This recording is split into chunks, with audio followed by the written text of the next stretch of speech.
Some Musek. Hello, stream. We're experimenting today. We are trying something very new. We are playing the Cortex Prime system. More specifically, the Tales of Xadia system that has come out.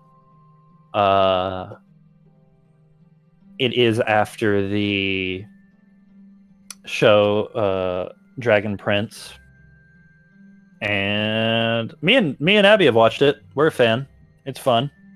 Kai has no idea what he's about to do. I don't know what's happening or who anyone is. Don't worry about it. He'll be fine. Is the music volume fine, by the way? Yeah. Okay.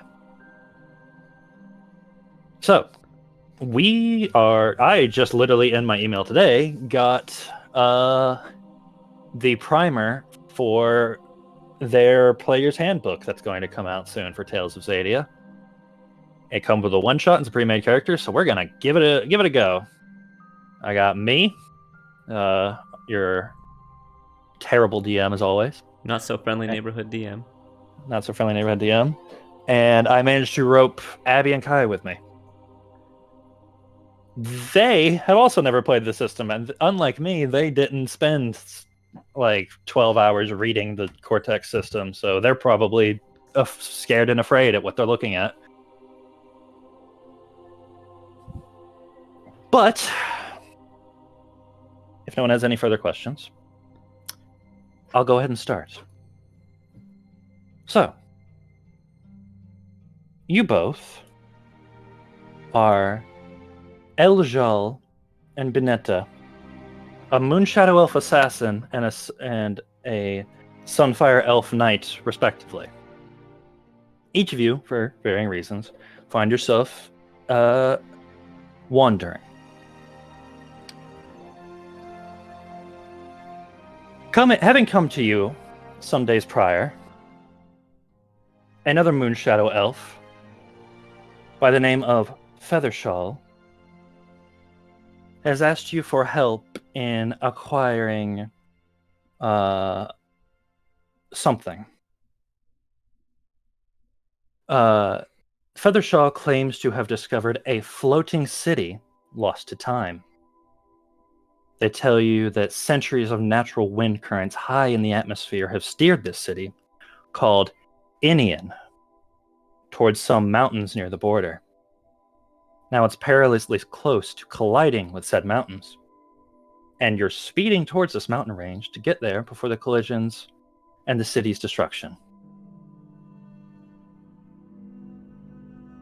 This is sort of the prologue section. We're not in specific scenes yet, so feel free to ask me any questions about the current situation, and I will tell you what has happened up to this point. Such as, if you'd like to know what you get out of this, or why they're asking you for help. Yeah, why us? Namely, you were given an explanation of, this artifact is simply too difficult for me to extract alone. I've studied it, sure, but there's little to study.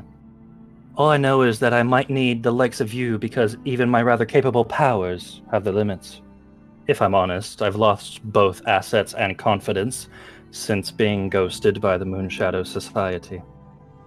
However, I'm convinced I can use this artifact to save lives and make up for the shortcoming that brought me to that rather traumatic ritual. Now we really must hurry. You think to yourself, it's weird that you're hurrying considering you were told it was an abandoned city. And why were they ghosted anyways? And for Kai's sake, ghosted is basically magical banishment from the Moonshadow Elf Society. I thought it was like social ghosting. I thought they just weren't replying to our DMs. It's social ghosting with a magical firewall. Imagine if ghosting was able to be happening in real life, where you just stopped talking to the person and they literally just stopped existing for you. Wow, I wish I could do that. To you, basically, to most of the Moonshadow Elf Society, this person who is ghosted physically does not exist. Yeah, so if this person walks into like a town that they know fairly well, or a Moonshadow town, everyone will appear like faceless Moonshadow elves, and no one will be able to see them. Yeah, I'll focus on stopping, big city from hitting mountain. I don't know if I trust this person, since feels like I inherently shouldn't. Any other questions that you have about the point so far? Nope. How long do we have? It is mostly unclear, as it's basically up to the winds on how fast this will go, but it could be a matter of days or weeks. It's unclear. Okay. Now, one thing you would probably be interested in knowing, but been told, is what are you getting out of this? Why have you agreed? On top of being offered a significant sum of money to cover the journey and its risks, they promise the abandoned city contains more than enough intrigue and plunder to satisfy any spectrum of interest. You're told that there will be a lot to go around, but you also get the sense of they make filling pockets sound way too easy.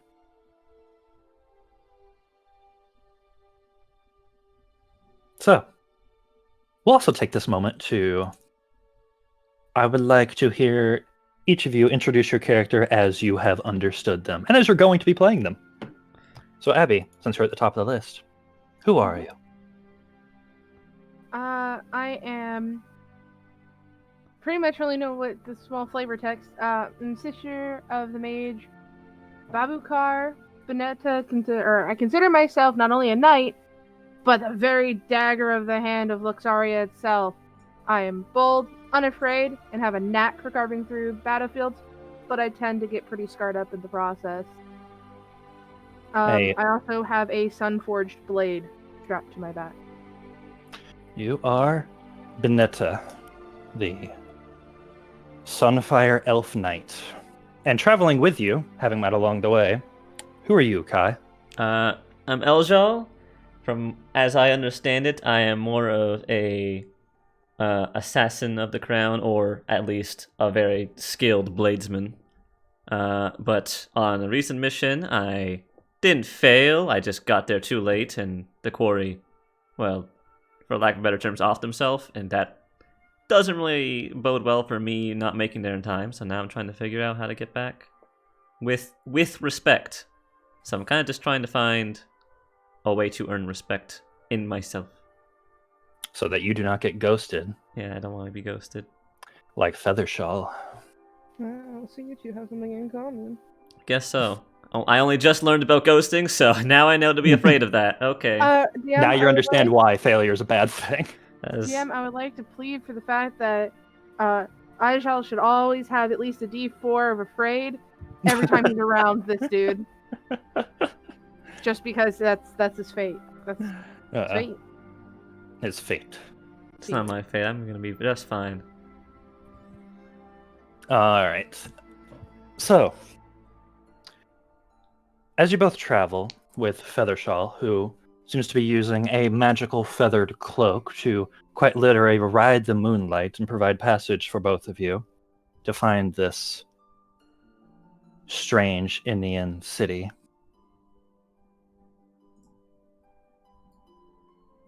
Now, after a long period of floating upwards from the side of the mountains that Xadia's border and along a pale beam of moonlight, you arrive this island, large, imposing, with a whoosh, you both feel your boots set down, and you look down at stone. You see violet magic swirling around you in tufts. You adjust to the unusual feeling of standing on floating earth.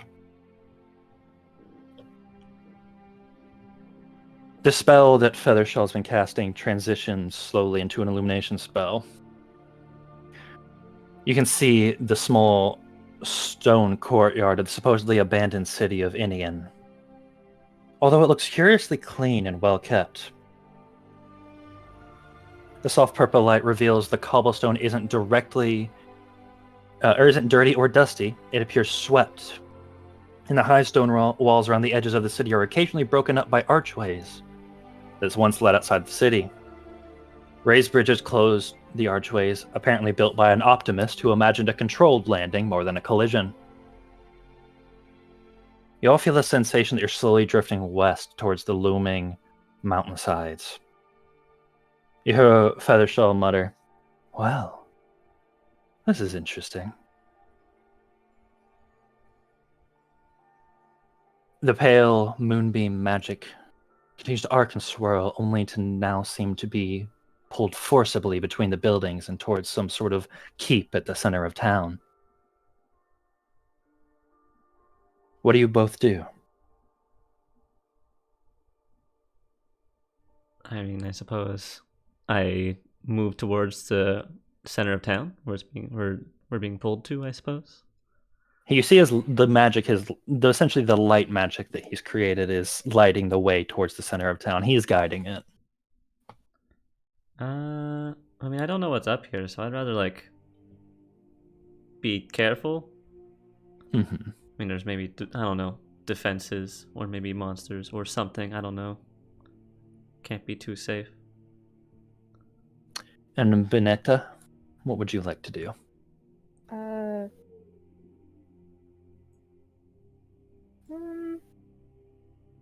don't know. I think I'll swing my sword so that it's at my hip instead of on my back, and kind of hold on to the handle, not pulling it or anything, just holding on to it, and then I'll walk forward. As you're both walking forward, you don't get very far before, just at your feet,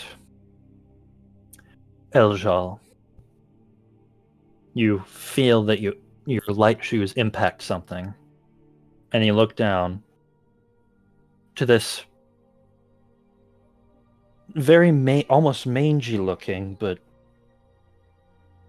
the plumage on the top of its head coming back and its wings short but flapping rapidly. As it looks up at you, this small chicken looks up and is and it just seems to be clucking and sort of almost circling both you and Benetta. It's hard to see its eyes through the many feathers on its face, but it seems to be inspecting you. I want to pick up the chicken. I want you I want you to make a check, and I want it to be influence.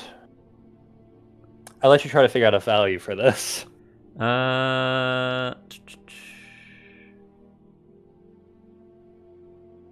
Fuck.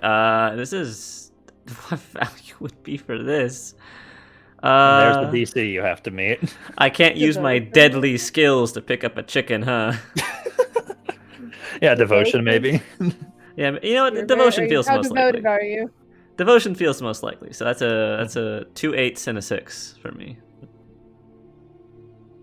Those are my 8s, and that's my 6. Okay. Well, I can beat it with my 8s. Did you roll your 6? It was a 1. Oh, it just took a second. By the way, as a note, you cannot choose to use a 1. When you roll a 1 on a dice, it has been taken out of the pool. Oh, goddamn, it's a good thing I'm not choosing to use it. When you roll a 1, it becomes a...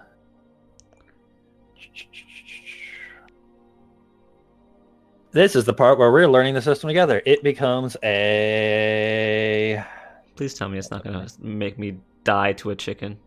I would love that so much. We're literally 10 minutes into this. But how amazing would it be? Automatically become that secondary thing? It becomes a hitch, which a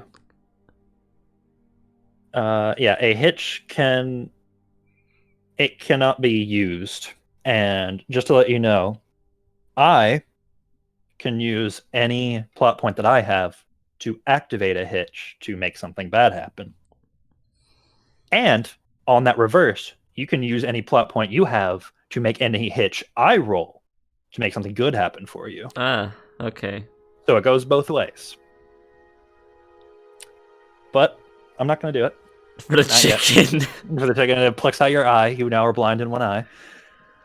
But as you pick it up, you just sort of gingerly handle it, and this chicken, she looks at you, and, Oh, it's a she. and just barely through the eye, through the feathers. I'll show you. I'll send you an image in Discord. Okay.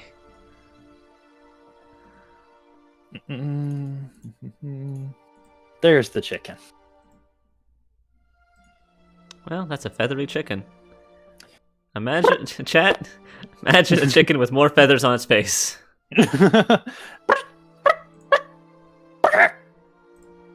Well, The chicken seems to look up at both of you, and seems to be skittering along your arm, Elijal, and wanting up to your shoulder. I'll put it on my shoulder. Well, at least my theory is right. I'll say this out loud. At least my theory is right that there is stuff up here. It's not just a dead city. Yes, but hopefully it doesn't hinder us. Surely a few chickens is easy enough to walk past. If I look at this chicken, does it look like it's just a chicken? It's actually a bear. It does seem to just be a chicken. A very excited chicken, very intelligent chicken. But just So a there's chicken. no like magic around it other than the obvious. No. In fact, it seemed to have been attracted to the shining foreign magic that Feathershaw had emitted, which is why it walked up to you guys. I still glare at it. I didn't know you had a hatred for chickens. I don't trust the chicken Well, to not be someone in disguise. then I suppose just stick to beef. I've seen people come out of weird creatures. Chicken is an exception. I was gonna keep moving on. Chicken in tow. As you guys are moving forward, Feathershaw seems to stop almost immediately. As the morning sun is sort of shining over, dawn having come. You both look. Feathershaw kind of has glanced over his shoulder at both of you, but you're now realizing why this nervousness has set in, but he continues forward. Off in the distance, you see, going down this street, this high-rising building is on each side. Some short, some multiple stories. One winged elf step out, hanging their laundry. Then another, going about, moving down the street. Another, and another, and another. This so-called, as you've been told, abandoned city is home to quite a few elves. Quite a few Skywing elves. How, Feathershaw, how, reliable was the abandoned part of the city? It matters not. What we're here for matters more. Do you think they know the city is careening towards a large mountain? Considering they seem to be going about their daily lives without any idea that it could all explode out from under them at any moment, I doubt it. Maybe their blissful ignorance will not get in our way. Do any of the Skywings notice us? Like, for the magic or anything? More than a few of them as they're coming out, more and more you start to see people like, they'll be walking, they'll do a double take over their shoulders, they look at you, and they'll just kind of blink, and then they'll look at someone else nearby, and Slowly, as people are moving, there's looks and there's murmurs.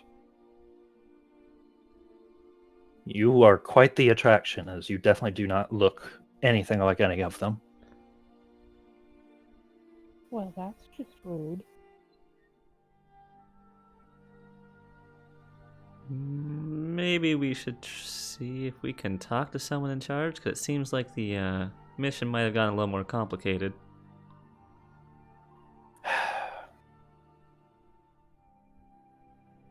Very well. I suppose that it is a new factor involved. Well, at the very least, now we don't have to figure out whatever system is moving the city, and we can ask someone that knows what's happening.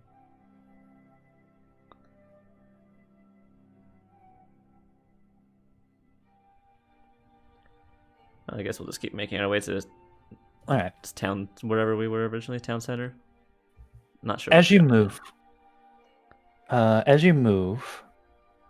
you notice that the city, notably, is small, almost frozen in time, in terms of traditions that are almost alien but old. The only notable buildings in town seem to be a town center, the library, and the clanging of a blacksmith somewhere. It seems self-sufficient and learned simplicity and peace.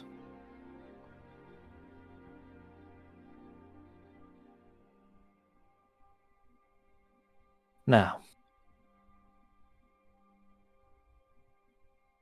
Feathershaw, as you see him, seems to be more occupied by moving along and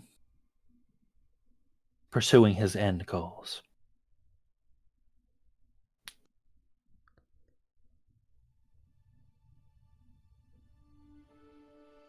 So, as you're moving down, an increasingly large crowd of Skywing elves starts gathering along the sides of the streets. More chickens and what look like these small tusked pigs, but with sheep's wool over them and tiny horns on top of them.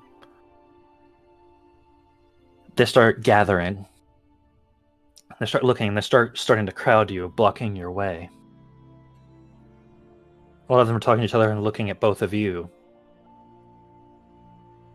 It's becoming harder and harder to move forward.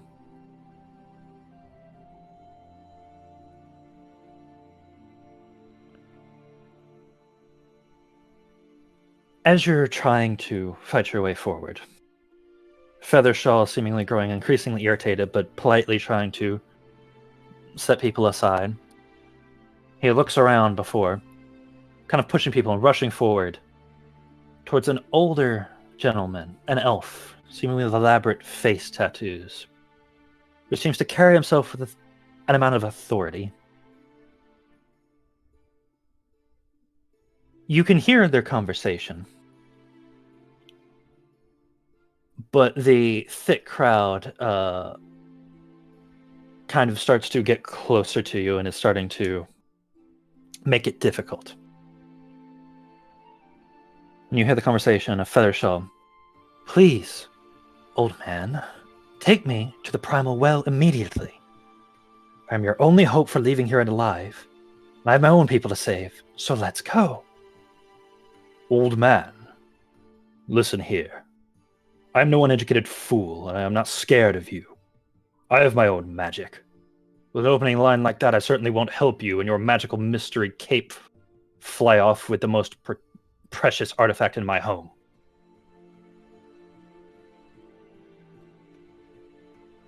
You can all see that Feathershaw and this new individual are growing frustrated with each other. Feathershaw sort of backs off and starts to eye the keep, while this older gentleman is observing, suspicious. What would you like to do? I'll walk up to the two talking. I'll just say, so wait, what seems to be the problem? Why can't we move forward here?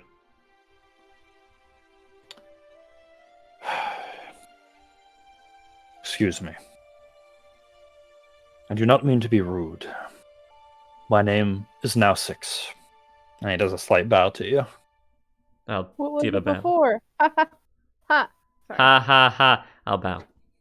Let's just look at you just like that, like ha. I didn't say anything. I was joking out of character. What your friend asks for is the very heart of our people and our city. The primal well is the source of the most powerful magic within our city. It resides here. To let you simply fly off of it would be insanity. I don't think we ever said anything about flying off. He kind of eyes Feathershaw. No, you two certainly did not.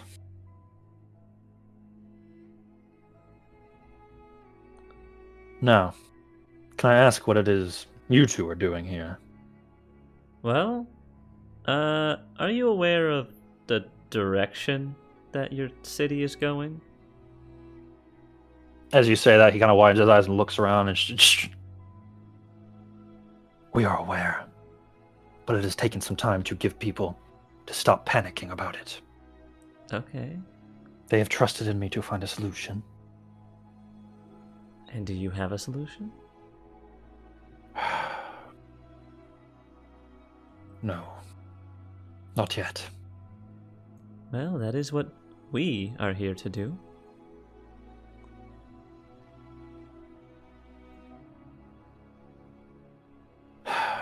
Regardless, I'm very happy to see new faces, in all honesty.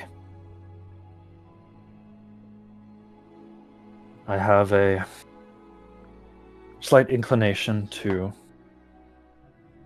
start with the morning tea. If you two would wish to talk more, I'll be over there.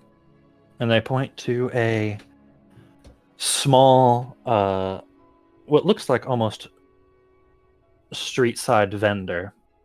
So it's got some nice herbal smells coming from them. You look at them head off in the opposite direction. Feathershaw is still brooding, but starts moving towards the keep in the center of town. What would you two like to do? You have options. It is open to you where this proceeds. I'm gonna go to Feathershaw. Yeah, I'll go talk to him so that he doesn't just run off. All right. So,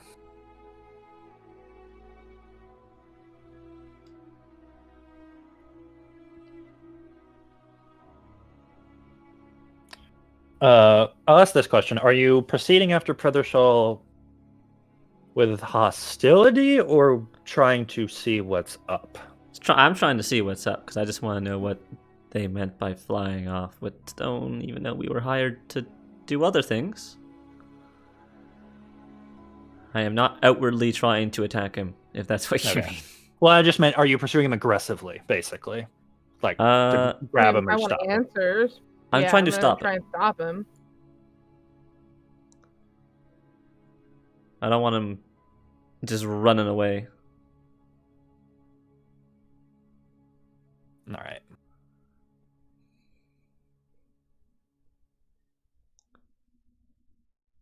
So as you proceed after Feathershaw, the crowd is still gathering. And at various points, you do feel people kind of tug on what piece of your clothing or stop you, and a few whisper asking if you have a way off of the city, if you have a way to carry them off like you flew in. This seems to come up multiple times, so people seem to know what's happening. But people are trying to remain calm about it.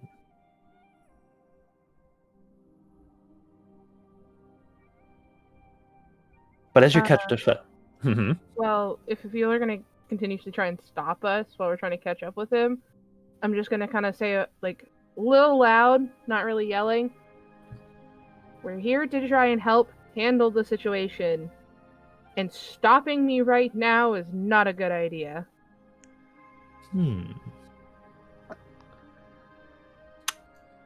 I'll let you make a roll for that. Mm-hmm. I want awareness as the base. Okay. Can I use justice? I'll allow it. I'd say, yeah, I'll say you've got some justice in your voice with this idea. Justice-seeking voice. Justice. So, do I do a 6 and a 10?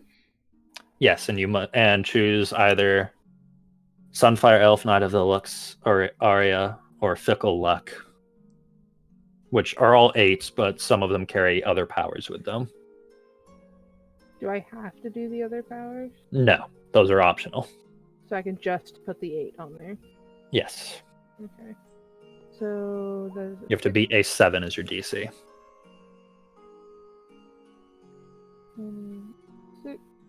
an 8, and a 10.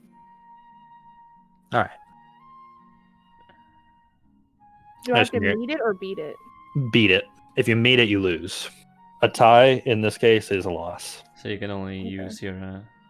Yeah, we'll use the 5 and the 4 then. All right. And we'll use that D6 as an effect dice. The point of this booming voice that Iljal, you kind of flinch for a second, and you're like stumbling yourself, like, damn, woman. Okay. You're used to quiet people, and the Sunfire Elves are definitely a lot more proud. But as your booming voice comes out, the elves around you sort of stop and they kind of look at each other, and a few of them kind of bow their heads in apology, but most of them just start to back away and go about their days, still staring, still watching you.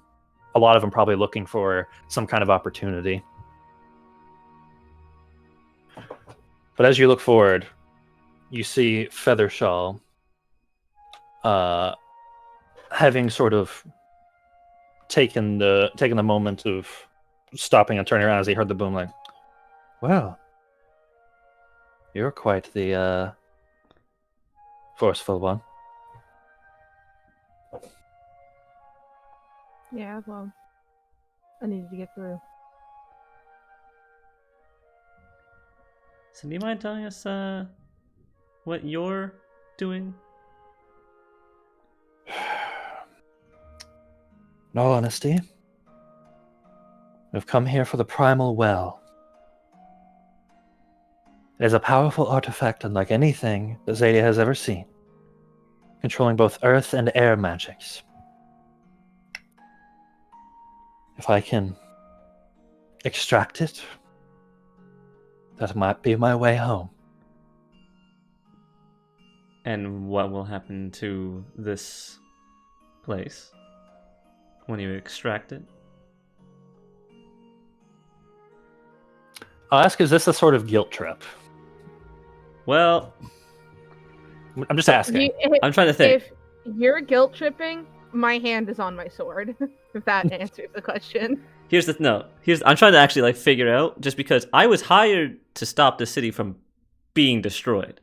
I'm literally trying to figure out if him taking that out is going to make this hunk of rock fall into the ground, and if I'm against him or with him, basically. Okay. I'm basically assessing our team. It's not an intimidation tactic. You're legitimately asking the question. Yes. In all honesty, I do not know. Like you, I had assumed this place was abandoned. My mind is still set on my goal. I am going to try and avoid collateral damage, but I do not know what will happen.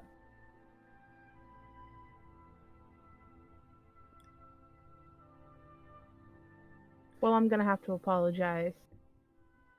But it's not an abandoned city or a free-to-claim artifact anymore. This belongs to these people, and it will stay with them. I'd recommend, actually, if we can at least stop the problem that they're faced with, we can all have a little more of less of a time restriction on our goals.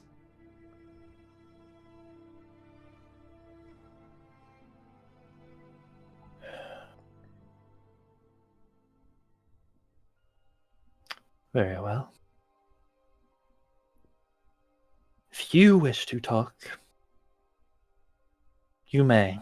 Have an ask around, and I will try to remain patient.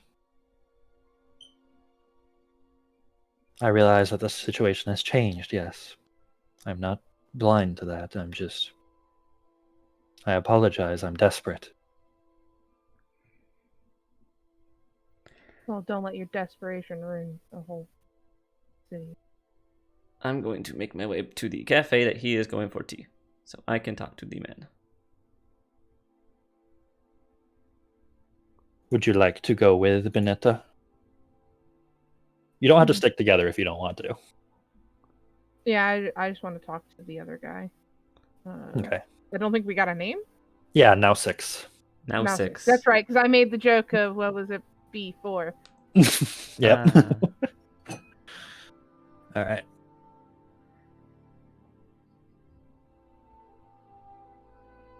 So,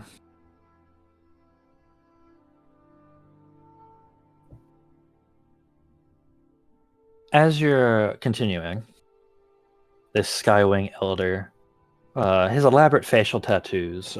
Actually, I have images for all these people. Why don't I just show you? Ah, that would be Yeah. nice. A little Show us, Parker. Show us. show you. Pictures, guys. Pictures. I have to send them in Discord, Kai. So, if you want to find a way to show, Can you not just put it Stream? in Roll20? I probably can.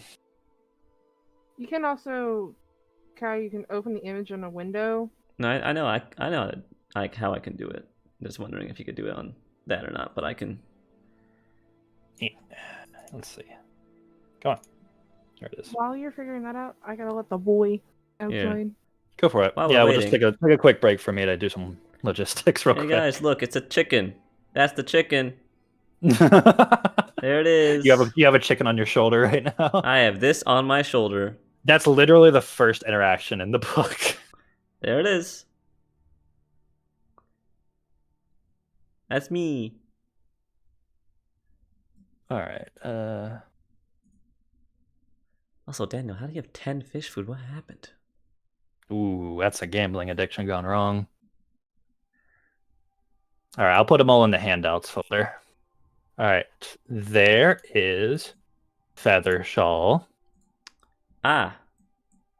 He's a pretty man. He is a pretty. Not from gambling. Oh, you did that thing where you gave someone else all your food, didn't you? So that they could use redemptions. And then we have. How's the session going so far, Kai? While I'm doing It's this. okay. I'm still trying to figure out what the fuck is happening, just in general, not even with this mission.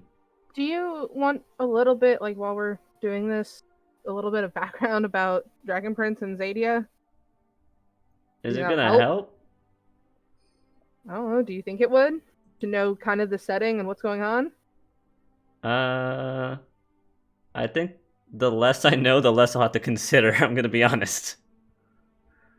Play dumb. Is that the plan? Why not?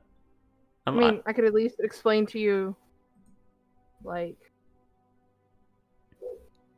prevalent things, like what the stone is. Yeah, I'd have no idea what the stone is. Okay. So, I think there's more than 4, but there's big groups of magic. It's like the sky, the water, There's the that. earth, the There's now wind, 6. storms, stuff like that. So normally only elves can do magic, I think. So humans can't. Humans cannot naturally do it. They have to find Right. other So means. so they deal, instead of just like regular magics, it's more like dark magic, where they take magic from other creatures that have it, or they can use things that are primal stones, which is what we're dealing with here, which happens to be a primal stone that is divided into 2 different magic groups.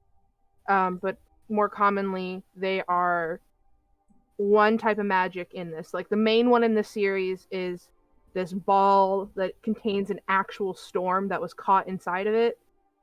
So you can cast magic that is based off of air because of this.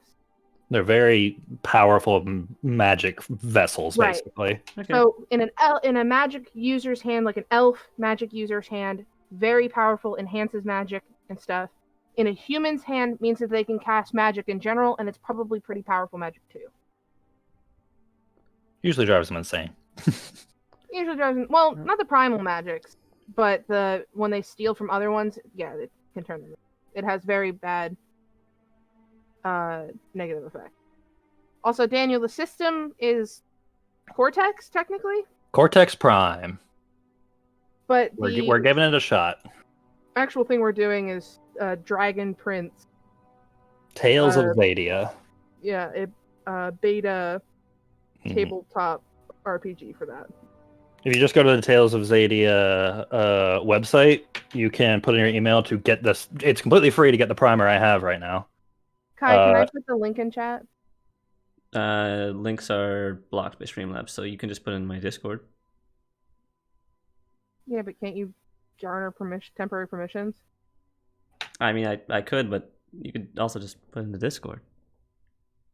In my Twitch channel Discord.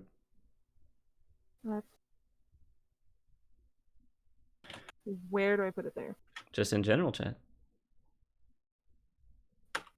There it is. It's on screen. In the chat. Or in the Roll20 chat. So if you want the primer, you can go there. It's completely free. You just put an email, they'll send it to you. Their actual player's handbook is going up for pre-order in 3 days. So it's not out yet. I just wanted to play the primer. Boy, do I wish it was a sponsor. And another thing is it's technically a beta, right? So they want, things to see if they need to change anything or whatever. Yep. So we're playing it purely out of our own accord, just And to you have can- fun. Because you we can also- heard about it a while ago, and Yeah, this we heard is the about it a while first ago. thing that's You can coming also- out for it. You can also get the primer without having the Cortex Prime handbook because it has the rules you need in it. Yeah. Yeah, well, I won't you do can that, just but post it, Kai. Yeah, and just saying, if you want a permanent link, you could just put in general chat.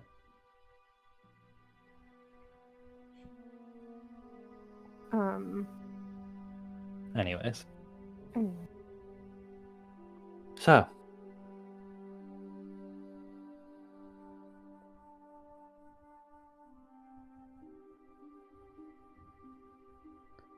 As you come back to this cafe, you see this man, this elf, standing aside with a little cup of tea. And he says, "Ah, my friends, I didn't formally get to say. Welcome to Inian. I am sorry to distract you from any evacuation efforts that you seem to be here for, but my people are wise, and I know they are destined to figure something out. But please, I need a desperate moment of your time." Okay. He starts heading towards the keep, beckoning you to follow. And as you look at the keep, it seems more rustic than the rest of the very rural Inian. Keep's wall stones are dark, flat, and round, harvested from a natural riverbed the city long ago left the geographical vicinity of. So, please, do tell me, how did you get to Inian? I mean, our friend over there brought us up.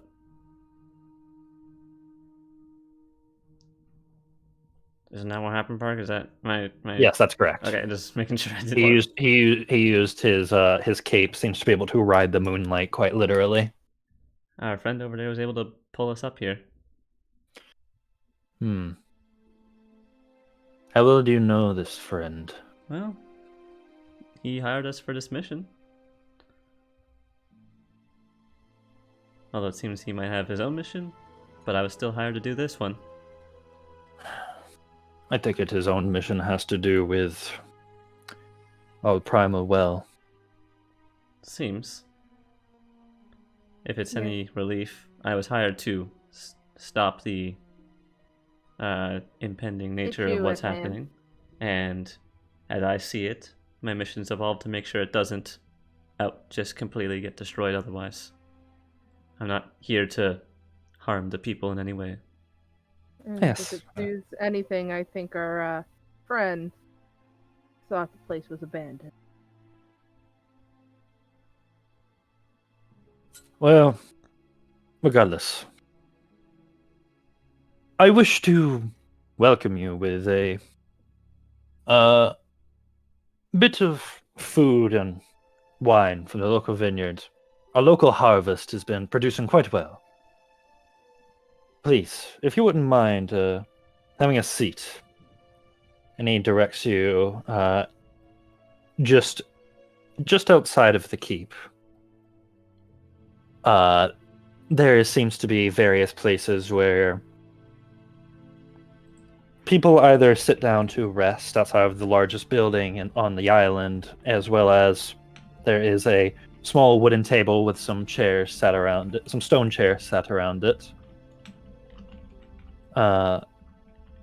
Some decent, what looks like multi-grained harvest coming out, just sitting along the table not too long after he directs it. Soon after, he's brought a bottle of wine, fairly unmarked, and kind of sits down with you all and pours each of you a cup. I'm sure you have many questions, but does not mean that we have to walk around all day. We can always sit and eat peacefully while we figure things out.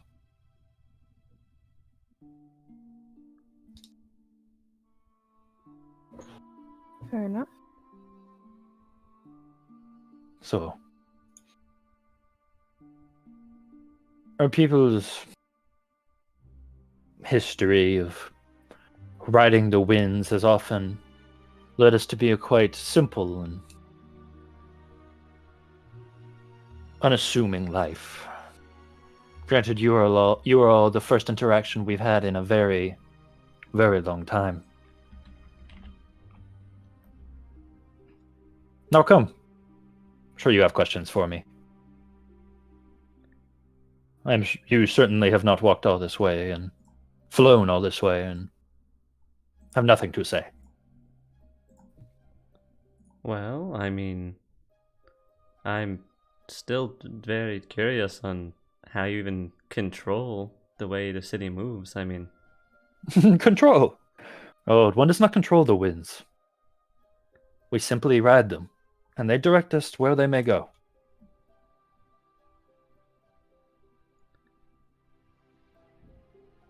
Actually, I have a question. Yes. Me personally, I've heard of the primal stones, but never one that was split into two primal sources. It is a rare and powerful artifact. The treasure of our city. No one touches it. So, without it, does everything here fall? It is entirely possible, but as far as anyone can remember, Inian has been around the well. I do not know what would happen if it were taken off of the island. has the city always moved in a same pattern? I mean, how long has it been flying?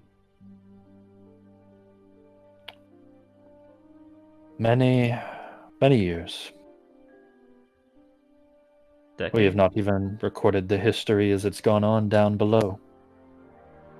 I could not tell you how long we've been here, only that it has been a very long time.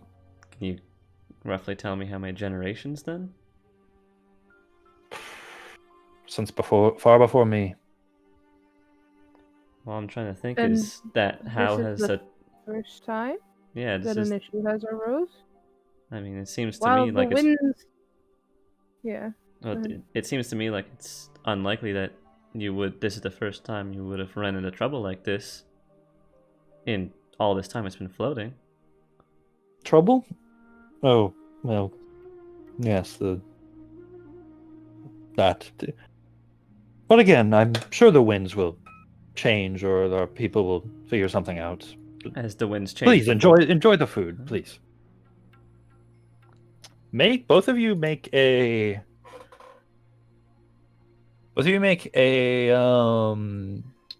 awareness truth check, and you can add something else to that if you Well, for me, it's always going to be an 8, so... You're both an 8, yeah. They're always going to be 8s, it's just if you want to use the powers under them. I mean, mine affects agility and sneaking, so... Wait. What are we doing? Awareness? Awareness and truth. 8, 4, 8. Those are the two that I want for the base. And you have to beat a 5. Well...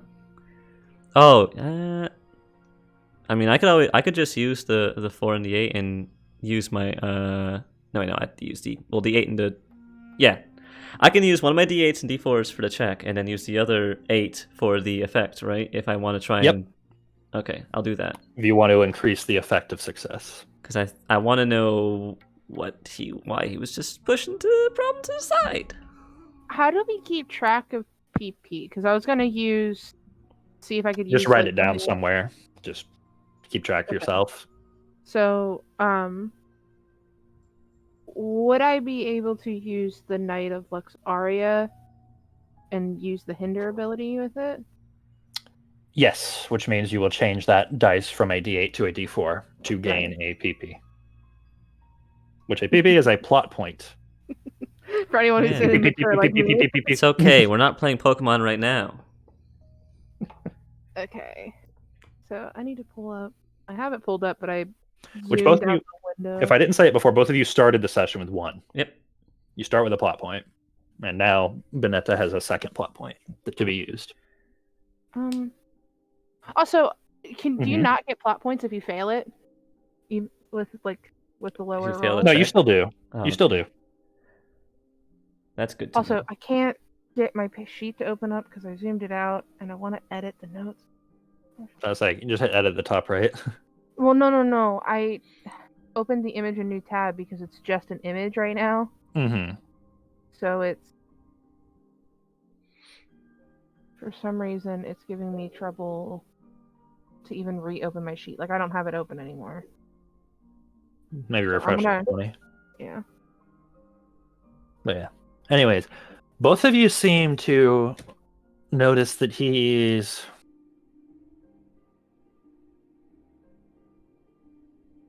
sort of dodging the issue a little bit. You can tell both of you can tell pretty easily. You even exchange a glance with each other. Like you both see it. I mean, he keeps dodging the very terrible situation that is very quickly coming.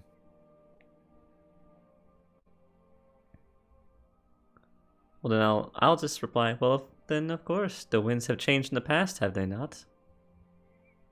Yes, exactly.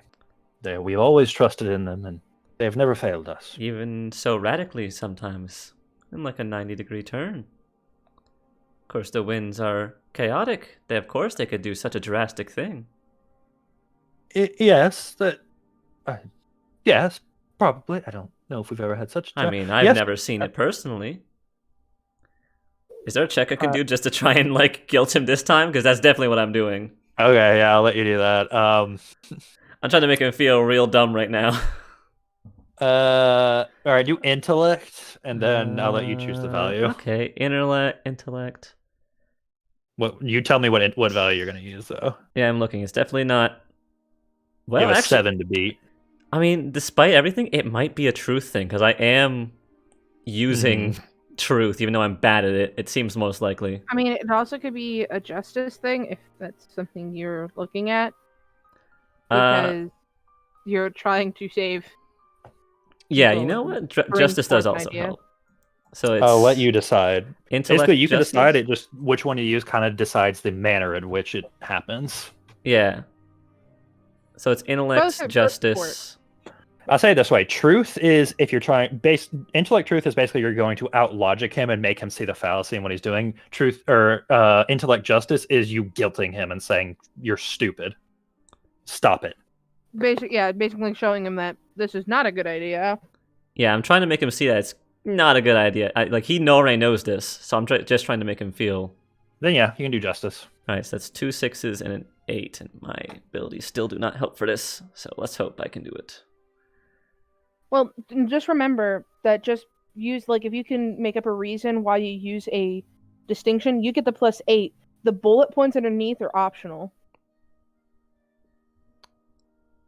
Right, Barker? Yep. You're always going to use the 8. It's just... So, if I was doing this roll, I could use the Knight, because it's a justice roll, I could use the Knight of Luxaria because I'm, a knight, and that's my thing, is to be the good guy, defender guy. So... Yeah. Basically, if you have no bullet points that you want... If you have no bullet points you want to use, you just roll a d8. Yeah. If you do, then that's when you get specific on what you're using. I can't really use either of my bullet points. Except and here's the thing: if you're confident that you can beat the 7, you can use Hinder to gain a free. Yeah, that's why I'm not. Used it. I'm not confident in my confident? 2 6s. I have look, Parker. 2 d6s are not. Yeah, you got to beat a 7. What do you have? What are your distinctions? Distinctions is 1 for upping You my. can view it. You can see his whole sheet because it's an image. I have something that ups my agility and something that's for sneaking and hiding. No. Kai, the thing Moon Shadow Elf is your ability. Yeah. The bullet points are optional and replace the fact that you're doing the D8 on top of it. Yeah. So I'm using a D8. He's saying that none of those bullet points will help him right now. Right. So I'm just using a D8. So you're just going to use Moon Shadow Elf or Homestick Assassin or whatever. Yeah, I know. Right. Okay. Okay, just making sure. Oh, I am. You needed it.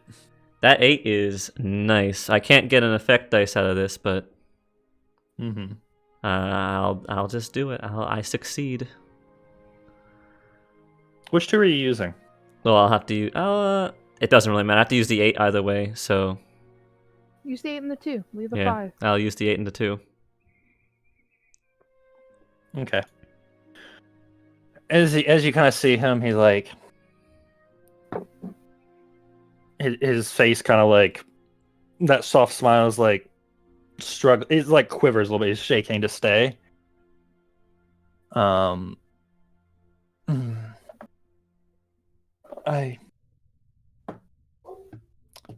understand what you were doing. I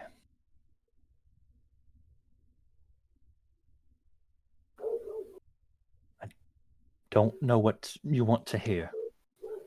I simply want assistance if we need it. We're here to help. And dodging any questions we have is hindrance.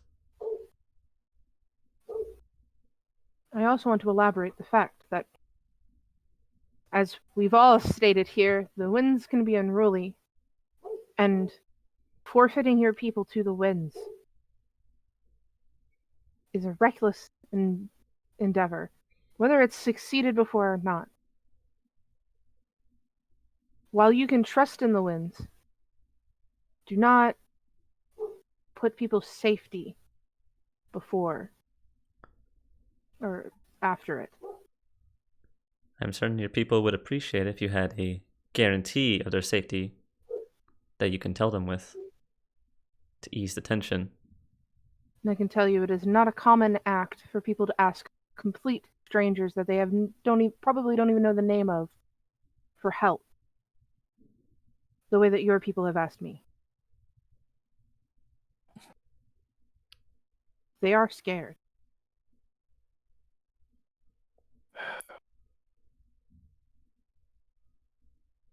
I see. And I know. I've known for some time about the collision course. It's caused a distance between myself and my people. The music has stopped looping. 1 second. Hold up. Bard? Bard! I request a song! Dandelion! Get to it! And I have an honest question. yes.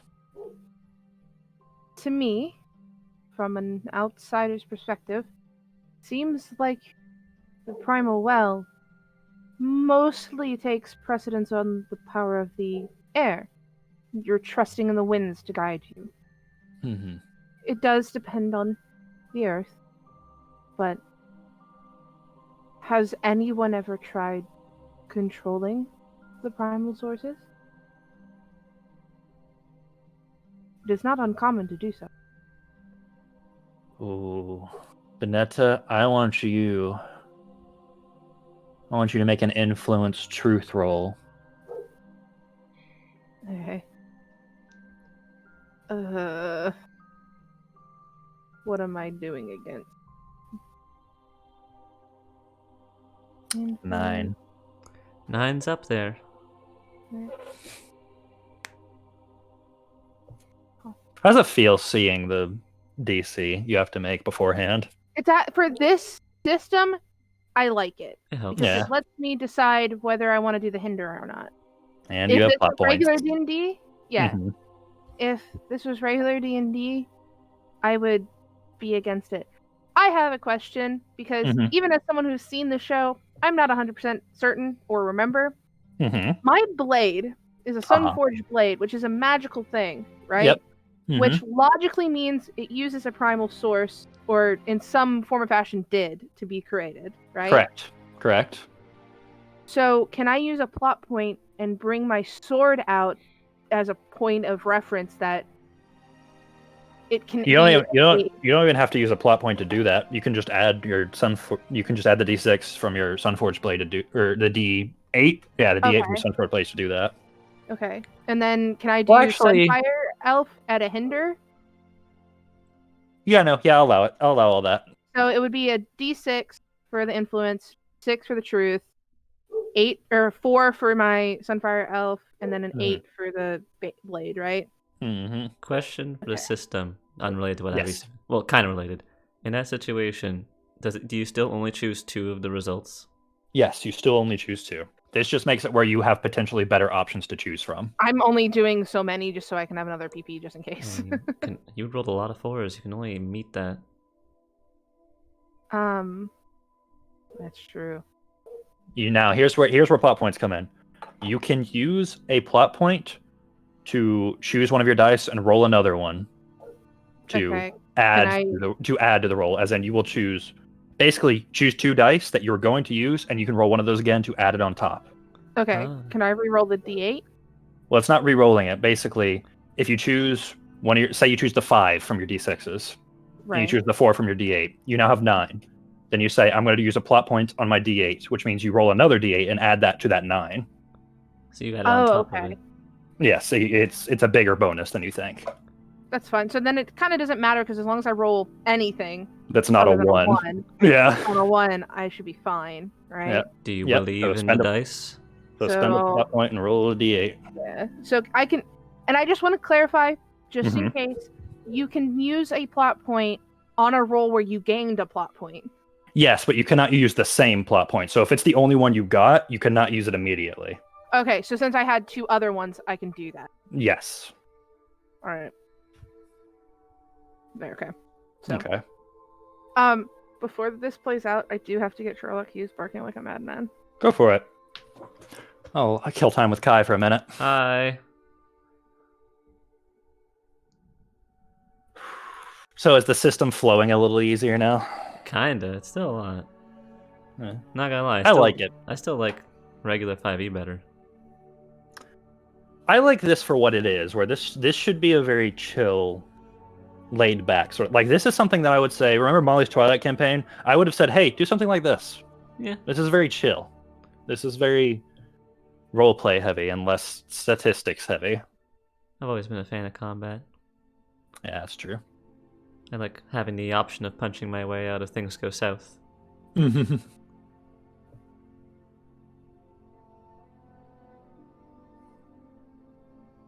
I can definitely use sneak. Like, I'm looking for an opportunity to get sneaking. I can't find an opportunity when I'm going to use swordplay. Unless I'm actually trying to kill someone. Hey, combat's still a thing. I mean, it is. I just, at the moment,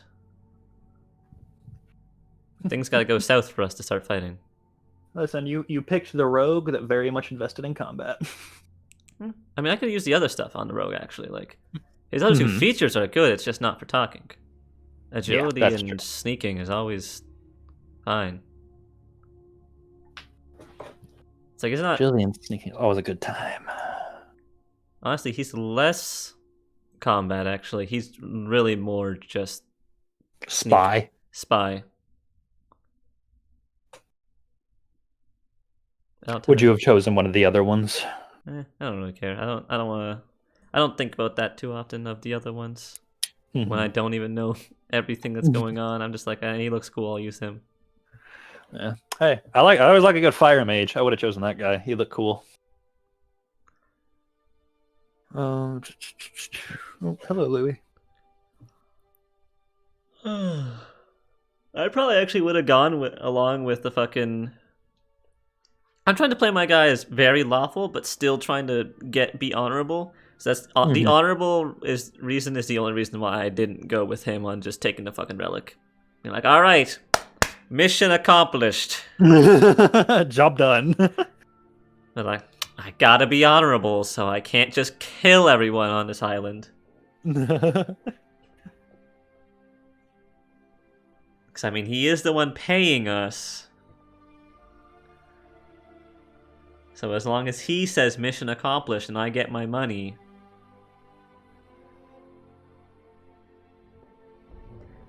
Kind of weird having to babysit your own employer. Yeah.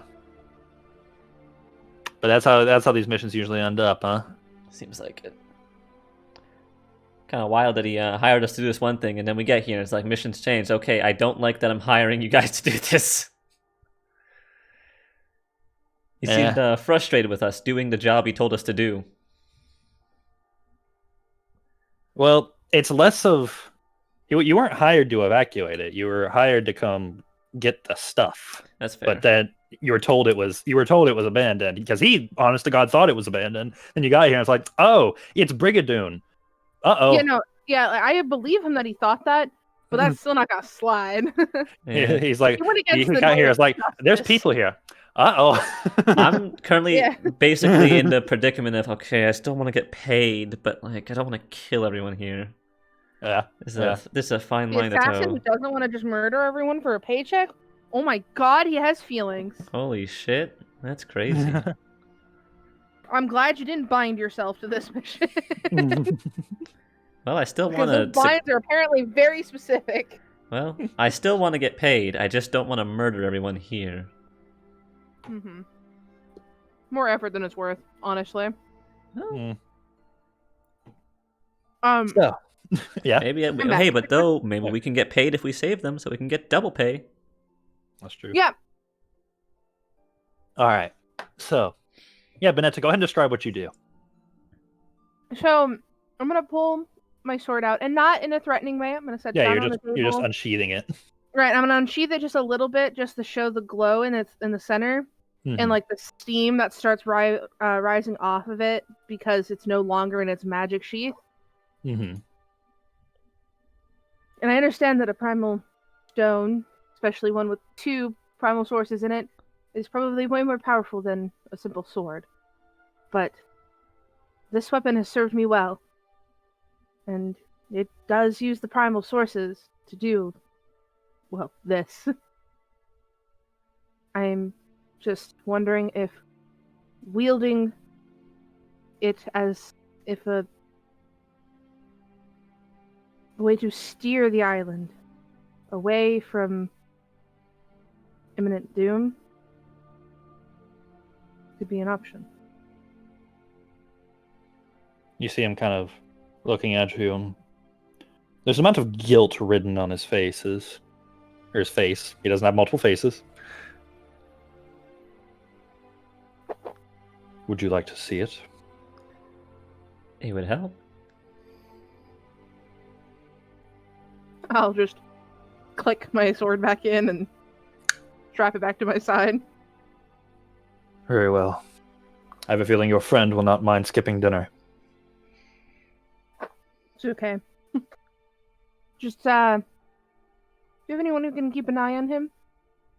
He's a desperate man. Or I guess, technically, they are a desperate person. I'll be honest, I do not get out much. I do not really know anyone in the town that I would trust to do such a thing. I'm gonna look over. Is there anyone looking at us? Several, but from a distance. Any that look like they're, edging to talk. Oh, all of them. I'll point to the nearest kind-looking one. Mm-hmm. I'm just gonna wag my finger at them to come closer.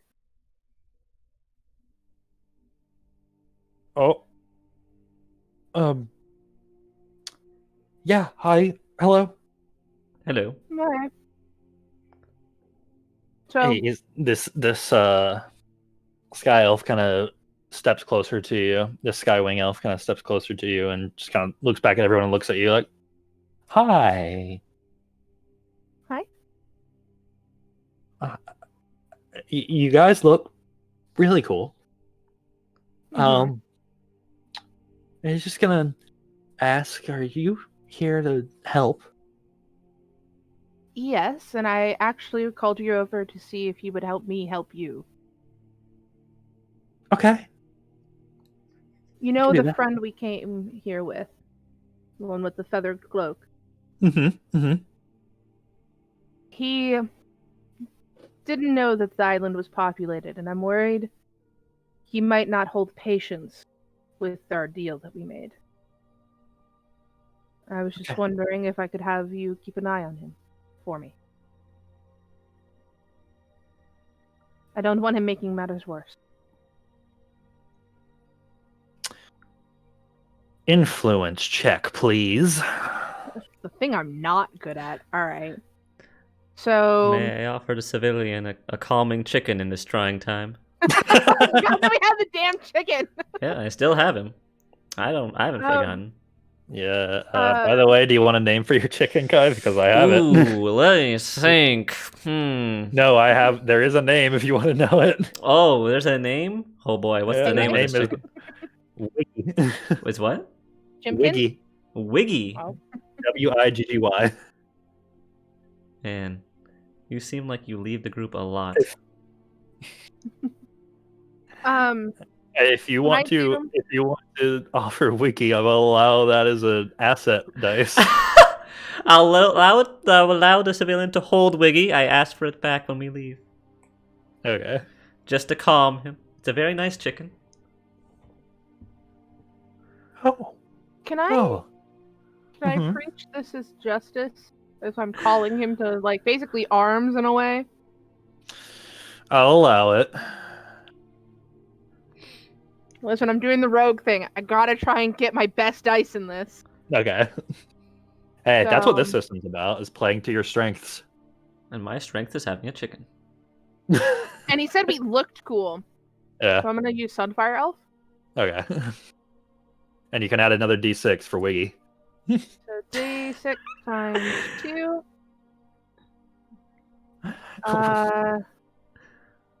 Justice, which is a D10. Did I roll the DC for this yet? No.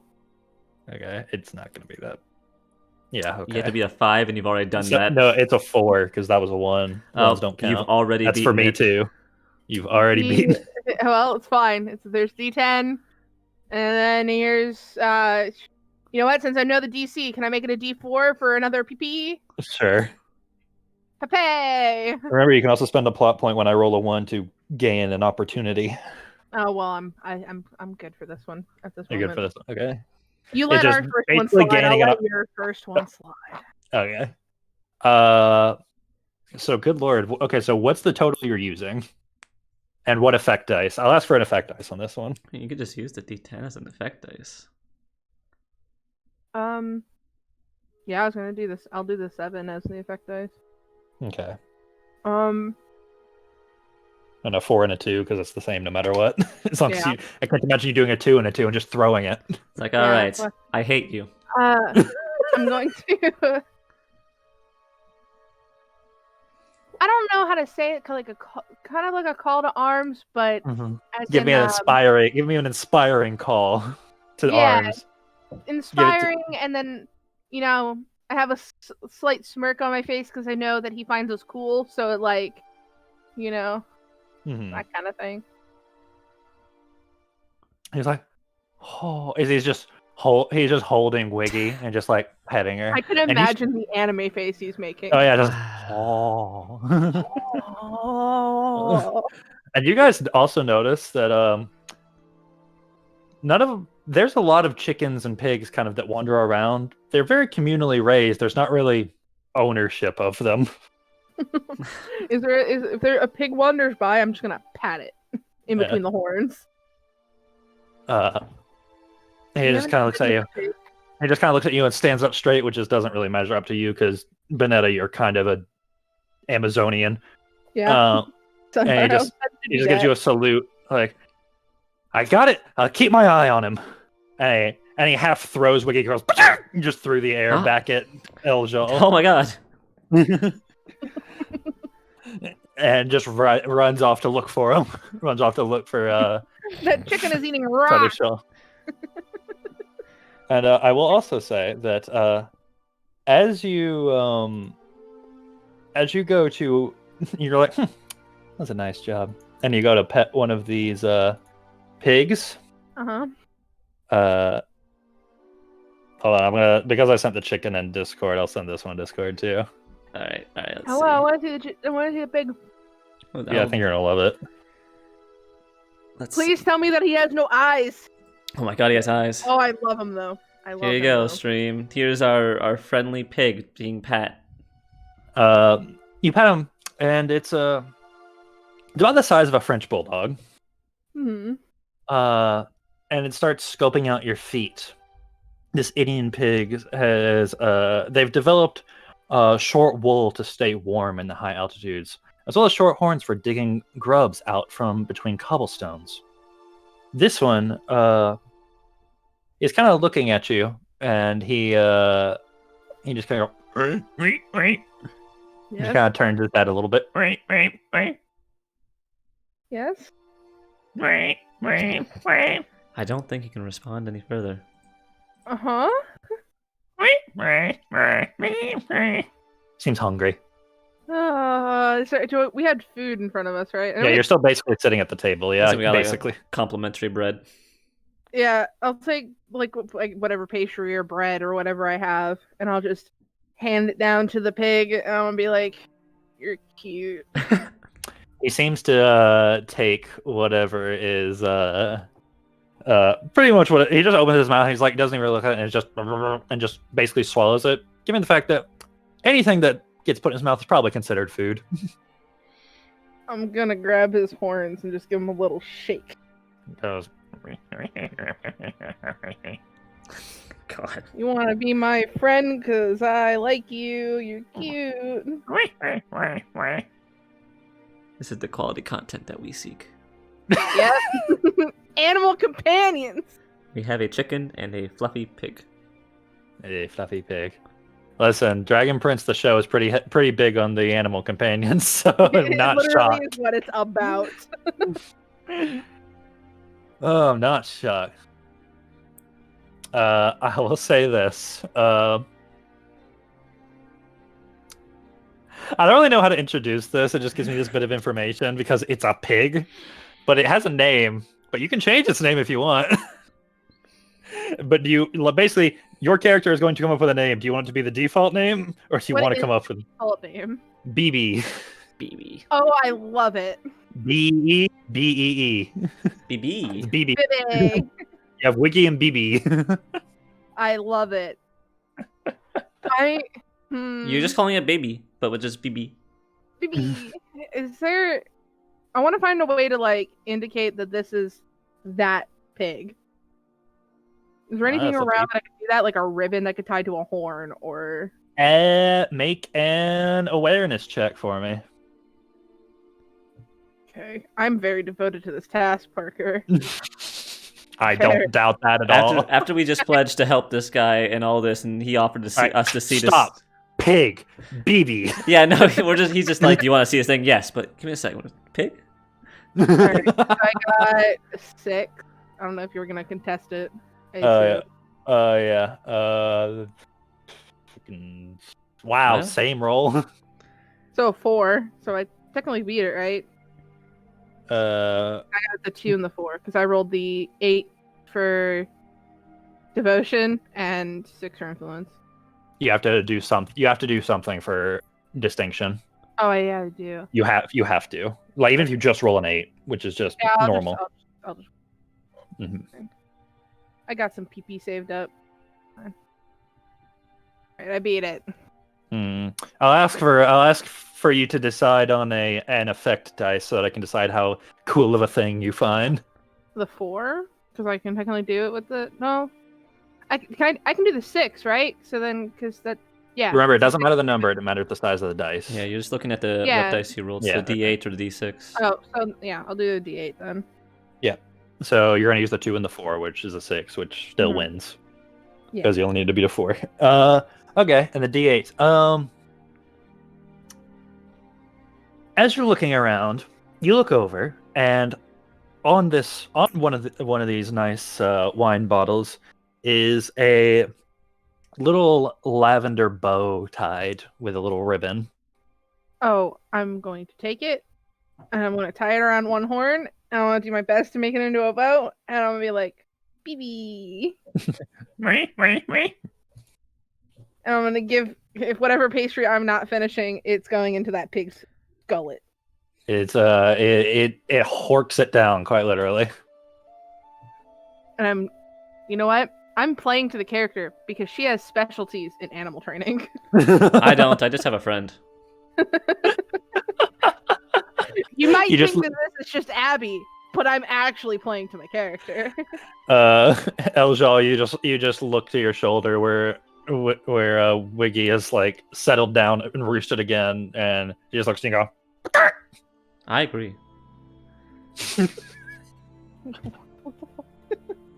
All right. I don't know what you expected my answer to be. I liked it. I wanted something. I wanted something like that. So off to the side, Nausix is still he's kind of smiling and chuckling as he watched you interact with the local life. He goes, "It's a nice, peaceful civilization, isn't it?" Very quaint. Oh, I love most of the inhabitants. And she looks down at BB.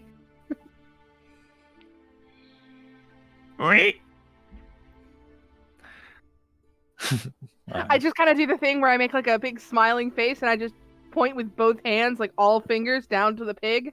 Mhm. Eh?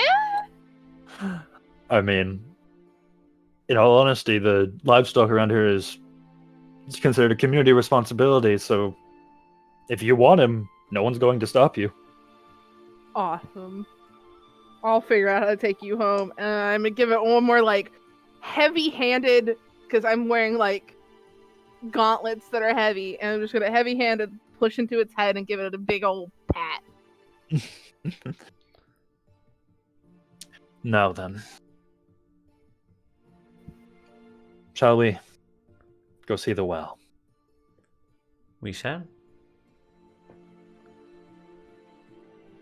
Nausix stands up, kind of dusting off the table a little bit before proceeding and leading you both towards the keep.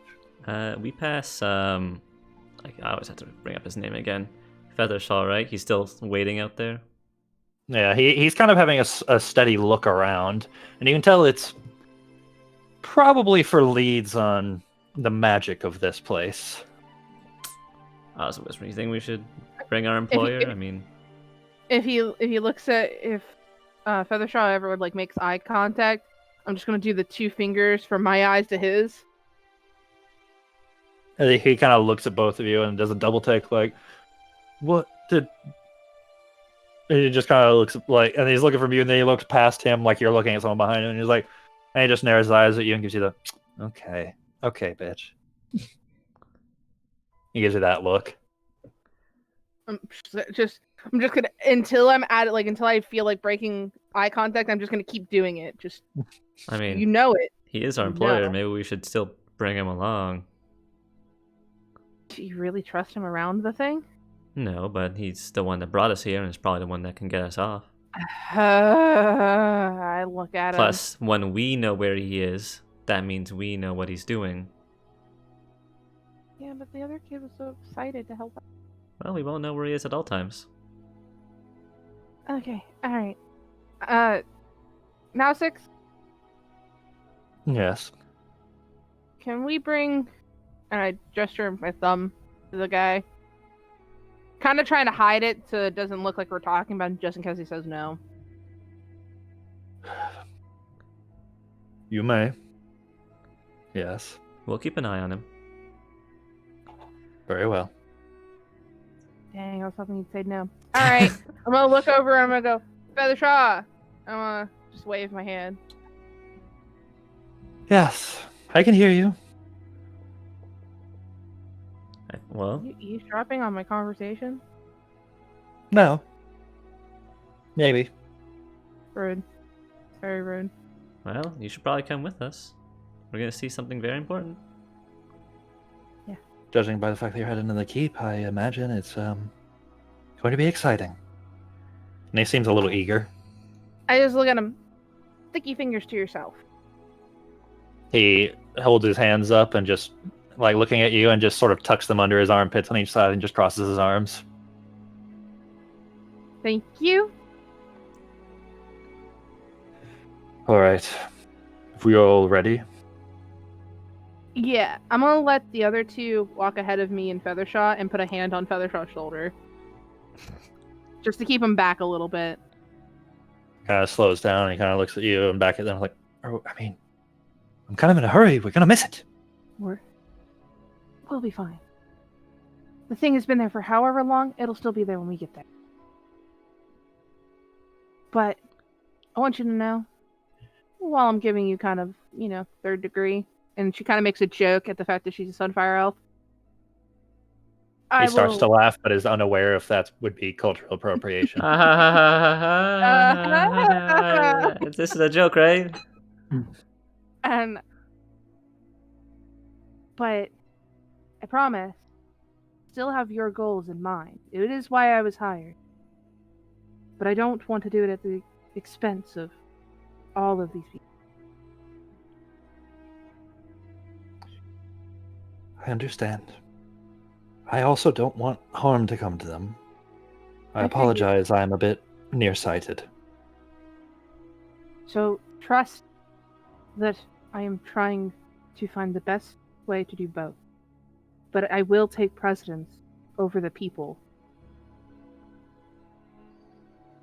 And if need be, I will do my best to find another solution to getting you unghosted.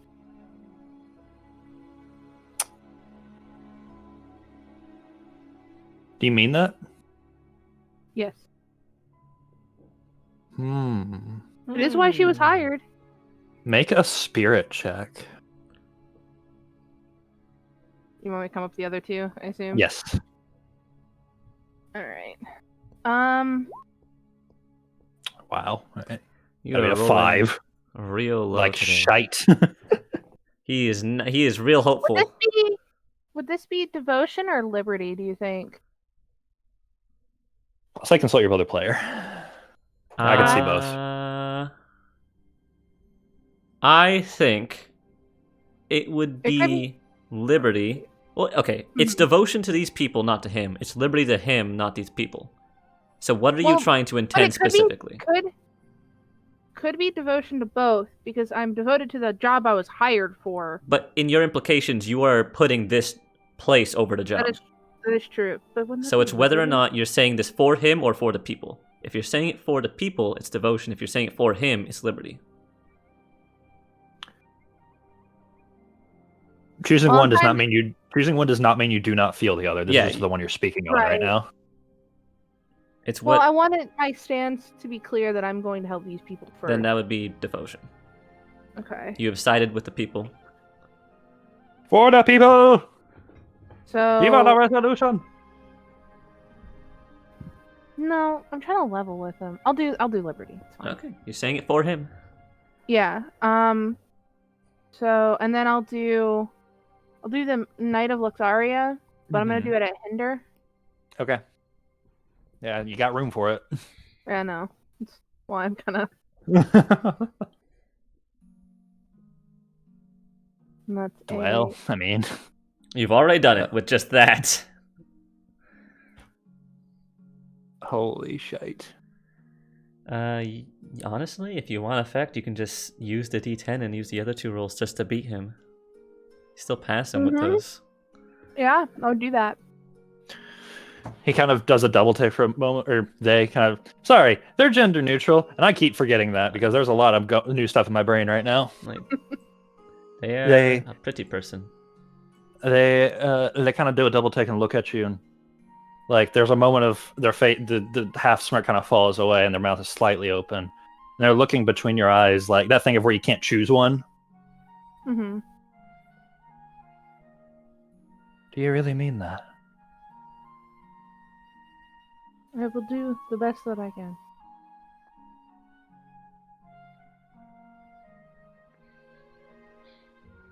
I don't find myself trusting people often. Not anymore, but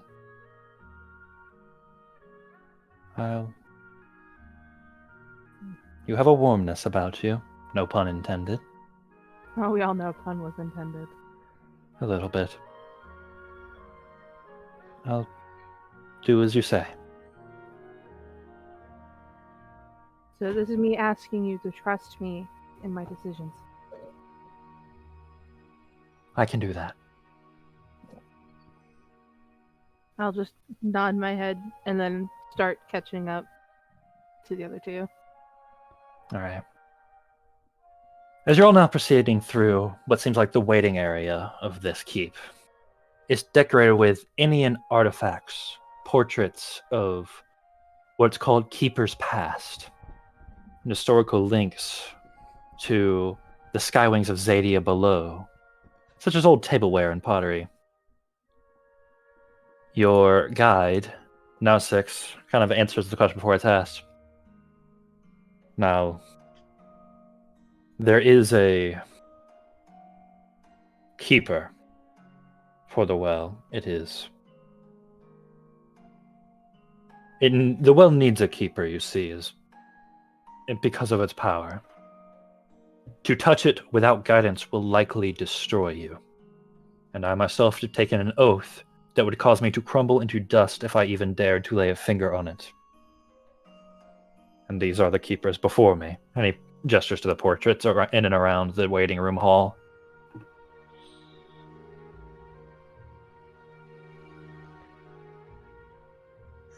As you move forward, to the left is a dining room with a pleasant den built in. A warm hearth with a boiling broth and a dinner table with local root prepared. Some kind of unusual loot hanging on the wall.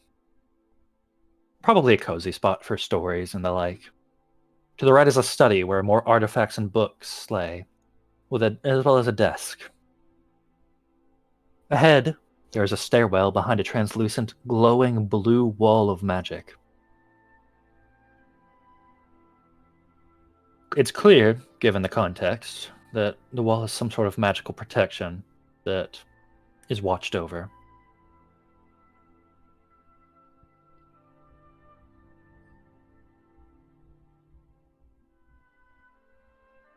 Thank you for accepting my invitation. On behalf of my forefathers, I request that you listen for just a breath. I have to confess.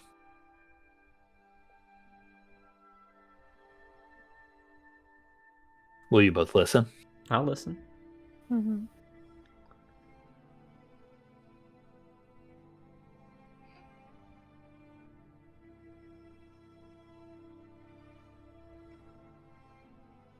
So he directs you to the dining area where, just off to the side where you may sit, the warm hearth, heating both of you.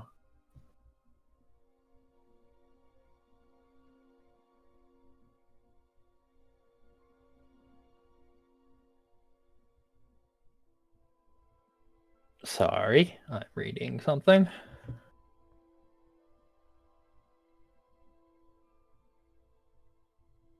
He looks over to the pot that seemed to have been made prior. Apologies, I was making food at far too large a portion when Feathershaw's interruption occurred.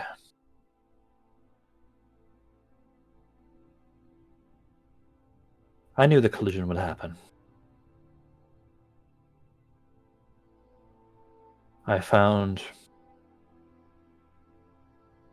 upon your arrival, that your pushiness to salvage the artifact before this disaster to be a grave insult to generations of Indian elves. You see Feathershaw kind of shrink down his chair just a little bit. You ask Nausix as he carefully puts out the fire. The collision is imminent. You will have to brace yourselves. Don't worry. I've studied this inevitability for years. I'm certain that you have at least an hour to get off this island. And I only need a few minutes of your time. This is the first you all are hearing of how imminent this could be. That changes things.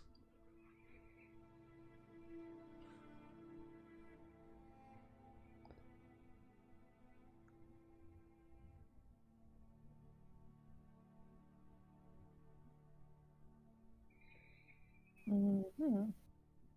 You see, I want you both to make a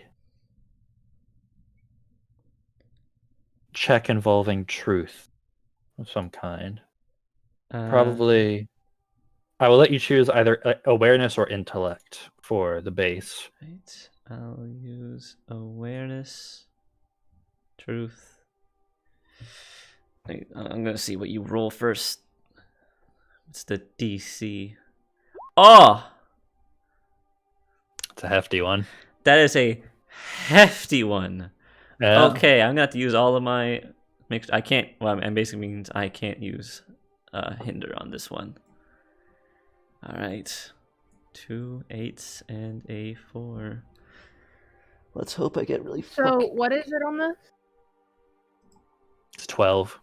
No. Well, you Oh. said just for the truth and. I'll let you choose either awareness or intellect for the attribute. Okay. Gonna hope that. Remember, you have the plot point that you started with. I'll use it if Abbie doesn't make her roll. This one was a lucky roll for me. I didn't make my roll. Are you gonna use it or should I? Because you're more likely to succeed if you use it. I have a 7 and you could get like a 10. Yeah. You still need to get a 12, though. Yeah. I mean, with me, that would mean I'd have to roll. So wait, what are we rolling for exactly again? You are rolling to analyze. I'll say you're rolling to analyze Nausic's demeanor. Okay. Can I use? Oh, never mind. That's kind of shouldn't. I was gonna say using strategy, but I don't think that works.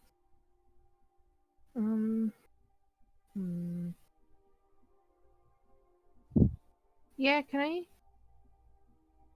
do a plot point for a D8? You may.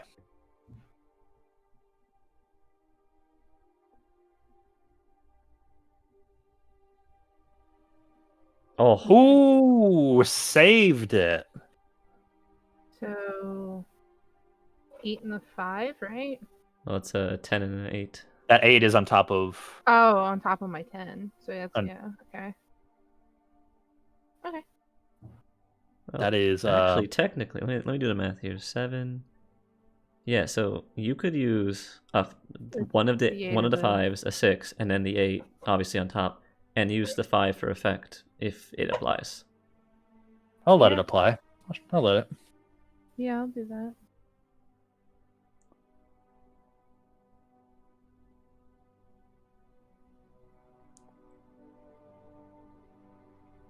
You see, you look at him and you see that he is on.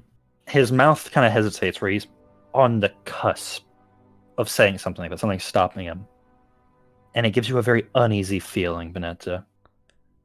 And Eljal, you find yourself as you watch your companion and Nasus. You find yourself Nasus. You find yourself unnerved almost. On top of that, with the suddenly very imminent crash of this island, you now have a level D6 in Afraid on your stress. Oh, that's fantastic. It won't always hinder you, but it's possible.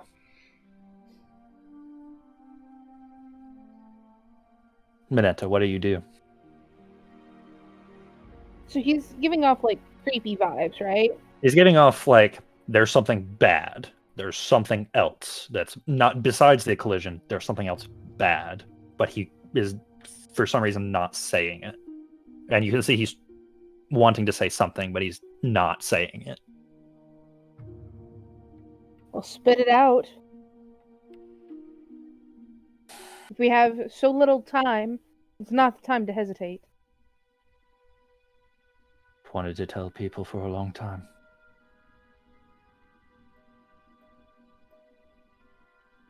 With our blacksmith, Vuxen, I've been working to develop a cuirass. The cuirass of Vuxen. Its intent is to allow you to hold the well without succumbing to its power. Mm-hmm. As I have taken an oath to never touch it, I convinced other Indians, other residents, to attempt it. The results were not what I had hoped for.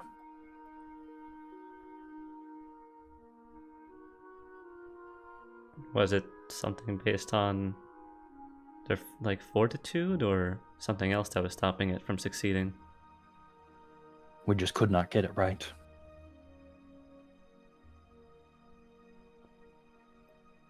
Every time, the same. You gotta see that Feathershaw is visibly like shaken and disgusted a little bit. You mean they...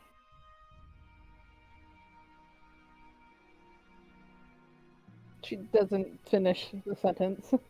They are still down there.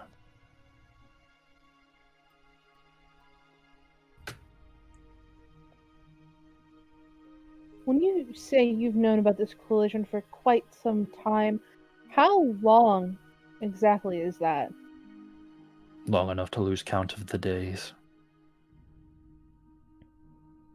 Lose count of the people? See his eyes shift down.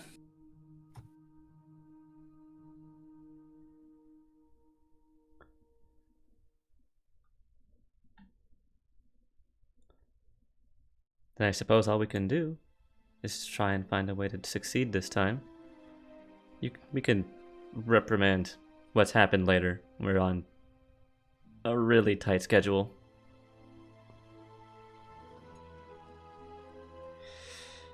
Maybe we should talk to the blacksmith first then. See what he tried to do it in his perspective. Netta is angry.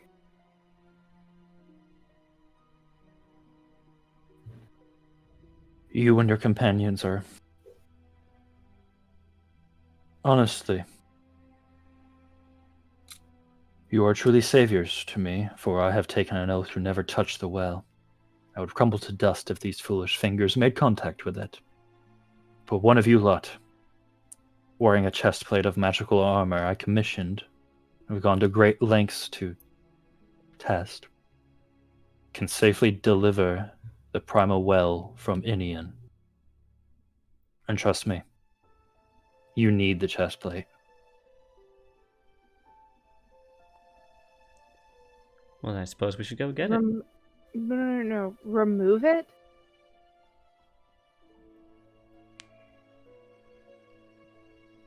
As you go to this, I want both of you to make an agility mastery check.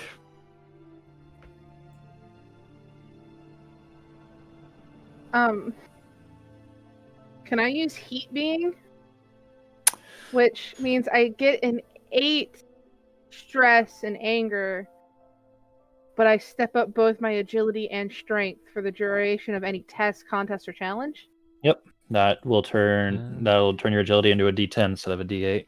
Let me Right. see what the DC to beat is. Because honestly, she's probably angry anyway. So I'm actually gonna hinder my Moonshadow Elf because I'm pretty confident I can beat this. All right, do what you may, all of you. So 10, 8. Yeah. Do I still get the Sunflower Elf 8, or does that take it off? You still get the 8. Okay, so 10, 8, 8. Well, hey, I can always just use my 10 and 4, and now my effect die is a 10. Good lord, Abbie, you destroyed it. I could, I'm angry. I just decided to So go you know for what? the free The stress PP. is supposed to hinder me. I'm angry. I now have 2 PP. All right, as both of you are sitting there, you see Bonetta stand up, and there's one of her fists slams on the table, and you see these veins filled with magma just fill her, and her eyes get bright orange. But at that same time, you almost think it's her from it. But then there's a whoosh, and everything in the room just throws to one side. Just all the stuff comes off the wall. Bowls, plates, chairs tip over. Eljal, you definitely kind of roll to the ground and get to one knee. Keeping yourself low is the best way to essentially not injure yourself in what is the equivalent of an earthquake. You see Bonetta is just has one hand that just went into the mantle, and it's just broken pieces of stone, and is just anchoring herself there. It is just pure strength. Out of the burning veins. By the way, both of you make sure you keep track of where your stress levels are at. Yeah, I have to keep track of both, right? Yeah. Like, any of them. Yes, because they can increase separately, so keep track of where those Okay. are. Fuck, okay, let me get a sticky note. Actually, since I succeeded, can I spend a PP to step down all of my stress dice? You may. Wait, aren't I only at like 6 afraid? You are at 6 afraid, yeah. And, I'm scared something else is going to happen, so I'm just lowering it. and so everything I'm else at is just a by 4 and a default 6. 6? Or is that default 4, I mean? Everything's No. at default 4. Everything's at default 4, but when it's at 4, it doesn't count against you. Okay, Oh, okay. 4 is basically 0. just making sure. So I only need to keep track of afraid for now. Yeah. So And I'm yeah, just at a 6 angry now. yeah, you can you're kind of in that moment of just heat in your veins. You see the supposed caretaker of Sound Nausix, in his hubris, having maybe doomed its people. But you remember those people, and you think he's not worth the anger. So you step it down just a little bit as that fire recedes from your veins.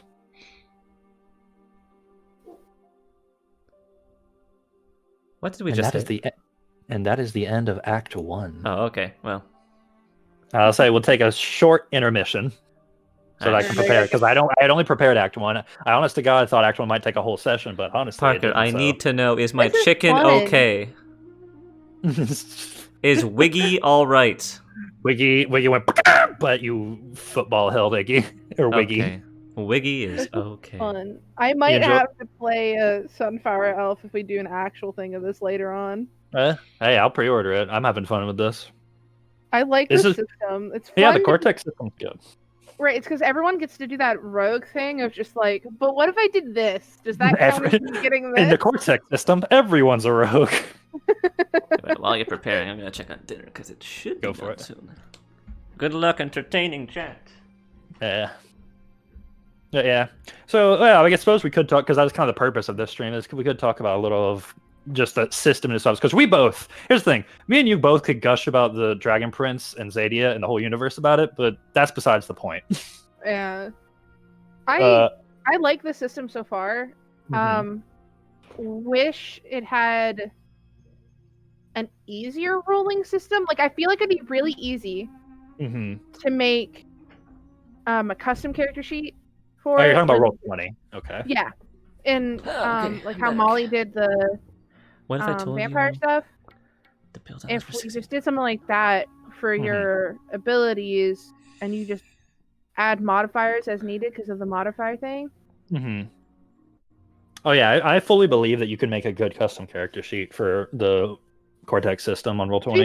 The other thing works. It's just really confusing whenever we're rolling like 3 separate things because we have 3 different dice or whatever. Mhm. Because we can't roll 2 d10s because we only have a d10 and a d8 and a d6 kind of thing. Mhm. I just think it gets a little confusing. So finding a way for it to like roll them all at once and still tell you which one was which. Mhm. So Daniel, if you want to talk about, or Daniel, if you want to talk about crazy D&D builds, point it out to Parker. Oh yeah, what was the damage I did with that one guy? You have I to be more spent, like, an specific hour. than that one guy. The one that had like 5 multi-classes in it to get the most damage out of one hit. I have no clue. Oh, it was a lot. It was like 600 something. What, 800? It was, I think it got to Daniel 800. is using high level Eldritch Blast and is allowing for 16 attacks in 1 turn. It does not involve a monk. Yeah, wouldn't that just be Quicken Spell with Action Surge? Basically, yeah, with high level Eldritch Blast because you get more and more, right? Yeah. Because the highest level Eldritch Blast gets 4 beams. And then if you Action Surge that, obviously it's another action to do it. But if you Quicken Spell both of those, you can do 4 2 times. bonus actions worth of Eldritch Blast as well. So you get 4 attacks with 4 Eldritch Blasts. A lot of blasts.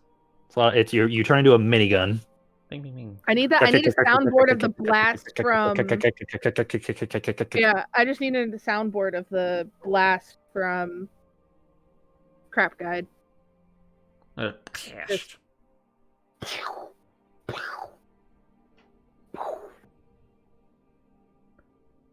Anyway, I gotta go get the dog in because he begged my parents to go outside, even though he was just inside. As dogs do. Mm-hmm.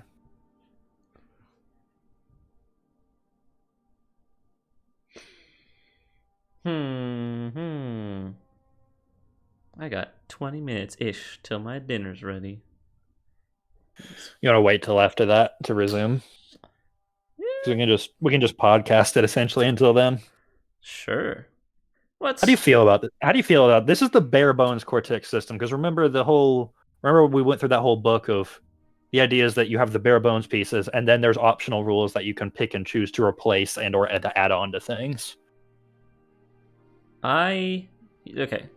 There's I think I still like, even for roleplay, there's something about it that I think is just like it's a lot to think about. Because every time we do an interaction, like, okay, do I use this one? Do I use this one? Do I use this one? It's like when you have too many features is my only issue.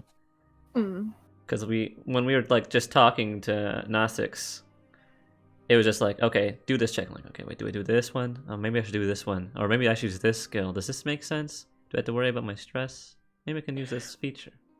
We'll also remember that probably comes with just using the system more. It's like D&D. It becomes more intuitive which skill you should roll. It's true. I'm just. Oh, during this intermission, Parker, do you want a phone? A new phone? I'm sorry, what? Are we trying to You get want a Parker new a new phone? phone again? Yeah. I bought out my phone so that I could upgrade.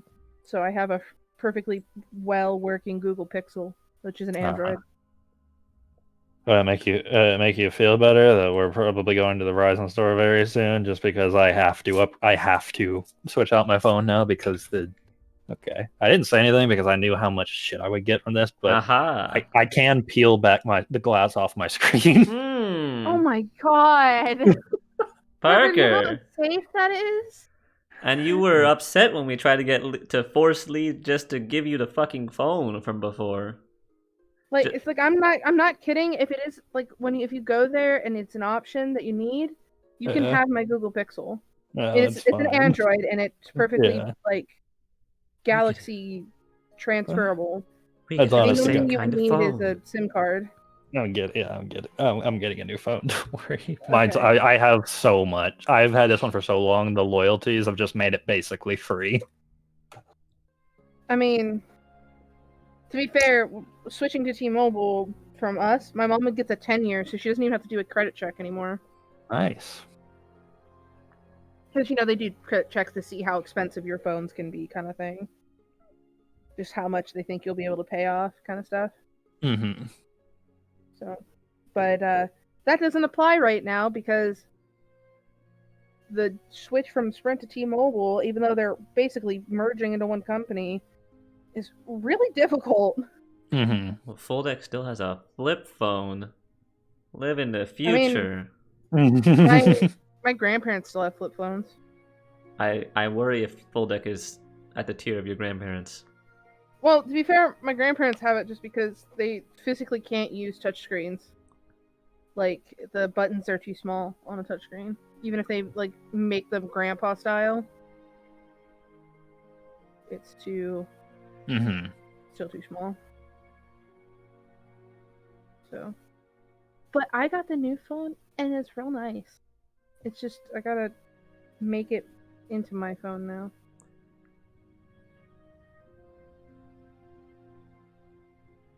I mean, if it's just Eldritch Blast and Action Surge. Action Surge and Quicken Spell, it's not really a build. Like if that's a build that takes 8 Wizard, 4 Warlock, 4 Ranger, and 4 Fighter, do you really need that to do that? Okay, but also if there's a bit more. Yeah, you can post the video in Kai's Discord if you want to. Mm-hmm. Sounds like the Rangers for the Hunter's Mark. But like, do you need to multi-class that much to do it? Like, doesn't a Warlock get Quick and Spell? No. Quicken Spell is a sorcerer thing. Only sorcerer? Yeah, it's a meta magic. That doesn't even this build doesn't even have sorcerer in it. It's Wizard, Warlock, Ranger, and Fighter. Then I don't know how we're getting the what does attacks the wizard that we're do getting. Then? I have no idea. You need meta magic adept? But wait, what does the wizard do Oh, then? that is meta magic is that's the basically take bits of sorcery into your shit.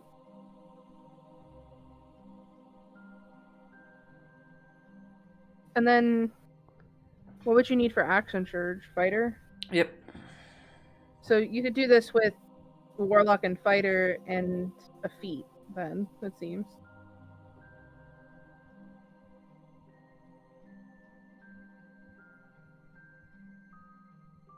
I don't know, this is just coming from someone who hates multi-classing just because it's I'm fine with multi-classing. I hate just doing like a specific build for one gimmick. Yeah. A gimmick build. I mean, those are fine. It's just I feel like you're built when you build a gimmick build, you don't have anything else behind it, so you are just that gimmick. Because if you're 8 Wizard, 4 Warlock, 4 Ranger, and 4 Fighter, that means that you have to be what level? You have what 4, 8, 12. 4, 4, 4 is 20. Is it 20? Yeah. Yeah. Okay. So you have to be level 20 to even be able to do everything. It seems. And then so until level 20, you don't even get to do the whole thing you're wasting all these levels on to do. That's just my problem with multi-classing. And then a Unless wizard it's like comes you're in with taking- Wish and says, I just want the enemy to be gone. Right. Like if you just want to do a, character, I just don't see it. Like you're, I don't know. If you're multi-classing to get one thing, it's like 1 or 2 levels, that kind of makes sense to me. You can weave that in between everything else, I like multi-classing for a theme. Right. It's just when you're multi-classing that much, it feels like it's just weakening you extremely. Even if you can do that gimmick of 16. Well, it's the builds black. builds like that are also people usually think of the end goal. Arigato. Arigato. My mom gave me Subway. Oh, okay. Well, people with builds like that, when you get that many classes involved, you're not thinking about actually leveling because you're like, I'm not making this build to play the character. I'm making this build to see what it would do at its maximum height. Because everyone knows that builds like that are probably a nightmare to get there. Daniel, you're not playing this build, right? He's You just playing, heard of it and are sharing it, right? 50, 68, good lord. He's doing a Tabaxi for build, I think. Some kind of cool speed. I like the backseat. The bullet! Yeah, he's playing a bullet. I don't know. I'm not a big, like, I don't know even if that's min-maxing, but it's breaching min-maxing things that I'm just not for. If it's funny, just to do it as a concept is one thing. I don't think I'd ever want to play it.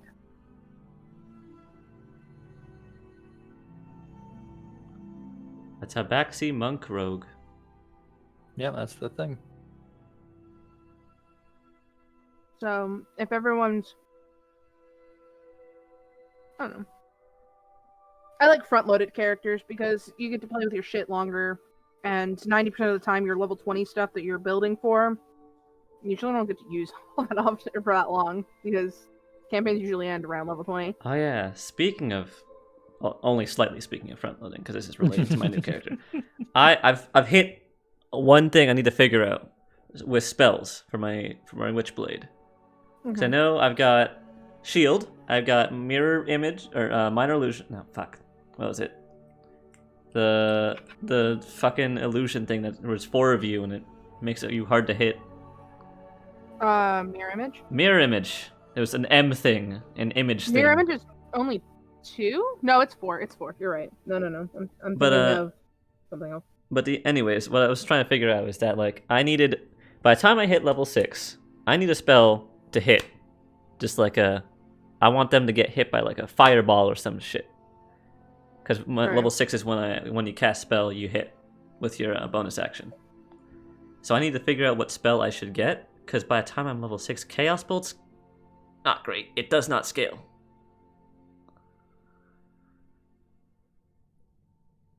Chaos Bolt does not scale, so I need to think of a different hitting and killing spell. Dr. Chronicle, that is also correct, because some people don't even make it to level 20 in their campaigns. And what you missed is we're playing the Tales of Xadia. What's the word you keep using, Parker? Primer. It is the primer. Yep. Because So the actual game is not out yet. Yeah, we're basically beta testing a pre-written one-shot adventure. And it uses the Cortex system. And I'm liking it. How are you, Kai? The only thing is, I just think there's a few too many things to keep. Like, I'm saying it's a too many, but it's not like, oh my god, there's just so much. It's like there's one too many things. Like maybe is it cleric levels of too much? it's the stress thing of how there's 6 different stresses to keep track of, and that's getting me. But to be fair, instead of stress, it's a stress instead of HP. I know. I just wish there wasn't 6 different ones of those to keep track of, because I know. I think this would be a lot easier to keep track of if it was either a live character sheet, like in Roll20, or if you had a paper printout where you could just like scratch Possibly, over it. but I'd rather just have like maybe there's just corrupted, injured, maybe exhausted, and then the other 3 are just pushed together. Just stress. I don't know. I don't mind it. It's just a little too much for me. I'm fine with I really like the assists, the specialties. I like the main attributes. I like those. Those are cool, and I'm fine with I the like values because they our make basic you skill set. think about what you're saying and not just the words itself. Like the meaning Mhm. behind it matters. And I like that we see Parker's things, so we can decide if we want to do like the hinder or Yeah, that's also good. if we need to pull an asset out or something like that. For me, it's literally just like it's slightly too many dice for me to keep track of, and that's it. I threw the cheese away. But anyways, the All the spell. ones that had been I need a kill spell, Parker.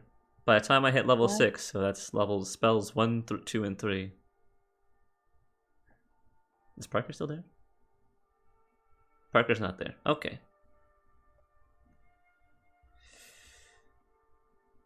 Let me see. Let me pull it up.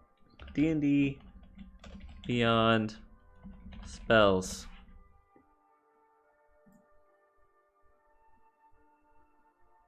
For the sorcerer.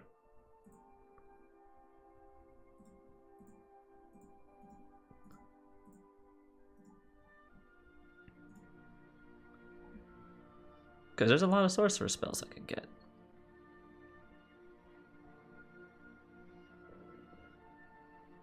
Wait.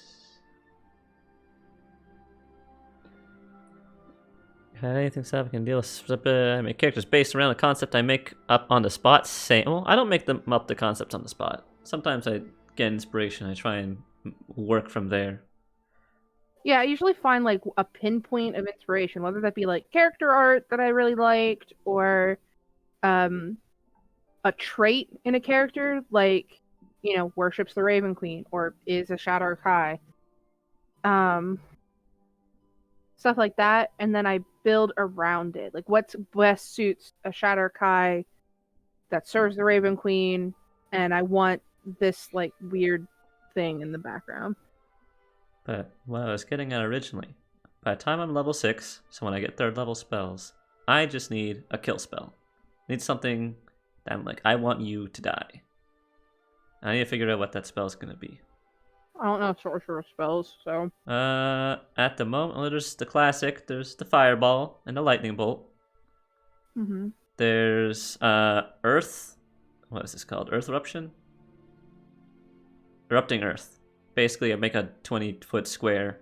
Everyone hurts in there, and it's difficult terrain. Talia's thing in League.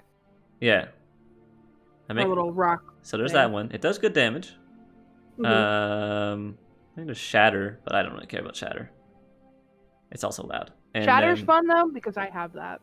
There's Chaos Bolt, but upcasting it's bad. It does not upcast well.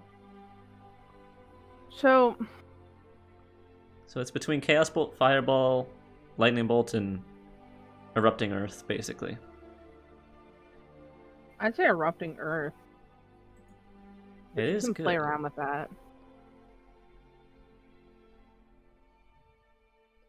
The 20-foot square damage is nice, and the difficult terrain is also nice for what my character does. Because so far I have Shield, Mirror Image,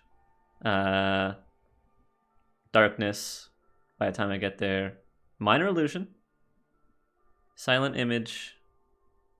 Minor Illusion is a cantrip, but yeah, Silent Image. And I think by then I'd have Counterspell. So I just wanted, like, I wanted to murder with someone with this. I wanna do a good old death. I might like reformat my character now that I have some options opening up. So it's a long way away, so I'm not like set in stone with anything beyond just some base core things that I want to play. Basically, Raven Queen and that backstory stuff I told you about. Oh, that's right. I was gonna get Maximilian's Earthen Grasp so I can make a big fist with earth and grab people. Yeah. That's a classic. That's a good one. That one's fun because that means I can cast it and have it grab someone instantly on my turn and then stab them while they're restrained on my turn. That's fun. I know you used it. I really wanted to get Melf's minute meteors, Oh, it's fun. but it 'cause doesn't work for my build, my character class. You can't get it, or Well, I can get it, but the feature at 6 is that I cast a spell and my bonus action is an attack, which would mean that minute meteors would then I'd have to choose between Not- stabbing and the meteor. gotcha. To be fair, the meteor does attack on your first action, so you can just recast it. if Yeah, the someone original really one it would wants work, but later on it's just like, well, Yeah, but you can just recast it on your as an action oh, you and know, use that's it. true because then I could also just attack on my You just- main and then bonus Mhm, action the use- meteor. Mm-hmm. I Just might use forego it the- then. Just completely forego the feature I got. Either forego the feature you got or forego the bonus action. Melts. I mean, there's no reason to recast Melfs if I can just attack and then use Melfs. That's true. Do they both do the same amount of damage? The attack, I mean, yeah, like the regular attack. the or regular there's a attack is bonus just other way? it's just a regular attack, but as a bonus action. And to be fair, you can still use your feature because it still takes an action to cast Melfs Yeah. the first time. So you attack with Melfs, the first one with its first casting, and you can use your feature to bonus action attack.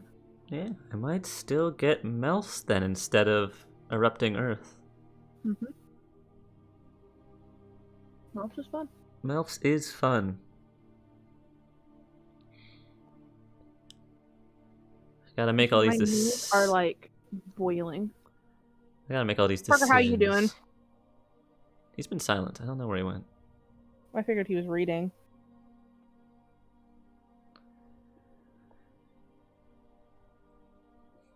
I'm starting to think instead of I might just get a greatsword because I like the comedic effect of me having a giant ass sword that's probably the size of me because I'm like what 5'5" I think I made the character, Mm-hmm. but I'm carrying it with one hand.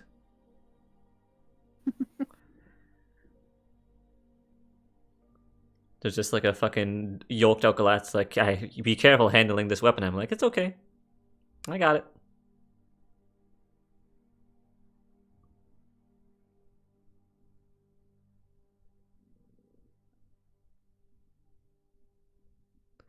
Plus, great swords are pretty great.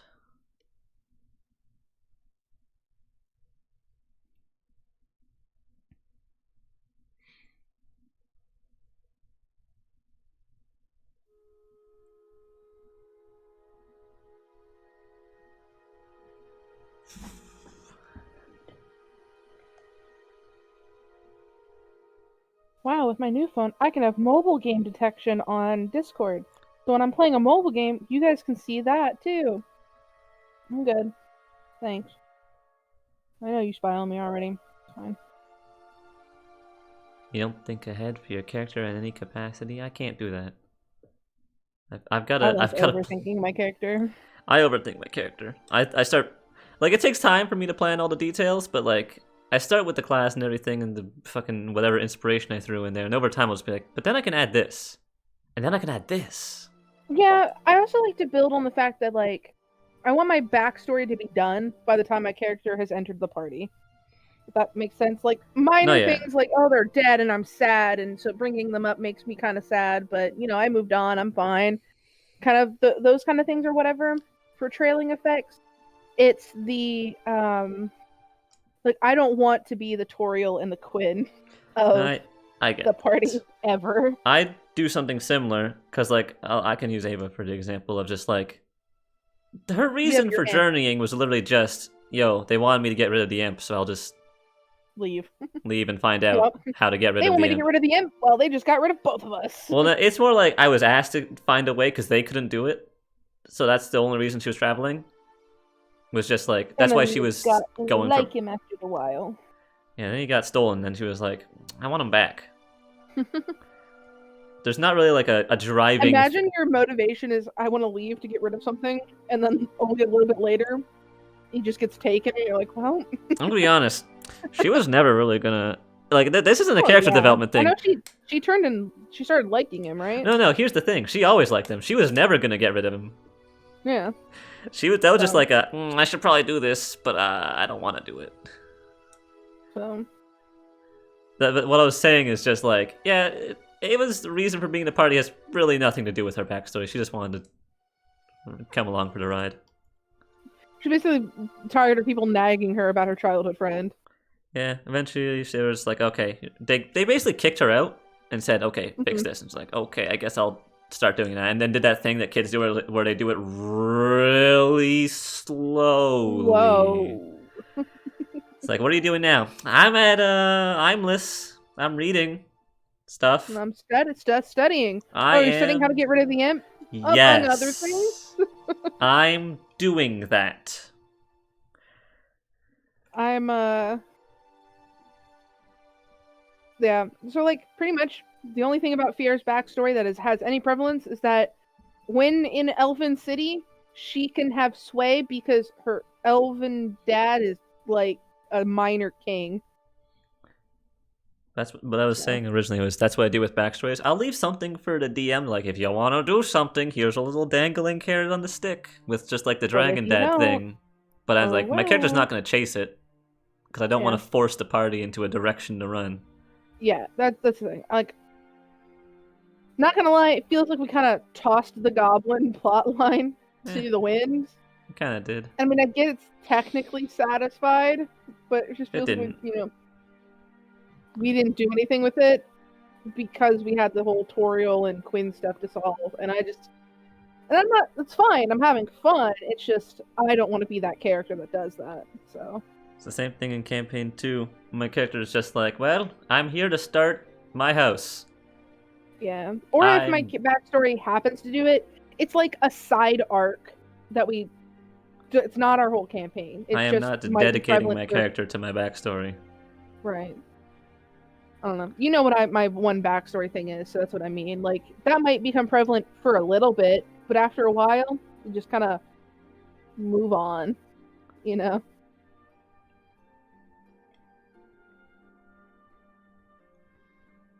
Yeah, Vakian's wife.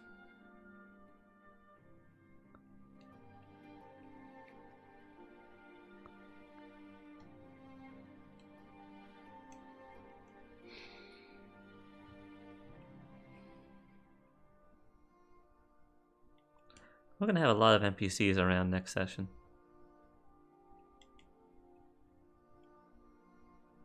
We're gonna have a lot of NPCs around next session. Oh yeah. Here, let's do the counting game. We have We're gonna have Malachi, Carrion, Natfi. kind of, sort of Rolvius. If he's around, Rolvius.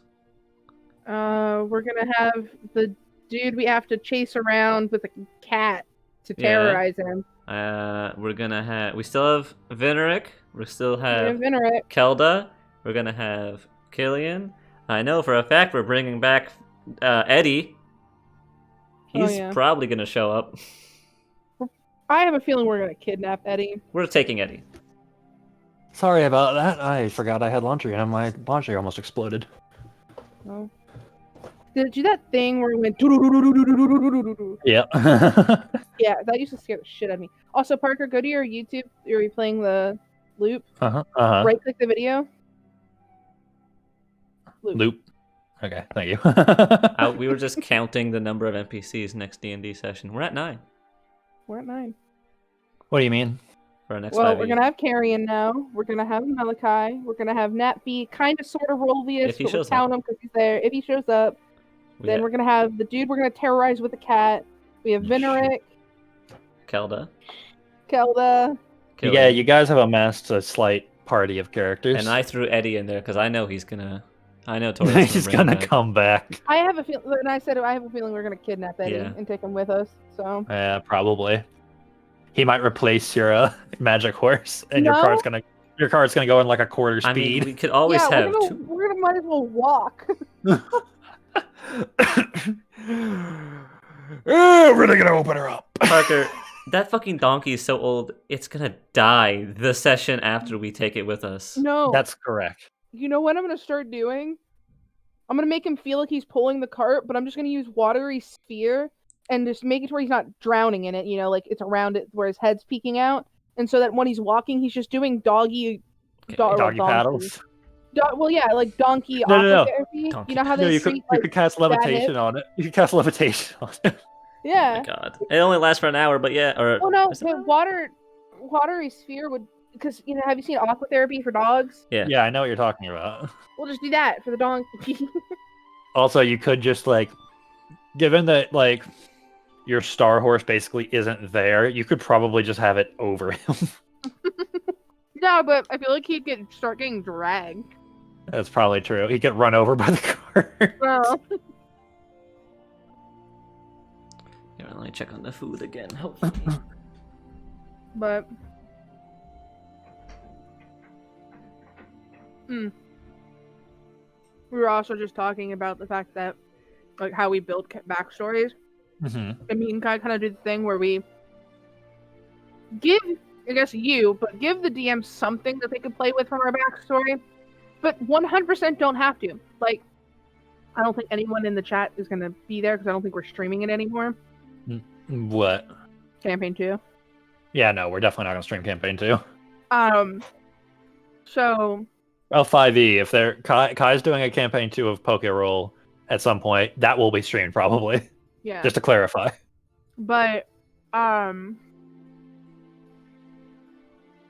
basically the dragon thing. Yeah. Right? You could totally come up with an excuse that it's a dragon egg and it takes forever to hatch and nothing ever happens. Yeah. It's If a you dragon wanted. egg. It could take 1,000 Right. years. If I wanted to be a dick, I could do that. Right. Or if you wanted, because I don't like when a character's backstory takes over a plot when there's already a plot happening. Hence why it was kind of weird that we just dropped the goblin shit Mm-hmm. and moved on to Quinn and Toriel's stuff. Which is understandable, and I'm not angry. It's just, I don't want to be the character that does that, basically. Mm-hmm. But if say something does happen with the dragon, I was thinking it's an arc in the story. It is not the story. Yeah, like I said, I've learned a lot about structuring stories from playing campaign 1. Mm-hmm. So I have a much better mindset going into it, because a lot of that stuff it was stuff I could not course correct in the middle of it because it was a problem in the base structure of it. Mm-hmm. So I'm kind of making the most of it, but at the same time, I now know what you have to build, and there are certain story elements that are hard to course correct when you're in the middle of a campaign as a DM, and you have to think of ahead of time. Right. Well, I mean, I'm not saying I don't enjoy the campaign, Parker. I'm not. No, I know that. I'm also talking to that for the benefit of the stream and anyone else who DMs who's watching. Right. So I don't mind when another person does it as much. It's a little okay, why aren't we focusing on this thing that we've been focusing on, since session 0? Mm-hmm. But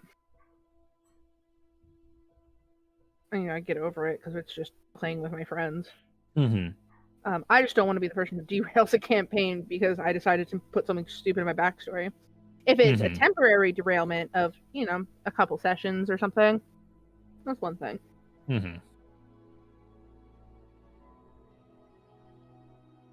So. But yeah.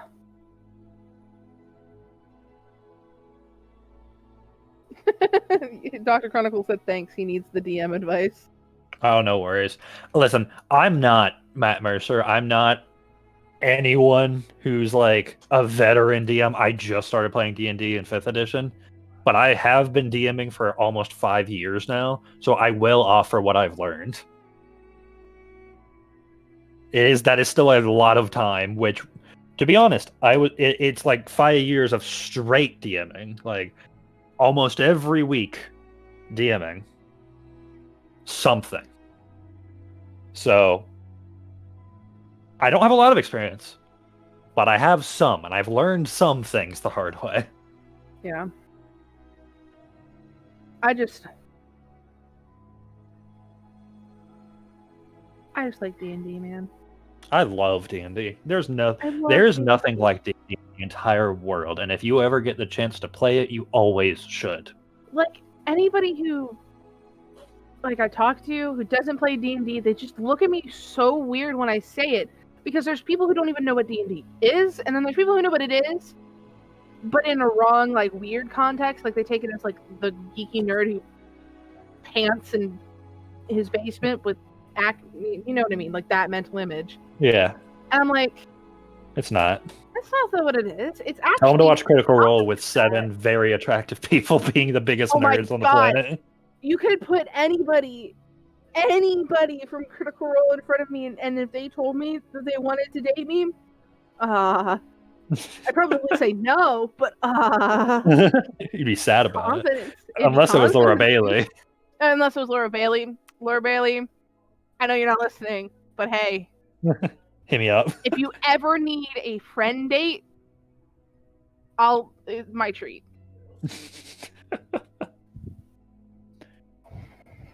I mean, here's the thing, Full Deck. I'll ask you this: are your players okay with, like, are they having fun with a slow-moving plot, or are they bored? Because if they've been doing it for 3 years now, they're probably fine. Yeah. What about Will Wheaton? What a man!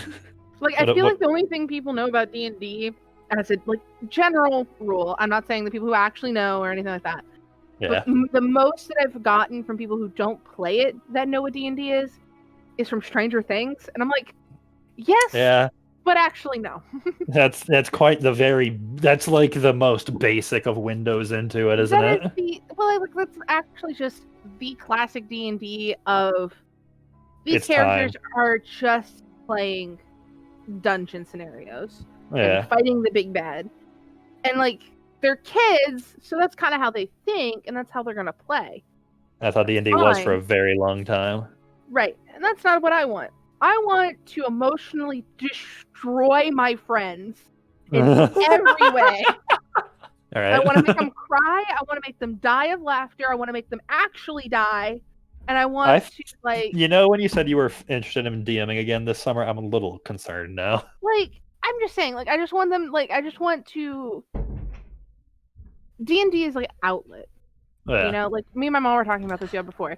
I go to D&D, and when we're arguing, that makes me feel better. Like, I get out all my pent-up frustrations about everything else in life, and I get to argue in D&D in a safe zone where my friends and I are just going to laugh it off. What's going on?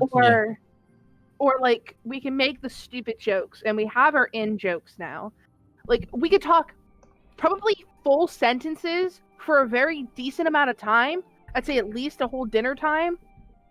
And have someone who's eavesdropping on our entire conversation from start to finish and not know a single goddamn word we said. Yeah. And that's important to me, you know, because that's how close the friend group is. What's going on? I'm just talking about why she how loves much D&D. I love D&D. And like, especially in COVID times, because it was already set up to be online with so many different platforms. Roll20 is the best, but so many different platforms. It was so easy to stay social with my friends, you know, because we already played it this way.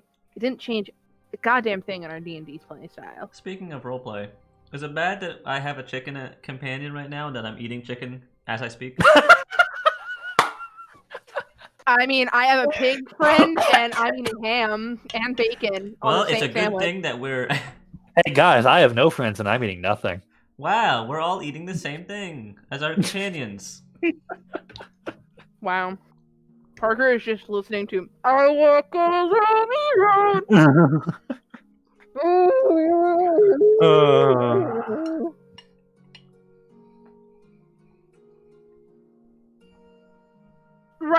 Right. And I have to say, COVID was great for my career path because I'm an artist and I work at Michael's. So Michael's made so much money because of COVID. And we're not even sure if it's just COVID, because we're hoping that because of all these decisions that people made, like to buy a Cricut and sewing machines and shit from Michael's, it'll keep them coming back to Michael's because they already bought this huge expensive item. But Michael's made so much money last year. So much money.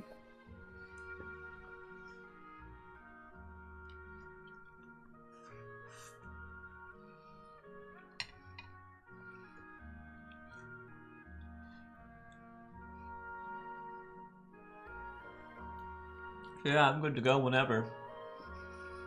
All right. Are you ready to go, Burger? Give me just a teensy bit longer. Just a momento. Hey, in Dr. Chronicle, I'm gonna tell you, 99% of the time, if you're concerned if your players are having a bad time, or whether or not they're having a good time, I'm gonna tell you, people will not show up to D&D if they're not having fun. Depends how often are they putting it to the side. If they aren't, then they're liking it. Mm-hmm.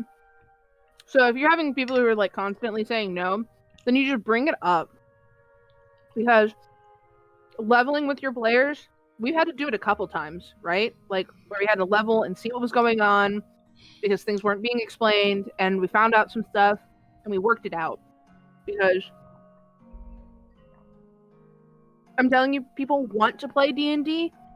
You just got to kind of get over the bumps in the road of personal differences, and D&D is perfect for that. It opens up that window.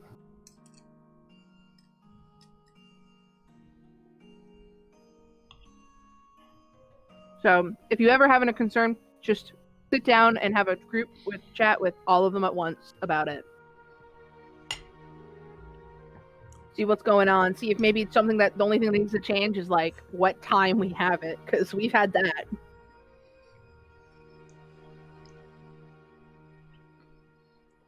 So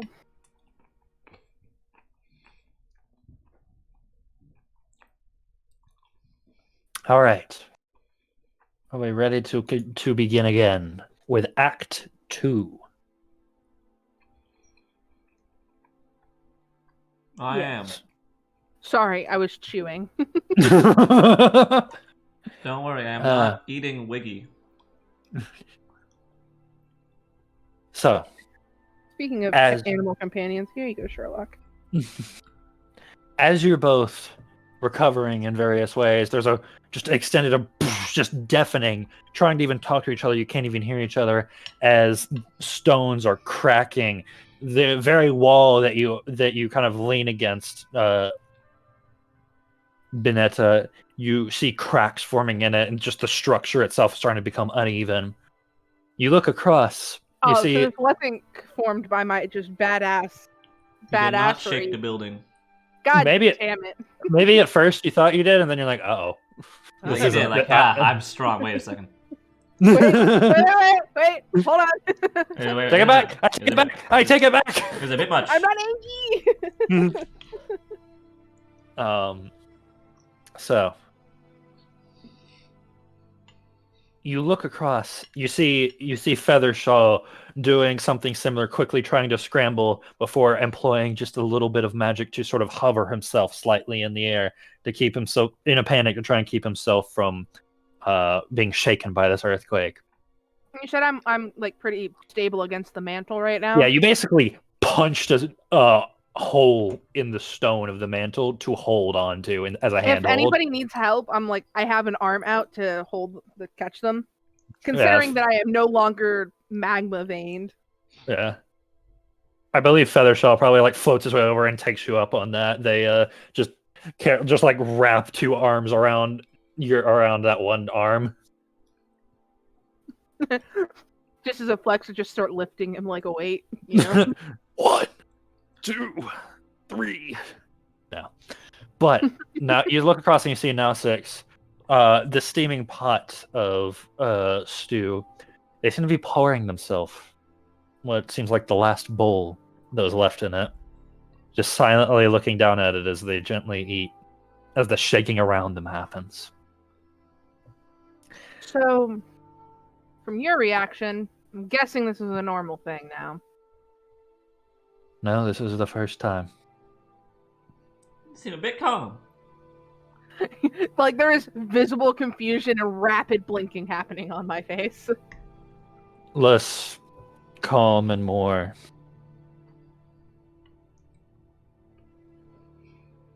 aware.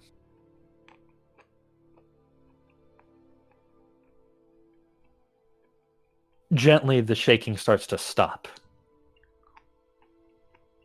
And Feathershaw sort of sets their feet down, and still holding on to your arm. And it's just you seem to, literally and figuratively shook them. They've developed a little bit of a fear.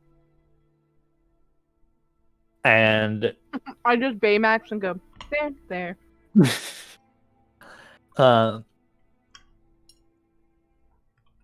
Nasa kind of blinks and looks up.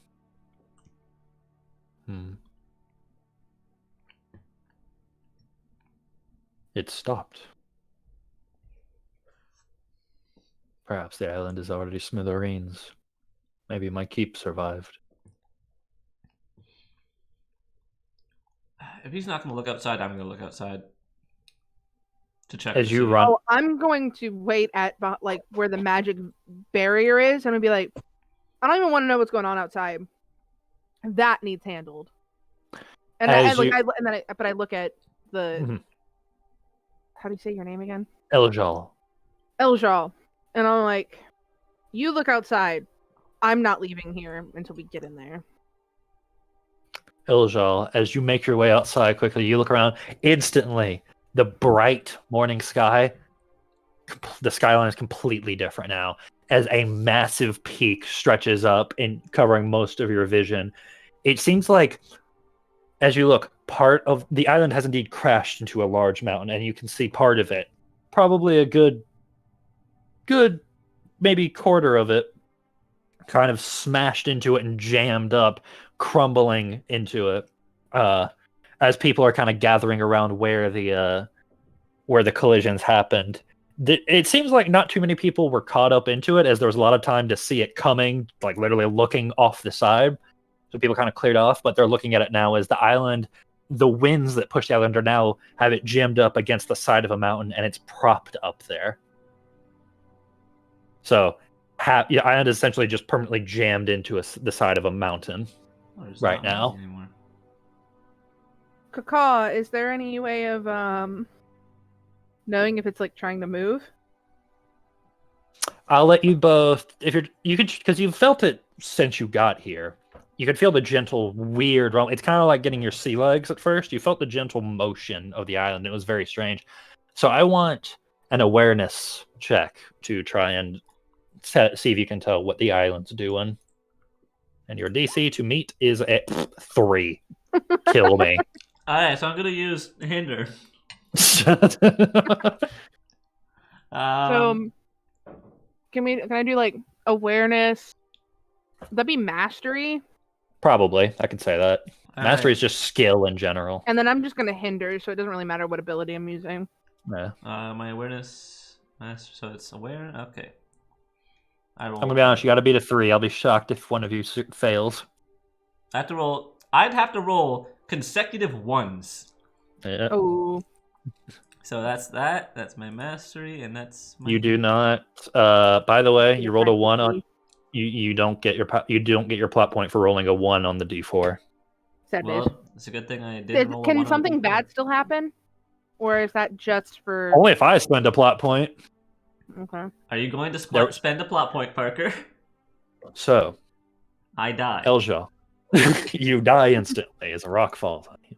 No, but as you are looking out, you do see that there is rapidly a growing, not discomfort, but distress from the crowd as you see elves, their wings spreading and flying off away from the mountainside and towards you. And then the same elf that agreed to help you two kind of runs up and he's like, Abbie, there, Wait, just slow.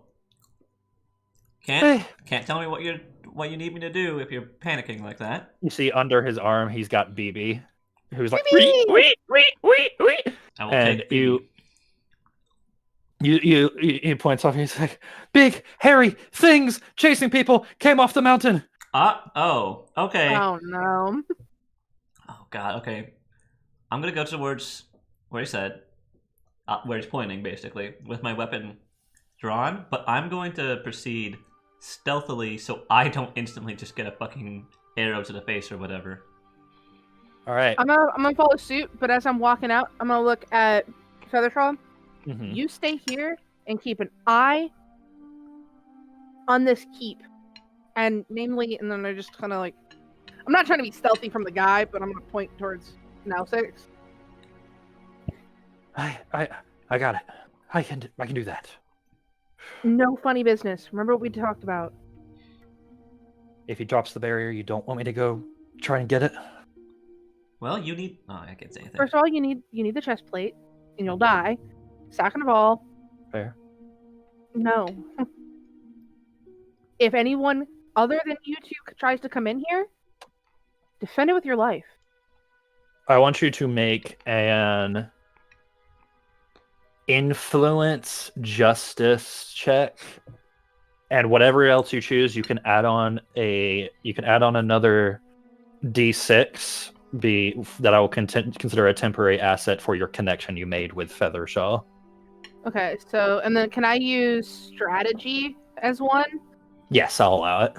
So, influence, justice. Oh, it's another 12. Uh-oh.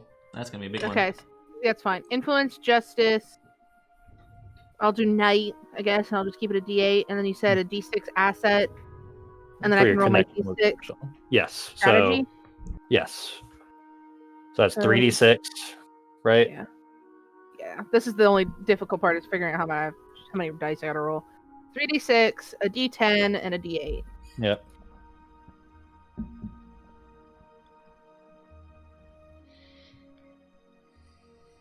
Oh, you can make it. Oh, those nice. Two ones though. Ugh. You still succeeded. Yeah, I can do it with Either of them and the 8. I was gonna use 8 and like my one, D6 Mm-hmm. and the D8, and if I can, I'll use my D10 as a. An effect die. Mm-hmm. No more. I'll say because you're using a D10 for the effect die, you don't develop any stress from the 2 ones. Uh-huh. But he kind of looks at you, or they kind of look at you. I'll guard this doorway with everything I have.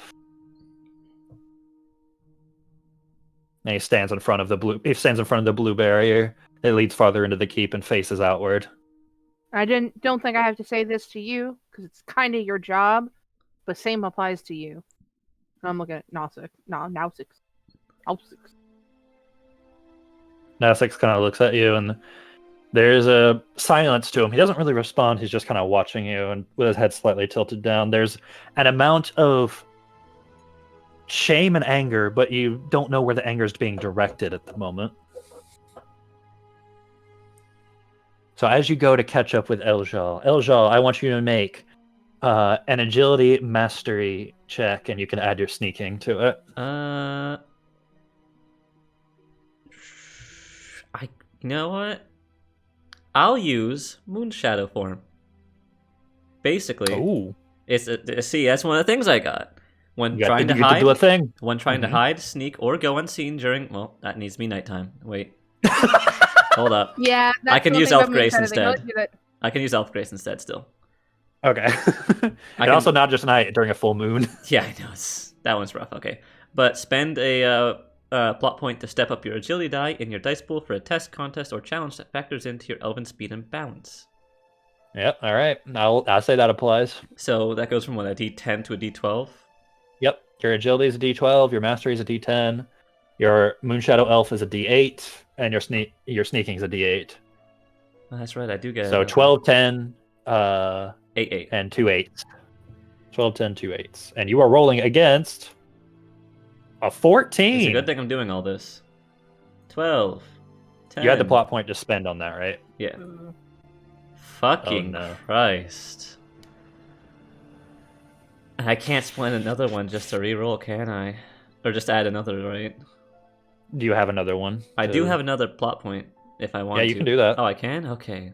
You cannot. Here's the thing. The only time you cannot do it is when you just got that plot point this roll. Because I had. For doing. Yeah, you know what? I'll use it. I'll have one plot point left. You want to use it on the 10 or the 12? I'm using it on 12. I'm gonna hope. 'Cause I forgot you had a 12 in this. Here's the thing. This is a dangerous situation. I want to go in safe. Yeah. So at the moment, I'm at 9. Mhm. So I just need what do I need to beat? Fuck, I need a 5 or higher. On a 12, statistically, you have the advantage.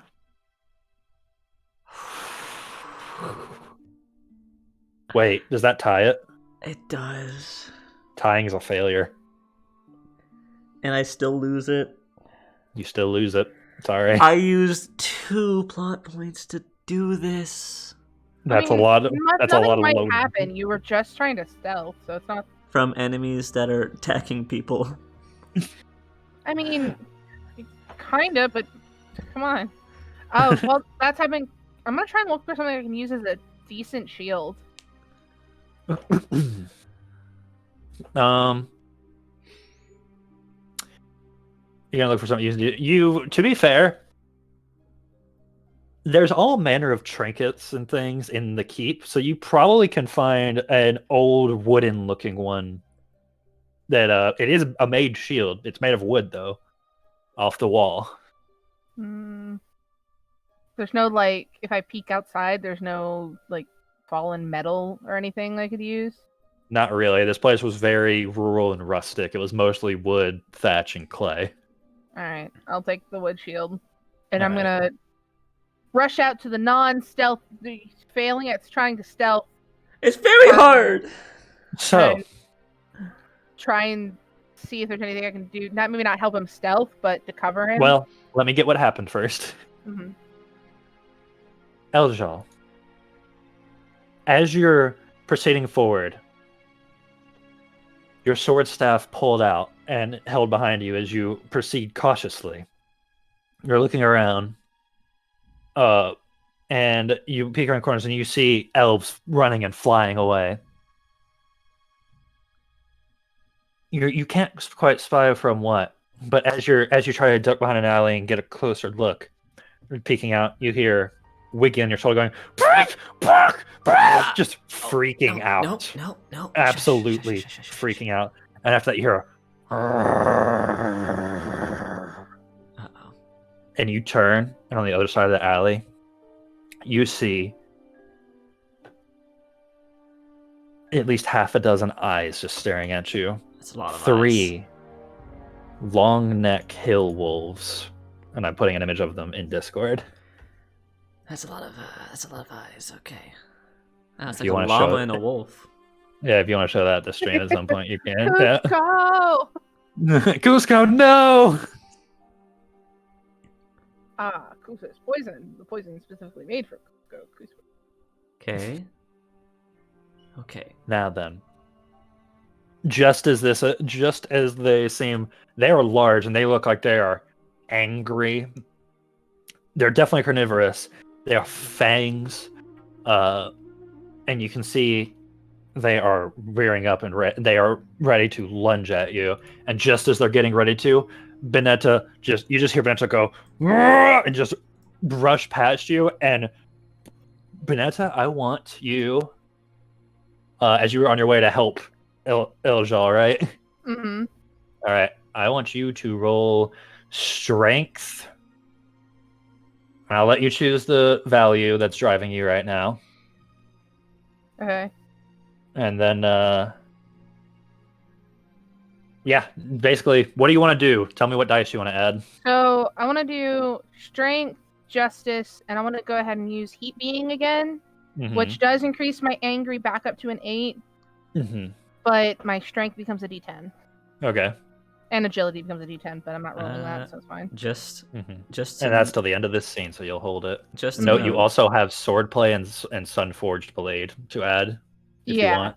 And I was gonna see if I could pull those too.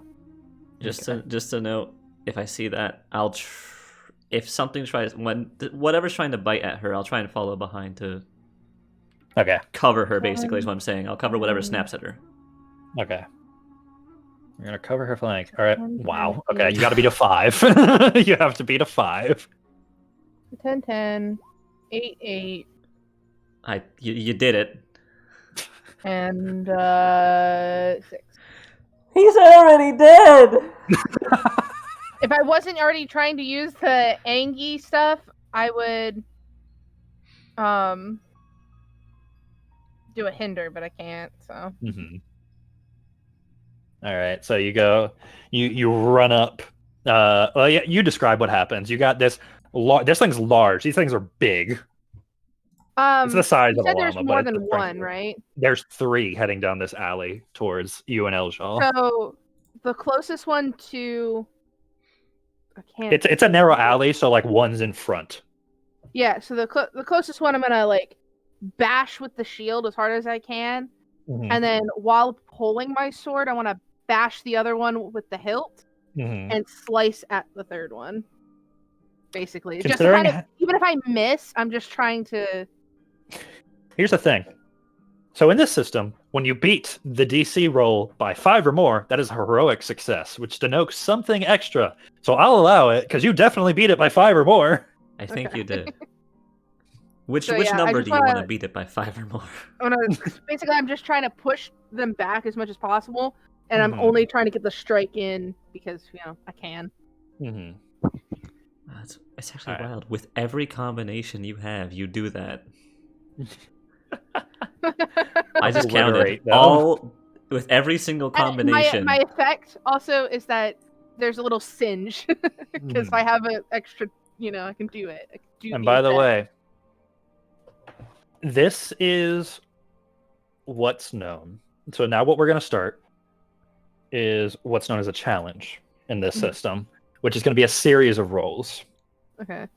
And basically, I have my standard difficulty dice, which for this challenge will be the 2d4, but I get to add to those the challenge dice, which denotes how long of a challenge this is and how hard it is. The challenge dice are 4d6. Okay. So what happens is every round, both of you are going to roll against the challenge dice, and every time you beat it, I take off 1d6 until I'm left with none, and then you beat the challenge, Okay. or until But until what- you flee or do something else like that. Right. Do we add together for the challenge? No. Okay. Okay. Okay. So it's actively a difficult thing to work towards. But I'll let this I didn't quite do it right, so I'll let this one count as the first one, so it'll be 3d6 instead of 4d6 on the next round. Okay. So, Eldajal, as you see Benetta just whirl around, elbow striking, pulling the pommel down, slicing and bashing with a shield, you come in soon after as there are more dazed, as they're all dazed, and what do you do? What are you going to try and do? Oh, I'm going to try and slice whichever is the one that is, like, what she hit the weakest. Well, not the one. There's no way to see that. I'll just hit the one that's furthest on the left, like that's away from her sword. If you want to try and hit the weakest, go for it. Oh, okay. I didn't know if I could Hit the one I hit with the shield because that one was a blunt shield. Yeah, I'll hit that one. I'll hit the one she hit with the shield. Just try and get it right in the neck. All right. With one end of my spear, or my, whatever this is, sword staff. Both. All right, you need to beat a 14. So let's see. I have to add in, what do I add in for... Is it roll for mine? each one of us, or is this is that round's roll that we both have to beat? This is this round's roll that you are both going to have to beat. Okay. Well, no. If Kai beats this one, it goes down to 2d. It'll be a new roll next one for you with 2d6. Okay. If Kai Got fails it. this, it'll still be 3d6 when it comes to you. So is this strength and mastery? I'm going to let you... I'll accept strength. I didn't think agility would match since I'm just trying to go for a head jab. Mm-hmm. Yeah, I'll say that. So strength, mastery. You do also have swordplay, and the elven sword staff is another d8. So that's 1, 2, 3. That's 4 8s and a 10. Mm-hmm. Oh no, sorry. Swordplay is a 6. So 3 8s, a 10, and a 6. All right, go for it. You beat a 14. 6, 10. Well, I can only use 2 of these, right? Yeah. I have one more plot point. You could re-roll that d10. I could. I might as well. Well, I don't. What? Yeah. Yeah, no, go ahead. Ignore me. Go ahead. Yeah, I think the only thing I can do is just use a plot point if I really want to succeed, right? Mhm. The dice don't like you tonight, do they? No. I'll have to use the last plot point I got just so we Go for can it. not die. I'll do the 10. Barely. No. Wait. It's a 14, so hold on. 7 plus 5. So if it's, yeah, no, that's 15. You barely made it Oh. over. Huh. So, Barely got it. all right, describe what you do. Are you going for the kill on this one, or Oh what do you yeah. want to do? I'm just gonna, as I see him get stunned, I'm just gonna quickly go into the side and just go right like through the neck, and just sort of chop it. It's a long neck, so you just want like you Vanessa, you hear just it sounds like a fan just it's just Elja winds up and spins this bladed staff, and long neck chop, and one of them is definitely down now.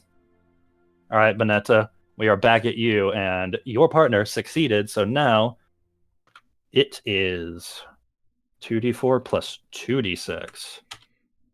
You got to be at 10. Okay. I have an interesting thing I want to try. So All right. I'm going to hold my shield up to the one I sliced, just as a defense pose. Mm-hmm. But the one that I bashed with the pommel, Mm-hmm. I want to see if I can convince it to back down, whether that be through intimidation or leveling with it. Mm-hmm. My idea is to use animal training. All right. I'll say you're going to try and I'll say it's an angry wolf creature, essentially, so you're going to try and sympathize with it or intimidate it, because that will also decide what other things you roll here. I think I'm going to do intimidate. All right. Then I'll If let it's you a use... wolf creature, I'm going to try and be the alpha here.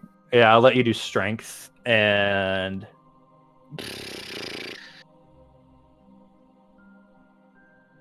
Truth? Yeah, I can see it. I'll let you do truth. I'm thinking truth, like justice, because of like I'm just trying to stop this thing from fighting, but like that's me pulling for my 10 more than anything. Actually, I agree with justice more than truth, honestly. Okay. So strength, justice, and then you can do animal training. Do I still get, because this is still technically the same challenge, so I still get my 10 for my... Oh yeah, no, you're still hot-blooded. But I can use a different distinction now, right? Even though What do you mean? that's there. Like I can still... Oh yeah, that's just a buff you have on you until the end of the scene. Okay. Until the end of the challenge. I'm gonna do... Can I Okay, this is... It's not specified, so I'm actually asking. Mm-hmm. I'm already at an 8, Mm-hmm. but can I step it up by using it again? To make it a 12? No, because of you have to be below an 8 to use the ability. Okay. Alright. So 10.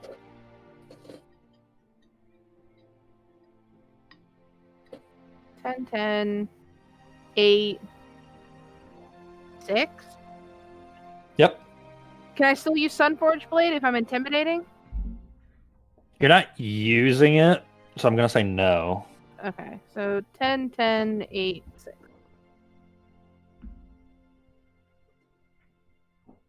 Ten, 8. Oh no, shit, that should only be 1, 6. Sorry. Just take I'll the left re-roll one. it. The left one? Yeah, I'll let you re-roll it, just for clarity. Mine are coming in 8, slowly. 1, 6. So ignore the 2. Wow, it was a So 3 that- anyways. How fun. To beat a 10, I do that. The 5 and the 6. Right. What? I didn't To get a beat... 6. The only way to beat 10 is to use the 5 and the 6. Yeah, you got a 6 in your 2d10. Oh, right. I was looking at the wrong thing. Sorry. Yes. Yeah. So use the 5 and the 6 and You can effect yeah, you can have an effect die. Choose an effect die, and I'll take in consideration. the D8. All right. That's So the only one I have left. Oh wait, it's can I gonna use the D10? Because I have a 2. yeah, you have another D10 you can use. I'll use the D10 then. Yeah, you have another D10, so yeah, you can use it. All right. It's going. Oh God. It's going to make a contested roll against you.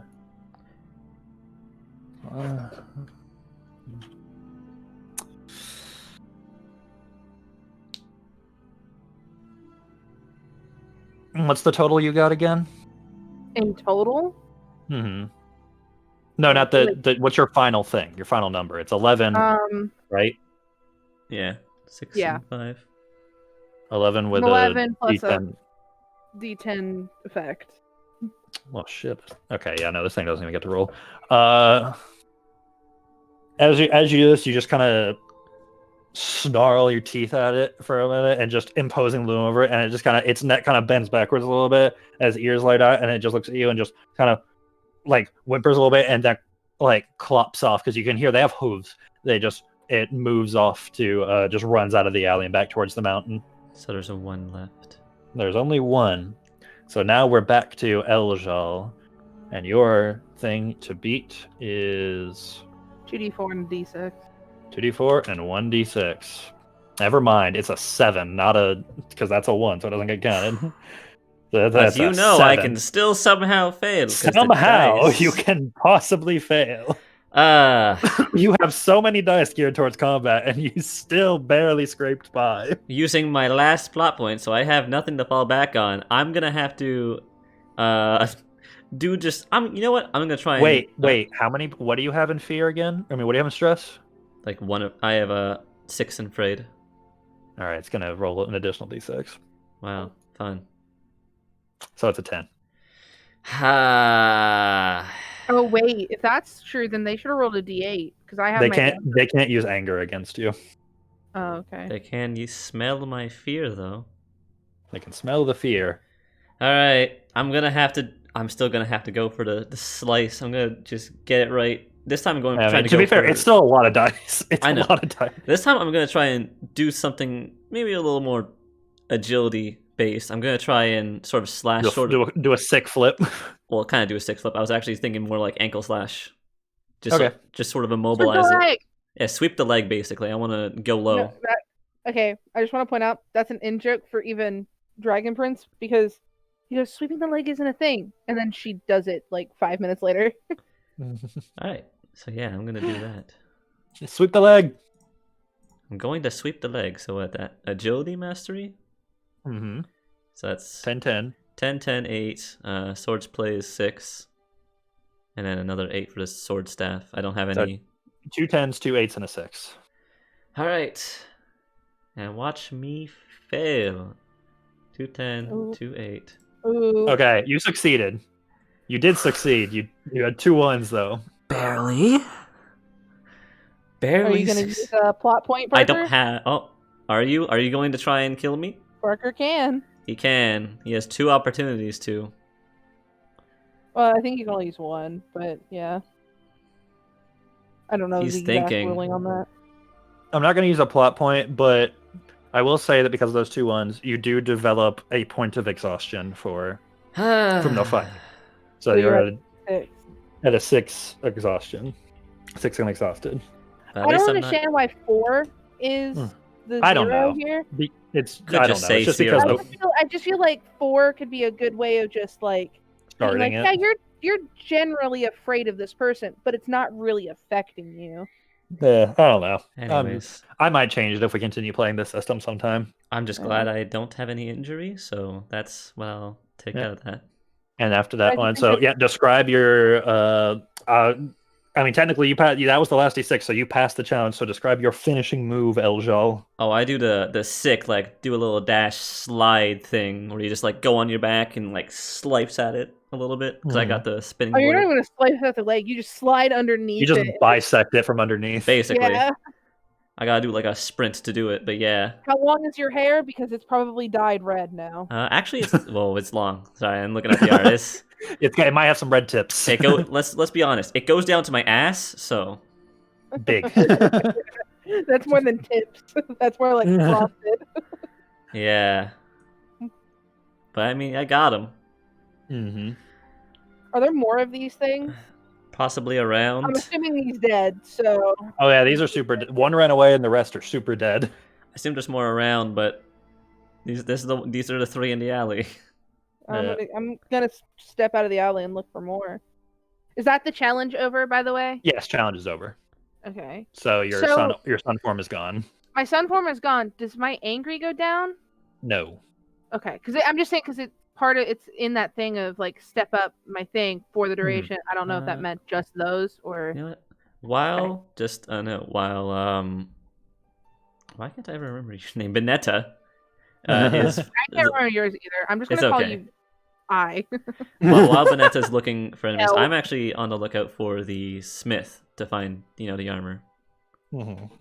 I'll look to see if I they're... want to look out for more creatures and see if I can protect any Skywing.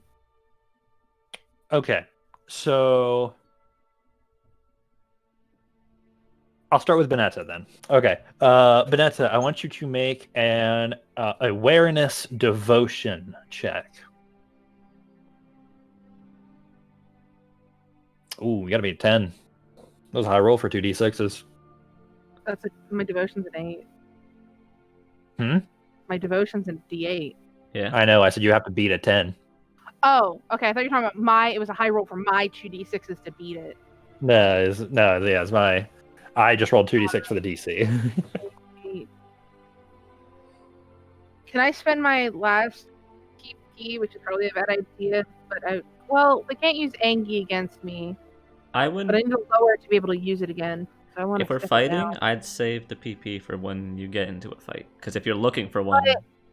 But I don't have my Angie thing, which makes me better at fighting unless I lower my so you should Angie. save your PP for the fighty.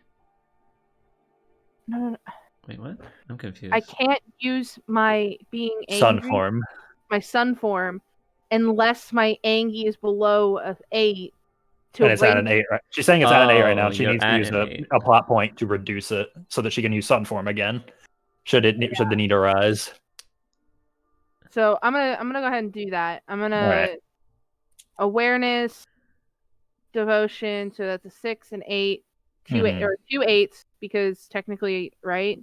I should look at the 8 and spend the PP, right? Okay. So 6, 2 8s, and I spend a PP, and I'm at a 6 Angie. Yeah, the Angie doesn't do anything against this, so. Yeah.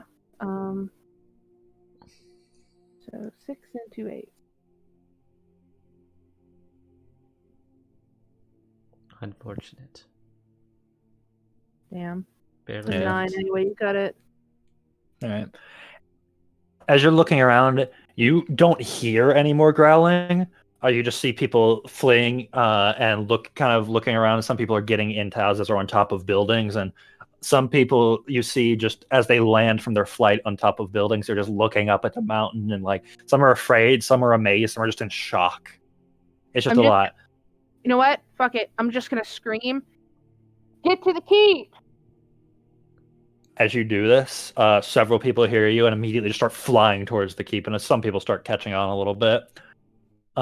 One thing you do hear is a little wee, as BB just runs up to your feet and just grabs on, with like the front two things just grab on your ankle, just holding. Aww. He's just like holding on to you. I'm gonna put a hand down. I'm sure I'm back. Basically, I'm gonna try back into the alley again. Just in case, like, basically trying to get more coverage on all sides and have my shield up and ready. Okay. For the moment, you don't see any more of these wolf creatures. Yeah, but... Yeah. Who knows? Who knows? Like, all of its targets are running this way now, so... Yeah. So, Eljal. Sorry, the elves, like, if any of them are walking, they have to walk by me to get to the keep, right? Either the keep's in the center of town, so if they were on the mountainside, yes, they have to walk past you. Okay. So I just want to try and like do my best to like protect the ones that have to go by me. Yeah. Alright, anyway. Eljal, I want you to make an awareness. I'll let you do mastery for this just because it's a strategy sort of thing. Okay. Check to find Le Blacksmith. Alright, so awareness is 8. You've got to be a fucking 5, okay. Mastery is 10. Distinctions. So I got 2 8s, a 10. This might be a good time to do a hinder. Yeah, I might, but I've been rolling so poorly. I'm gonna do it. I'll use it obviously on the 8. I don't have anything else I can add into that. So yeah, it'll be a A 10, an 8, and a 4. Yep. 10, 8, 4. Yeah, I you did it. smashed it. I found him probably. I could just use the fucking the 8 and 4, and then just use the 10 for effect if it applies. All right, I'll allow it to apply. So as you're running through this city, you try to remember you heard the clang, clang from the blacksmith early in the morning, and you run that direction, and you see as boulders have just collapsed all over this house, and this you see this elf, kind of large, burly, mostly clean shaven. He's got kind of a mohawk between the horns. He's like, oh. He's kind of sitting down, kind of very dusty off to the side. Whew. Glad you weren't one of the things. I'm a little too tired to fight right now. Are you okay? Any injuries? I'll look at him. Oh, fine. He looks he looks banged up, but not like Just seriously bruised. injured. Yeah. Okay. You need to get to the keep, but I have to ask, do you have the armor that you were working on? He just kind of looks at you for a moment. I locked that thing up after I learned what he's been doing to people with it. It's in there, and he motions to the rubble that was once his house. Do you have the key? I mean, the front door's in pieces. What do you need the key for? When you said locked, I thought it was in a box. Oh, wait. Yes, I do have the key. Parker forgetting what he No, this guy's kind of dumb. Don't worry. Oh, yeah, it's the guy. intentional. That's sure, the character. Parker, I'm gonna play it off that way. He just kind of fumbles with it before he hands you a key. It's a fairly small key. Looks like it could go to some kind of safe or something. I'm just gonna sit here for a little bit. Don't sit too long. I think I swallowed a rock or something. I can't help you while I'm looking in there, so don't sit too long. Okay. I'll look one last look down the street to make sure there's none more of those wolves before I head into the rubble. I'll say that you don't really see any more of those wolf creatures right now. Yeah, just a quick check. You guys, neither of you see the wolves or hear the wolves in the streets from the mountainside. You can hear various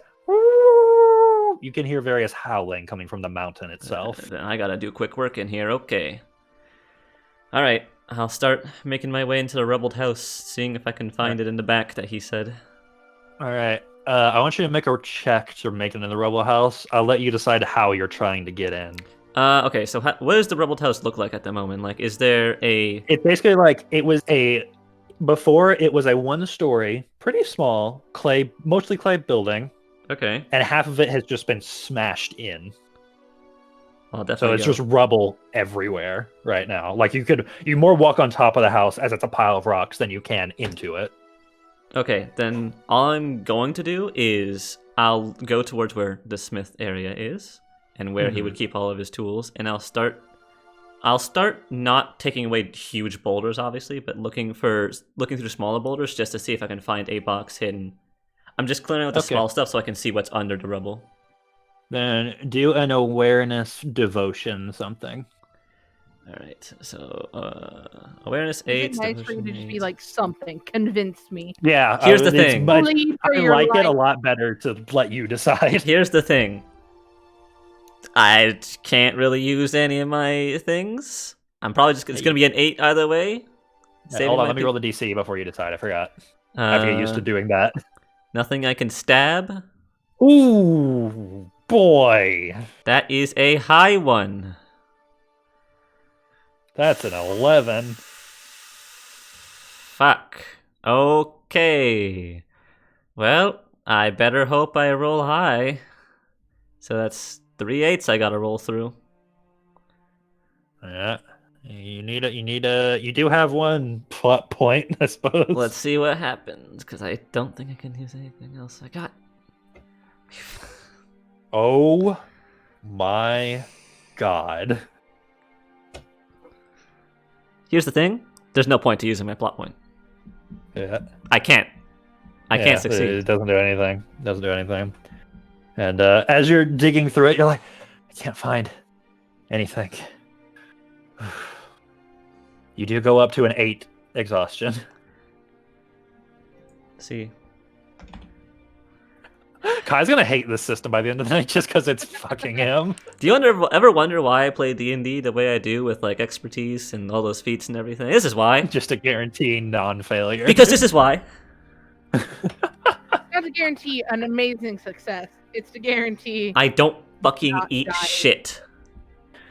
So, Benetta, as you most have been able to see everyone through, though no more wolf llamas. What are they called? I Hold don't on. know what you call them. They're called long neck hill wolves. No long neck hill wolves seem to show up again. But as you look over, you hear a and a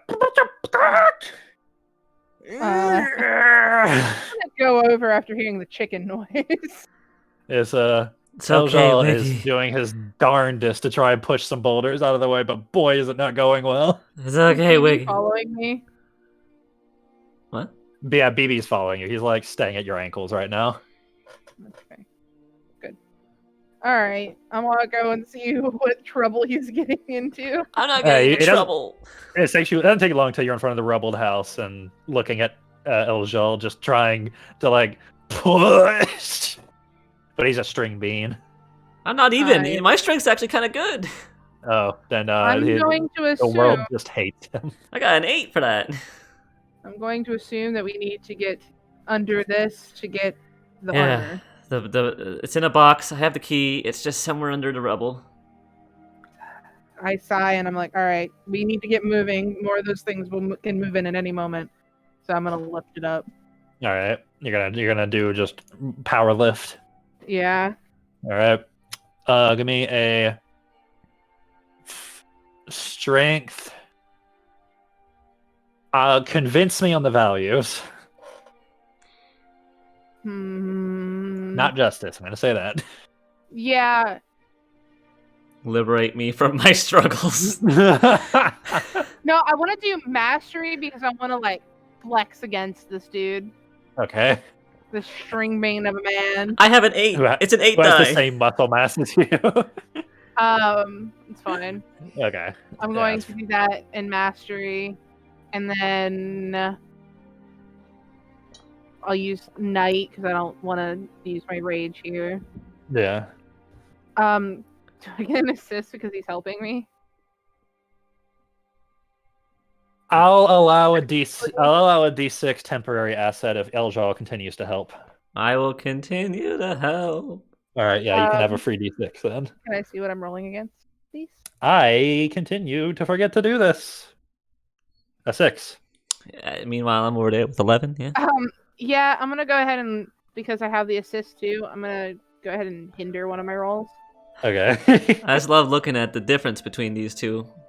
the DCs. So that's an 8, 8, 4, 6. Yep. You already beat it.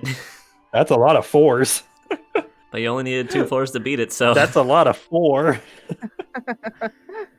I'm gonna flex by like after a minute, I'm just gonna drop my other hand and lift it up with one arm. Just pump. That's the effect die I'm using. Okay. And then I just want to gain my PPE. Okay, yeah. So as you both work to shove rocks out of the way, push, you get down until eventually you see this toppled over what looks like the size of a dresser, but it's this large iron-clad container that does have a keyhole. all right, I'll try the key. All right. Make a check for that. Please, God, don't. Make a check for key. Please, God, Make- I failed make a so key I check. I get so many ones. I don't need this. All right. As you open it, not even really dented, you see this gleaming silver and blue breastplate. And I'll put it in art in Discord. Discord. That sort of shines back at you just a little bit, and it has this iridescent color to it. It's got a frowny face. It does. It has eyes on your nipples. I see what I see. We're mature. No, we're Anyways, not. I won't put it on. I'll just take it. You know, I'll take it, and we can start making our way to the keep. I'll make sure the smith is up and ready to go. Okay. So, as you go back by the smith, he's kind of already stood himself and he's like pushing his back out before his wings stretch out and he starts heading towards the keep. All right. Well, let's make our way back. Yep. Is As you guys Wiggy okay? Wiggy seems to be okay, and Wiggy has the personality of Wiggy's less afraid of what's happening, and more like she looks like she's about to peck the back of your ear to tell you to go faster. Wiggy's trying to Wiggy's resigned to being like, I'm gonna sit here, and if you die, I die. So you better not die.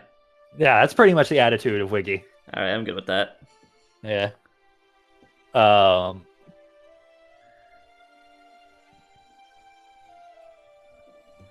So. Okay,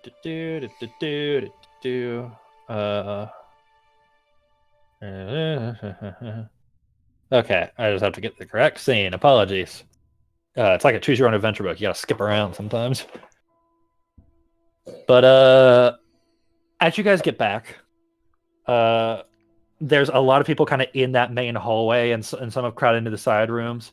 And Feather Shaw is just kind of like holding their hands up, like, please, I don't know what's happening either.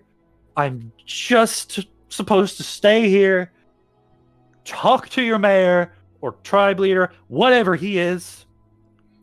I don't know what's happening. I don't have a way to turn the island around right now.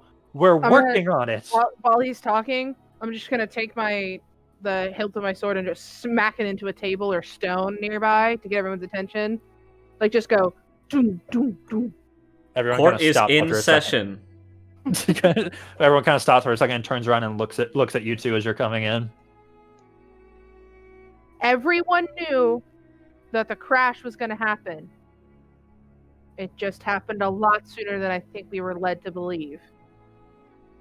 The creatures, I assume, came from the mountain as well, probably in retaliation for crashing into, their home. So we're all going to stay here, stay safe, and we're going to work on dealing with the well. For now, we should probably border up the doors. Make sure they don't come in. Yeah. I want everyone to start moving any wood, trinkets, anything heavy against the wall. There are more and more of the wolves coming. So we're going to board up and be ready for that. As you, you know what? Make a influence. Yeah, in some kind of influence check. Something. I'll let you do justice. And strategy probably applies to this. Yeah. Let's see. Huaca. Justice. 6. Threes. It's a 6. 6. Not too hard to beat. 6, 10, 6. And while Can I was- use my asset blade because I used it to get their attention? No. No. I'll hinder an 8 and see Okay. if I can get another PPE. Okay. So it was 2. How many plot points are we at right now for both of you? 1. I have 1. Okay, so you're both at 1. I I'm used just 2 trying and to counter failed. any- So 6 for the influence, 6 for the strategy, 4 and a 10. So we'll do 10. You did it. Nice. Oh wow, you can use the 4 and 6 and just get a 10 effect. Yeah. I'll do Alright. the 4. I mean, I can do a 4 and a 3. Yeah. Oh, no, yeah. Yeah, that would still work. You cannot You fail beat a this 6. check. Yeah. So, Alright. then I'll use the D10 effect. As you're going to as you kind of say this, some people already start moving. They go to the study, they go to the dining room, they start bringing chairs. Some people start emptying bookshelves from the study and start just a couple people will lift and move that forward. The front gate and doors start to be just barred heavily with tons and tons of furniture. And all right. I'm gonna find that kid that Mhm. gave us all the warnings and stuff. I'm gonna Mhm. give him a pat on the head. He kind of looks up at you and is like, That was Yeah. very, very good to come find us. Thank you. I'm not gonna lie, I was kind of just running away and you guys were in the right direction. But You still stopped to tell us, so Right place and right time. okay. It looked like a soft couch in the study. Do you think it'd be okay if I lay down for a minute? go for it. And I'm gonna pick up BB from my ankle and I'm gonna pop it on his thing. Comfy. Comfy. And he just kind of squeezes and goes, I pause as I'm handing the pig over to him. What happened to all the other livestock? most of them are running around at your feet in this building. Okay, good. It is a zoo. It's not great, but granted, most of the other elves are flying in these And halls. then, yeah, I'm gonna get like, and someone try and calm down the animals. We don't need that kind of panic. You hear someone from the corner go, "Oh, got it!" All right, let's go find Gnostics. If we're gonna go down those stairs, he's better tell us what we're in for. I have a better question. Which one of us is wearing the armor? I'm just holding it right now. I'm not wearing it. I know. So Oh, which one of us is going to wear? The I same assume character. whoever's more confident in touching the rock, the magic rock. Not gonna lie, scares the shit out of me. So. Well, same here. We gotta do. I mean, I don't think Feathershaw can be convinced to do it. He's the one who wants it. This is true. But if he takes it, it would fall out of the city would fall out of the sky. We think. It's planted in a mountain. Well, we want it to be not on the mountain. To be fair. No, I know. I'm just.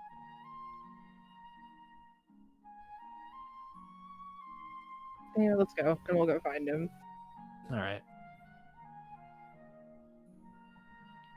As you come back, you search around for a second before you get back to the dining room, which is mostly empty now. Even the long table's gone and used for barring the doors. And you see him kind of, Nussik's kind of standing there. And he's, he looks sweaty and his sleeves are rolled up. He was likely helping move things, but now with nothing left, he just kind of stood there to contemplate again. All right. You ready to do what we are doing? Yeah. I believe so. I just tell us what we're in for. Well, it shouldn't be that much. It shouldn't be that much besides the actual well itself. You see, there's many traps and mechanisms set in place for those who try to steal it, but I have the power to turn those off like a switch. I figure. So you should be able to just walk up and, well, someone has to use the cuirass. Well, as someone that does not know of this world, what is controlling magic like? As in, what do you need to be good at that? Out of character, because honest to God, it's about standard wizard stuff. It's basically knowledge based. Well, you study it. Even I'm gonna elves be honest. who inherently have it study it greatly. I'm a but bit also, dumb. Well, also, mind you, handling stuff like this isn't like you have to know the magic. This is basically you don't really know. This is a primal force, as in anything could happen with these sort of things. Nice. This is not the normal learning magic. This is a unique situation. Yeah, I assume someone familiar with the normal learning magic would be better than me, at least, I think. On a scale of 1 to 10, Kai. I have not How very many many books brain do you read? apples. My How many dice is a apples do you 6. study? Oh, okay. It is low. Look, I have the physical. I do not have the mental. He kind of looks at both of you and said, "Listen, As far as I can tell, the most I was able to ascertain through failed tests, not really many successes to go off of, or any, but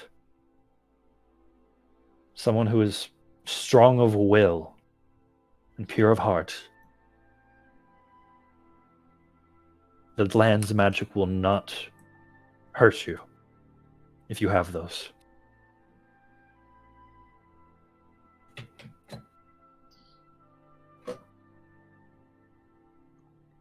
Well, let's go down there and see how willful we are. Is Will spirit in this? Roughly. Pretty Yeah, much, yeah. Spirit. Hey, I got that. I got some of that. I got a 10. You're more willful than me.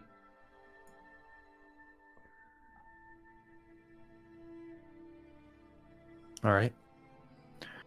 Then he kind of lifts a hand up and claps the other one. He has to do that. And you hear a whoosh as you see out the doorway that Feathershaw, they kind of jump and turn around a little bit as you assume the bear with the blue glow, the barrier is probably gone. All right, I'll go find Feathershaw. Be like, Yeah, he's in the doorway right there. I know. I mean, Yeah. I'll go talk to him. Is what I'm saying Okay. with my words. Like, all right, you ready to go down the spooky dungeon with a mystical artifact of unknown power? I think I am. Well, Whew. I take the armor from yeah, I'll just hand it to you. Mel, and I'm gonna smack it on.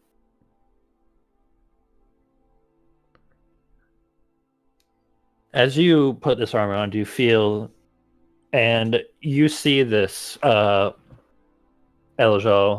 as Benetta puts it on, and then almost instantly there's a whoosh, just a burst of slight energy from it before rocks all around start to just orbit Man. around Benetta's chest. I didn't know you were that dense. Science jokes.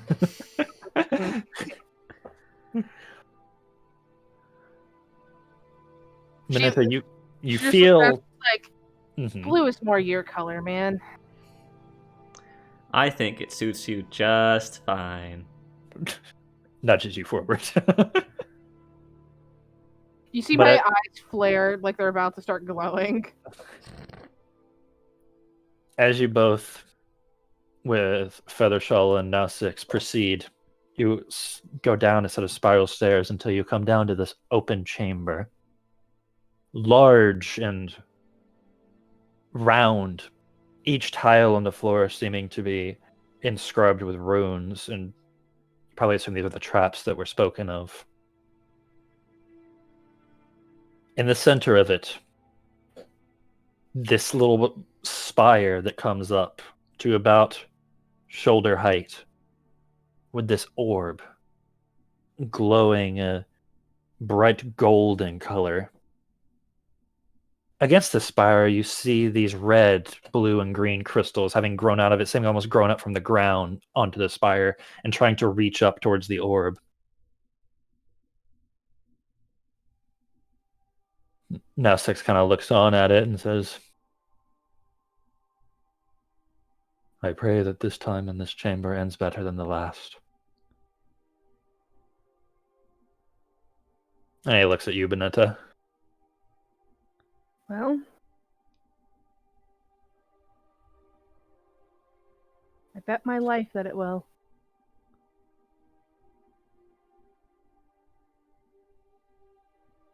Is there bodies of other elves in here? No, it's just an empty room. I thought we were told that there would be failed experiments down here. You were told there were failed experiments. Oh, what are they? Okay. And you're told they were underneath the keep. They could have eradicated like a race. Thanos. Listen, we just watched a thing with electric magic that just like eviscerated a man's cells on a like molecular level. So anything can happen. I guess I'll just make my way in more. All right. As you make your way in, you just feel getting closer to this thing, just this pulsing sense of wind and a rumbling under your feet the closer you get to it. I quickly stop Mm-hmm. and I turn to Eljo? yeah, Jaw, and I hand you my sword. Ja. Ja. Take this back Sorry. to Luxaria in the case of the worst. I'm sure the worst won't happen. Just in case. The Wiggy kind of looks at you, Elgel, and goes, "Meh." You shush. Optimism here. And then I'll retrace my steps back to where I was. As you're just barely approaching it.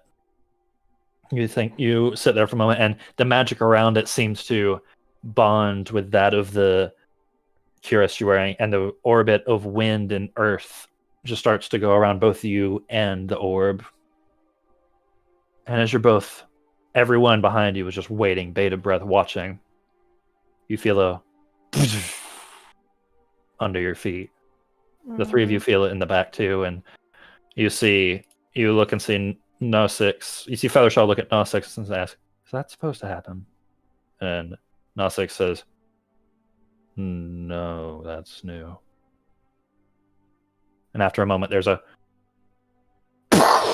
as this large, red, centipede-like creature bursts into the room, just completely uprooting the center spire, and the orb goes just rolling off to the side in the room as this massive creature just seemingly burrowed from the mountain into the side of the Earth Island and then up through in here, driven mad and wild. Possibly hits home, having dug up in the mountain. Everyone is in, and we're gonna start another challenge. I'm just gonna say. I'm gonna say to Benetta, you get the orb. We'll handle the centipede. Yeah, no, and that I'm like not even before he even starts talking, I'm sprinting towards it. So all right, we are going to let Elojal go first in the challenge. And I was doing the challenge wrong before. You do not add all of them together. I follow the same rules as you. If I choose 2 dice. Oh, thank God. God, that makes it so much easier. Because I was looking at this like, how is this possible? Choose from. Yeah, because I was looking at this like, how is this possible? Because it's on a consistent level, yeah. Yeah, because Okay. I was like, how is it? Well, but... I'm gonna go do it this way. This is hard, so it's 2d10, right? And its challenge roll is 3d10. So I was like, how on earth does a person beat this? And then I looked at the rule, and I'm like, that's how I'm supposed to be doing it. All right. So that is a 5d10 challenge. So that is 2 7s, a 14. That is a 14, friendo. Okay. And I will say this. As they do not really act of their own accord, your 2 allies are 2 temporary asset dice for you. So 2 6s? I'll say... Yeah... Here's the thing. I'll give you this. They're either 2 6s or 1 10. Rather have the 10, because I still have to choose 2 at the end of it, right? Mm-hmm. Yeah, I'd rather have... So I'll say your allies is 110, 1d10. Alright, I'm trying to think of, like, the layout of this room.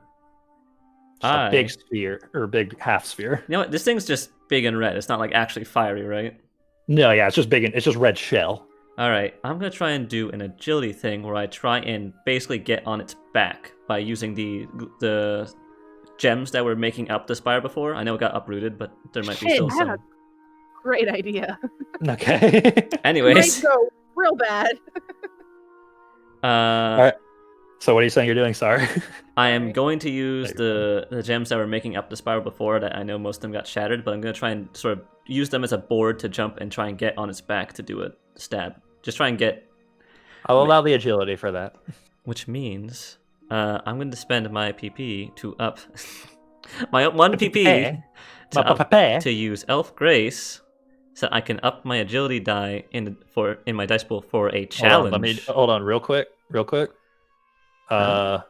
What's your stress levels right now again? 8. On what? That is the exhaustion. Do you still have fear? I have a 6 and afraid. Yes. Can I not do this? You can. I'm just seeing if it. No, it doesn't change the roll. Okay. All right. I get to add those and also choose from those. So yeah, I'm gonna use my pay to do such a thing where I get to step up my agility die for this. So now it's a 12 for the whole. Is that for the whole challenge or just this one challenge? Which one is this you're doing with? Elf Grace. Yeah, it's for the whole challenge. All right. So till the end of the challenge. My agility is now a D12 for this whole thing. This whole Get 'em. shebang. So yeah, it's a 12. I assume this is my mastery. Mm-hmm. Obviously, I'm going to be using the 8 on the Moonshadow Elf. You can probably use swordplay and your... Yes, so I'm just trying to add it all together. 12, 10, 8, 8, 6. Okay. And another 10. You got another 10 for your allies. Okay, so 12, 2 10s, 2 8s, a 6. All right, what do you got? There's an 8 and a 5 making a 13. What do you have? Yeah, 14. Fucking Christ. I already used that was my only PP. That was your only one? Uh, Do you want to use an effect die anyway? Yeah, I can lower it. Mitigate losses. I can use the other 10 I had to mitigate losses. All right. So use the other 10. Okay. Then wait. Because I have an 8, a 5, which makes the 13, and the other 5 was a D10. Okay, yeah, okay. I can use the 12. Yeah. Well, oh, right. I forgot that was a 2 and not a 1. I was looking at the 1. I'll use the 12 then. Yeah, so basically, as you run up, you springboard off of the crystals and try and run up its back. But as you're running up and you get ready to slash, this thing's head just... and it just turns around and it's looking at you. And your eyes go wide for a second. But as this thing seems its mouth is opening, you're about to jump right into its mouth. You just kick off of one of your teeth. 2 feet land on its pincers, and you just backflip back and slide down its long body back to the floor, landing safely. You don't take any stress from it because it was a D12 effect die. Okay. But the challenge has not been reduced at all. So, Benetta, what's your plan? So, I want to sprint and grab this orb. Mm-hmm. I want to do something kind of weird, and I want to see if I can smack this dude with the orb. I don't have my sword, so I want to see if I can use the orb against it and see if, as it's unstable, if it unstabilizes him in a bad way for him. Play dodgeball with this man. Oh no, I want to run up and hit him with it. You want to do the Allspark at the end of the first Transformers movie? I guess. Yeah, you didn't see it. No. Okay. So, I want you. Okay. What do you think you should roll for this? So I think agility. Mm-hmm. And I'm always gonna try and pine for a justice, but I can go with mastery because I'm trying to I'll go for justice because you are defending the town. Yeah. I'll let you do it. Agility, justice, and I was thinking about doing heat being, so that my agility is a 10. Go for it. Roll I'll do night just because. Hold on, I have to roll. I forgot to roll the thing. Yeah, it's the same. And what's your That's a Wait, isn't it 10s? level? Isn't it 10s, not 8s? Wait, is it? Am I dumb? Yeah, it's 10s. I'm dumb.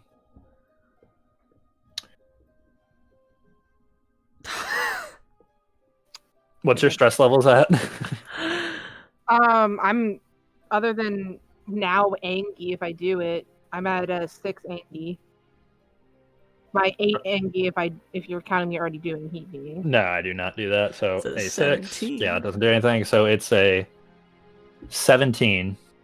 Oh god, okay. Can you physically So pass that? 10, With some 10, PP work, you can. 8, 10, 10, 8. Mm-hmm. And can I do strategy? Because I can't do Yes, sword. I'll allow strategy for this. 10, 10, 8, 6.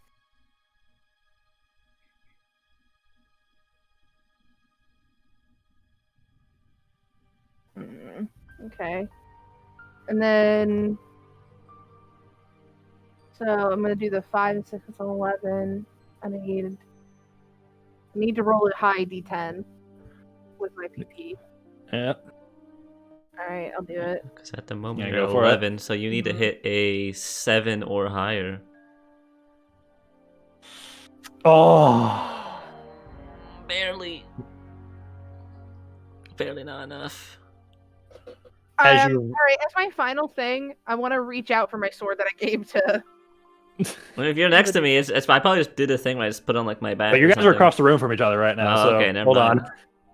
on. As you run up and scoop it up almost under your arm, and you just turn around, look at it 3 points, and you just run at this creature. As you jump up, taking the orb to try and jam it in, like Rasengan, this thing straight in the underbelly. You think you're about to just not make it before you feel a under your feet.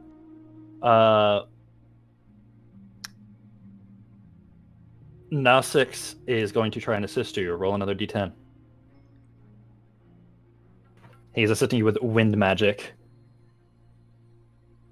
Oh! That's what you needed. Yep, that's a 20. That is a 20. With you look over, Eljal, you look over and you see Nausix channeling wind magic and funneling a tornado under Minetta to spring up, and you jam this orb in the center of this creature's chest, and it's this horrible sound before you see the underbelly just the shell start cracking and breaking apart before you bounce off of it and roll back down. That succeeded in that level of the challenge. So we're down to 4d10. You only need to, once you get down to 2d10, it's over. Okay. All right. So, Eljal. All right, a 13. And what's your stress levels again? 8 exhaustion, 6 afraid. 8. All right, 6 and 8. All right, that doesn't change much. All right, so 13. All right, 13. That's 13.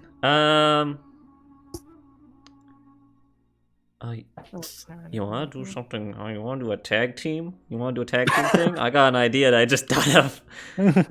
Because I want my sword. No, because I'm thinking I could try and do like a throwing sword at it, and you could use your turn to fucking pull it down and do like a big slice on it. Hell yeah. That's what I'm thinking. I'm gonna throwing knife this sword right into him. All right, Yeah. I'll allow it. Would that require strength or agility? Does that mean he gets my Sunforged blade as an assist? No, one of the uses you can do of a plot point is to use a plot point to grant one of your teammates the dice from your asset temporarily. So unless you do that, he does not get the dice from Sunforged Blade. Can I do that when it's not his turn or not my turn? You can.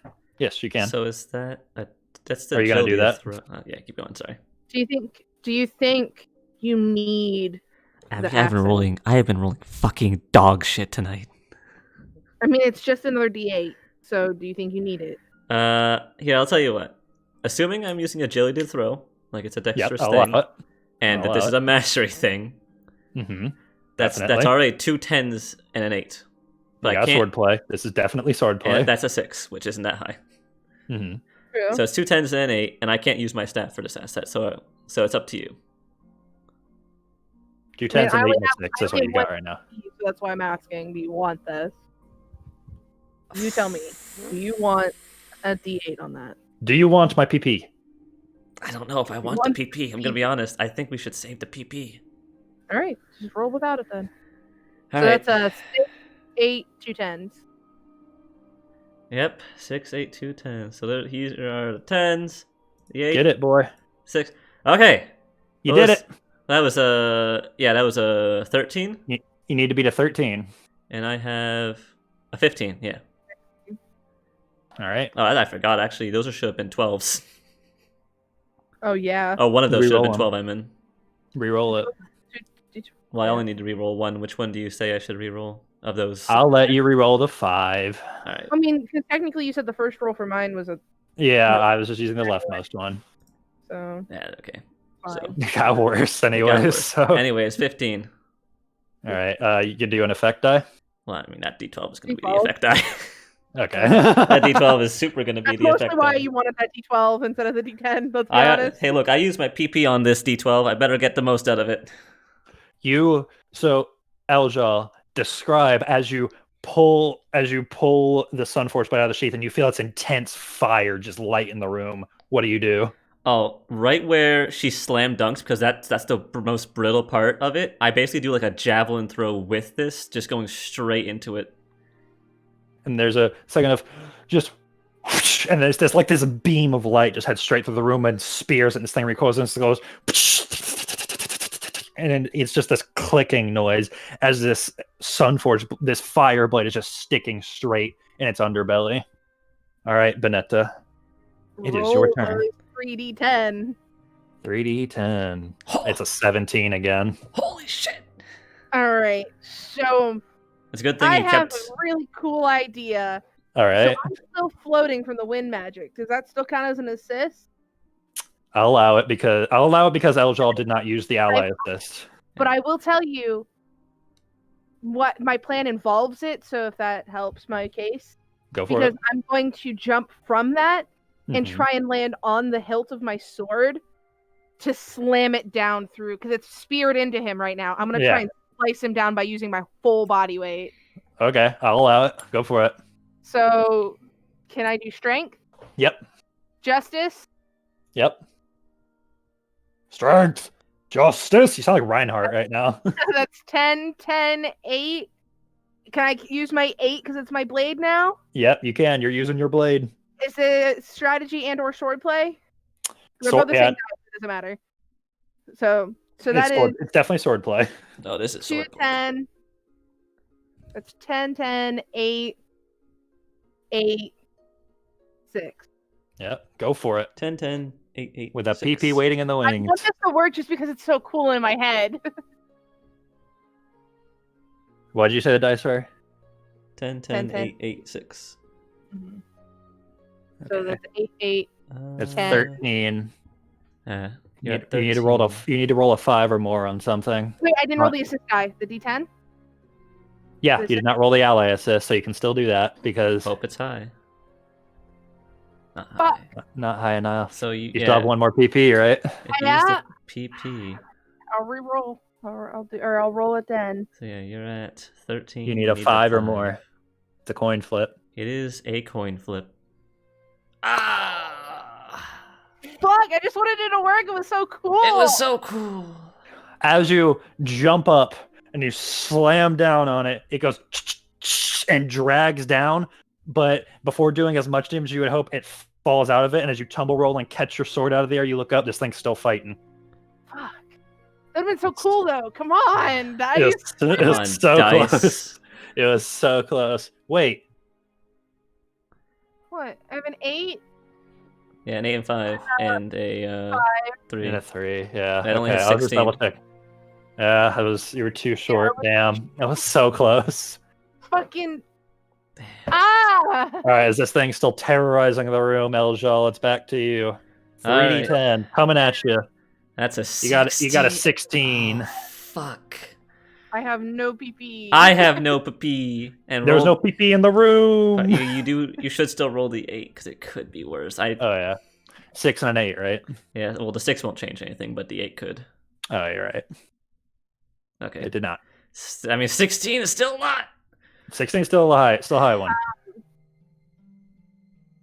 I guess this is why plot points are important in this game. And I am out. Don't forget, you also have ally assist. I just won't be able to use it on my turn.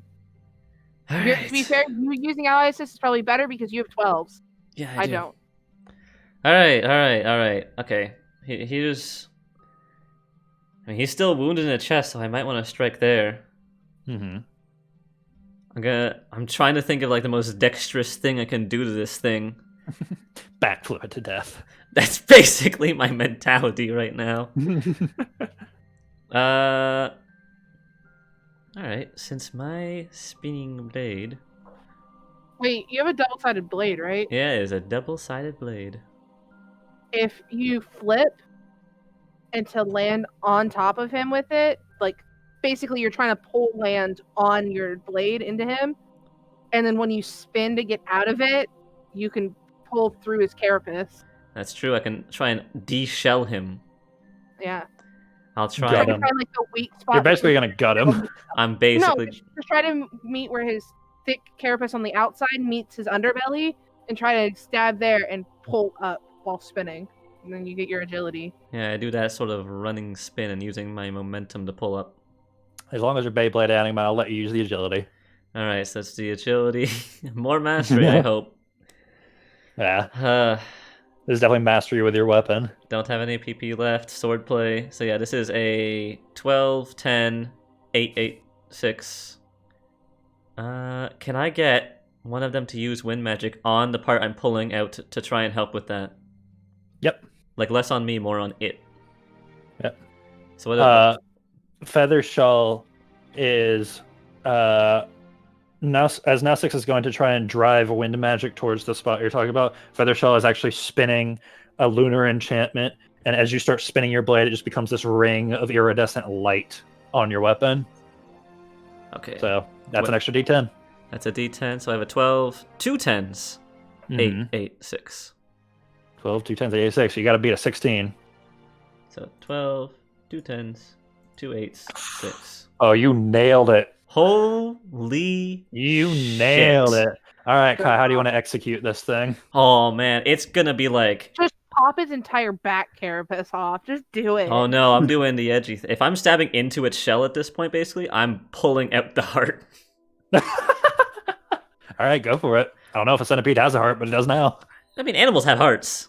How do you All think right, they have blood? this is how you want to do this moment. So go. This is you, man. Yeah, I'm doing the runnings. I'm running at it. I go right up, do a pull. Basically, I jab into it, and using basically my pull, I'll pull out and up basically to do the last backflip as I'm pulling out. Using my body weight and the wind magic to flip. As you flip out of it, you look on the end of your blade, and there's just boom, boom, boom, boom, boom, boom, boom, boom, boom. And this thing goes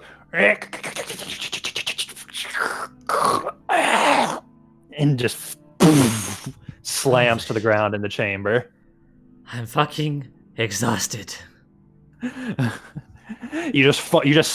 You just like sit down and you're like, Ah.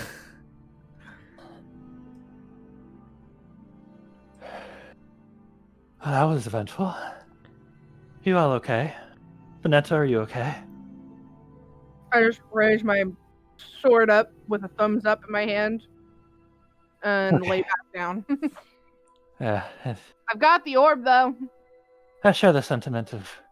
And you just hear a thud as he sits down as well. Now you see now six. Now 6 is sitting on the stairs that go to that lead up to the where you came from. Is just sitting there, also tired. Well, if you weren't heroes of our realm before, you certainly are now. Does the hero job come with money? We can offer you payment. I throw a rock at his head. Yeah. I do not dodge. I am too tired. You just go, ow. It will. But first we have to decide what must be done.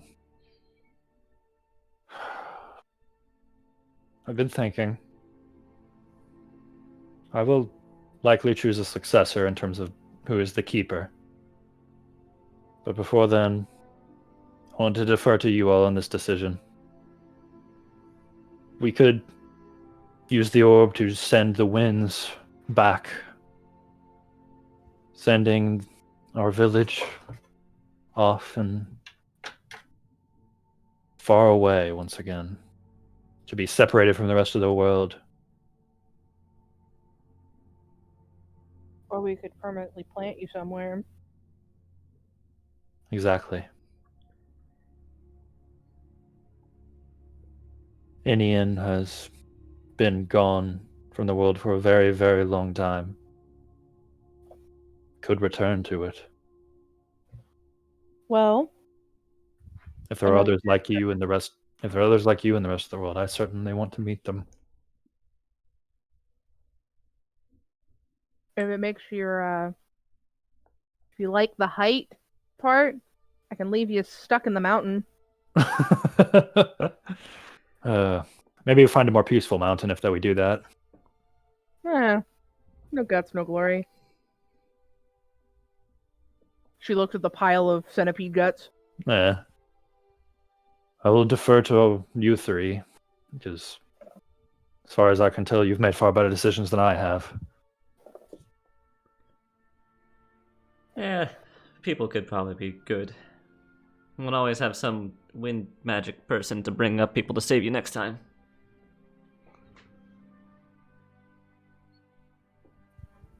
Fair enough. Fair draw. Yeah. If we were to give you this orb after we do what we need to, can you guarantee that it gets you back in with your people? Well, I can guarantee nothing, but I can guarantee you that if it doesn't, it will return to these hands. And if it gets you with your people, They will you're trying likely. to not say that in like an asshole term. Mm-hmm. Will it be protected? Yes. There are temples all over Xadia devoted to protecting the primal magics. Look, Aurora at now 6. That is good enough for me. As far as I'm concerned, you've earned it. I will escort him until one or the other is completed.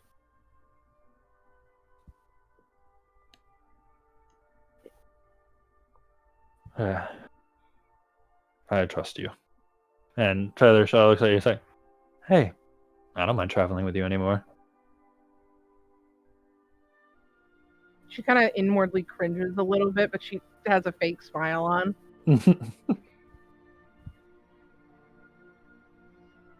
He's not flirting. They're I not know. flirting. They're just saying they're like, I mean, yeah. But she still does it. She's like, you guys are both real shady people. I don't think I care if I have your respect. You have my respect. I don't care. I don't like either of you.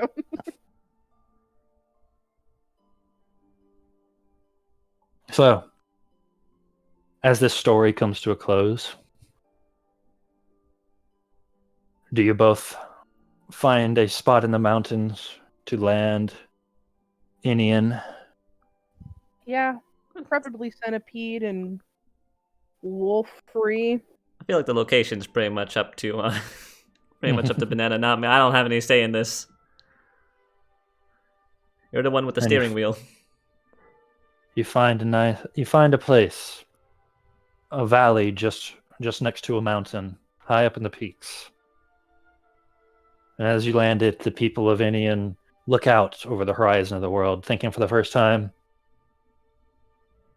maybe I could leave this village and see what else is out there. Almost instantly, you see on one side of the mountain range human hunters, trackers far below, looking up, kind of hands up high as they're trying to wave at whoever it is looking down at them. You'll see elves wave back. On the other side, you see a troop of patrolling Sunfire elves that kind of are talking to each other as they look up at this recent landing. Wait, Parker. Mm-hmm. At what point in time in Xadia's history is this? This is just as the new boy king has taken his throne. Okay. Post-war.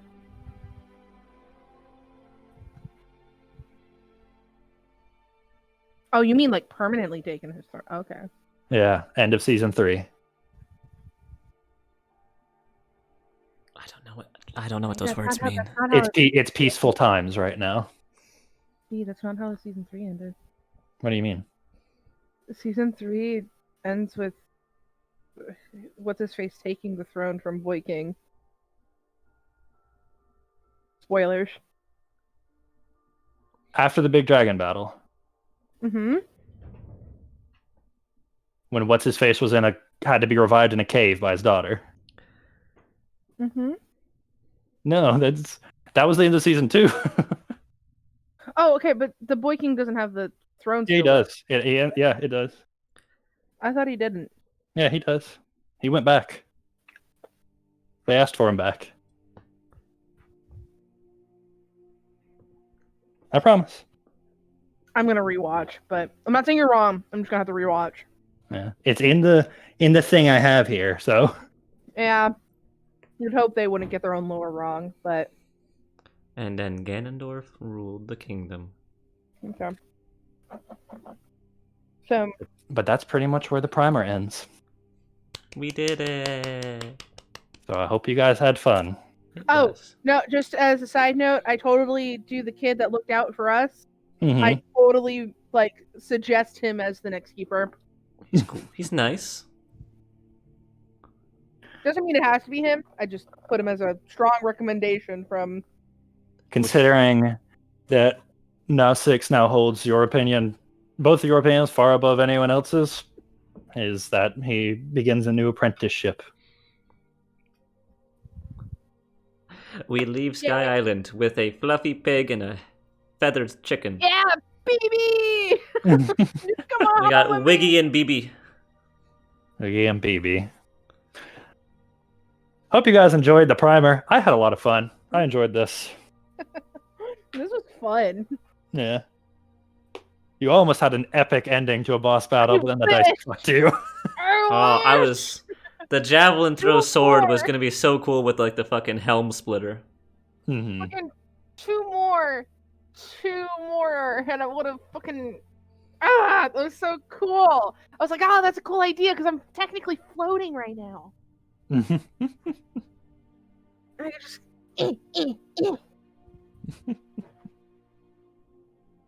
Well, Hey guys, we actually completed a story. We never do that in D&D. yeah. All right. Well, I guess that's it. That's it for the Yeah. stream and everything. Yep. Kai, let's go to the stream. What are your thoughts? Did you have fun? It was First fun. day Like I in said, Vertex? I at no point did I hate the system. I just thought it could have been a little bit easier with the dice, but I still like the system. Yeah. I It think, would be a lot easier if we played it in real life, to be fair. Yeah. the only suggestion that I have for this system is to separate the stress to PI stress and EI stress, player induced and enemy induced. Mm-hmm. So where emotional ones kind of angry, You want to be clear what stress hinders. right, because you said that they couldn't invoke anger on me. Mhm. Yeah. Yeah, They that was a couldn't lot of make stuff it was telling me it's kind of like monster stat sheet sort of thing. Oh, not so just that creature couldn't. Yes. Okay, because I thought you There- meant in general that No, they no. could raise my anger. Because Basically, I was gonna those say, basically those were there was granted you guys didn't, because again, this primer actually came with a lot of branching path stuff, so we could play this again with different people, probably get different stuff. Because there's Maybe- monsters you didn't fight, there's NPCs you didn't meet. There was easier monsters, and the wolf things were in the middle, so they don't have that much going for them. But the centipede was the hardest thing in the game, so it could use everything against you. yeah. So okay, distinctions. If I was to make my own character sheet from scratch, is there a model for doing that? Yeah, there is.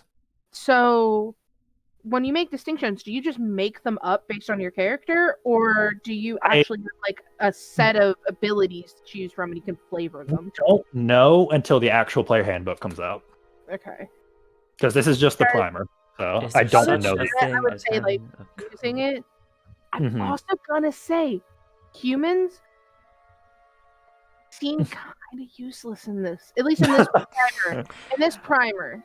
Yeah. To answer, Because I feel like you're at a major disadvantage going into a centipede, or even going to touch the primer stone or the primal stone.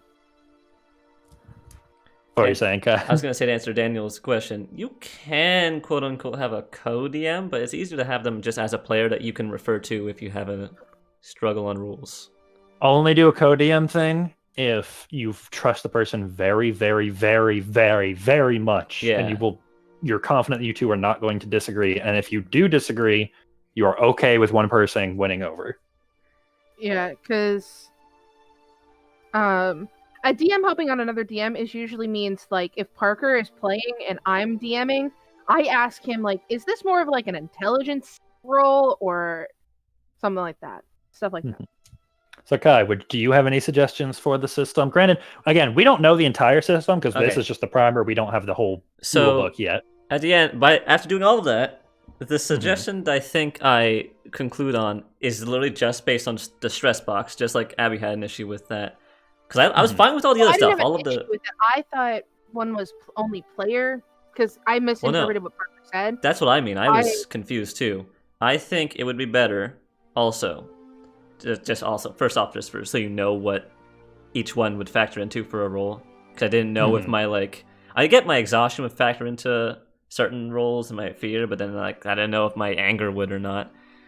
But I would actually just take out injured and just have it be like a point thing of just you failed this many things, and if you fail one more, it's instead of an injury the injury tracker is independent from the stress, I think. You want it to be it's kind of a pseudo health system almost. Yeah, I don't think you should be able to I have 20 points of health and you have 3. It's more just you have 3 chances and you can try and avoid it with all of your stuff. Because the entire idea of an HP pool goes against what this system is based on, which is contextual reasoning. It's kind of like spell slots in D&D, except this is just health. You just have 3 check marks, and if you hit 3, you're done. That's what I think would be better than just having injury be another stress. I don't know. I like the actual stress system itself.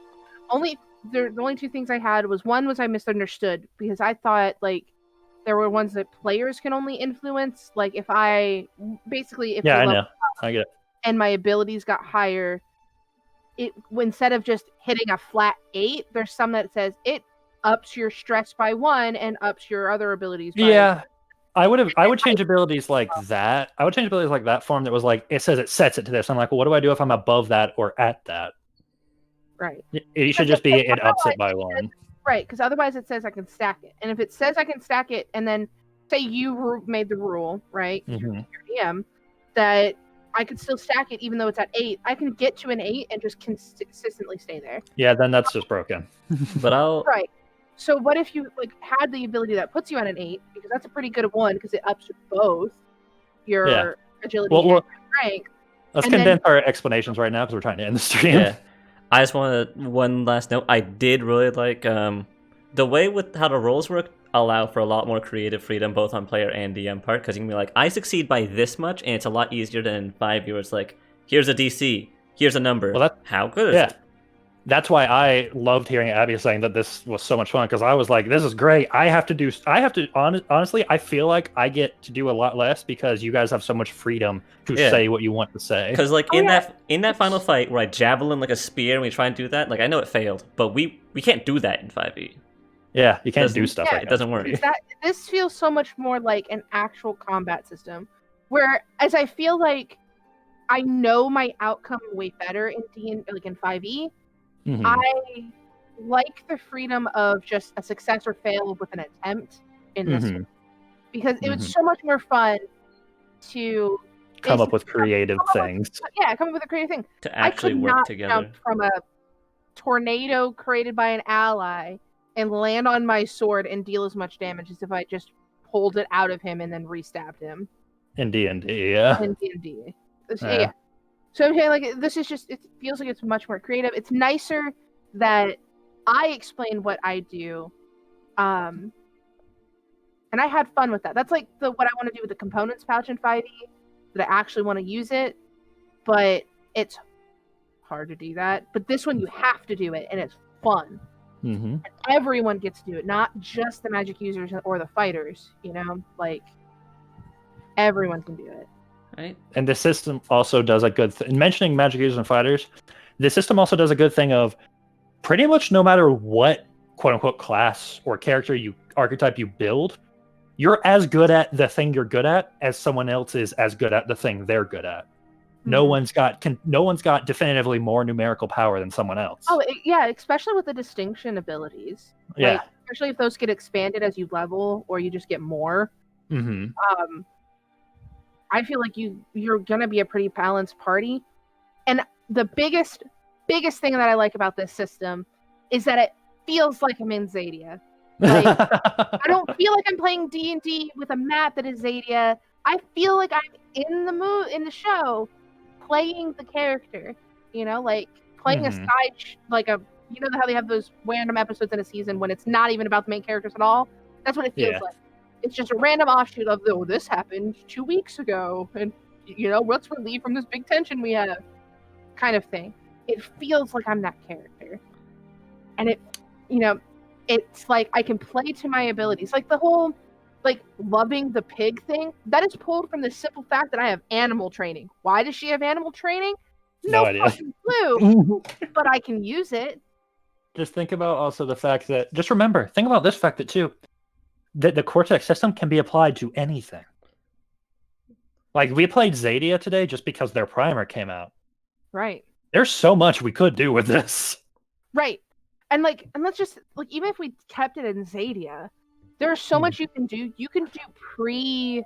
Yeah, I know you want to play in Xadia really badly now, don't you? Oh, I love Xadia. But that's the problem is I like Dragon Prince. Like, my Campaign 2 character is pretty much based off of Dragon Prince. I think we should end the stream now before we get too far into that. But Daniel had a question.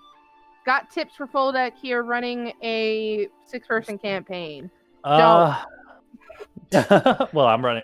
Wait, what am I at right now? What am I right 5? You're 5. From 1, 2, me, Abbie, Sophie, Lee, Molly. 5. Yeah. Okay, so up to now, I've been doing 6-person, right? Because Morgan just dropped. Yeah. Morgan just dropped from our 5e game. I think my biggest tip full deck is do your damnedest to make sure everyone gets to say something during the session. And try not to focus on one character's thing for too long. Like a session or two is whatever. I mean, like, it sucks when you're the one character that didn't really, like, invest in something super deep, and then you're focusing on something super deep for another character, and that character doesn't get to do anything.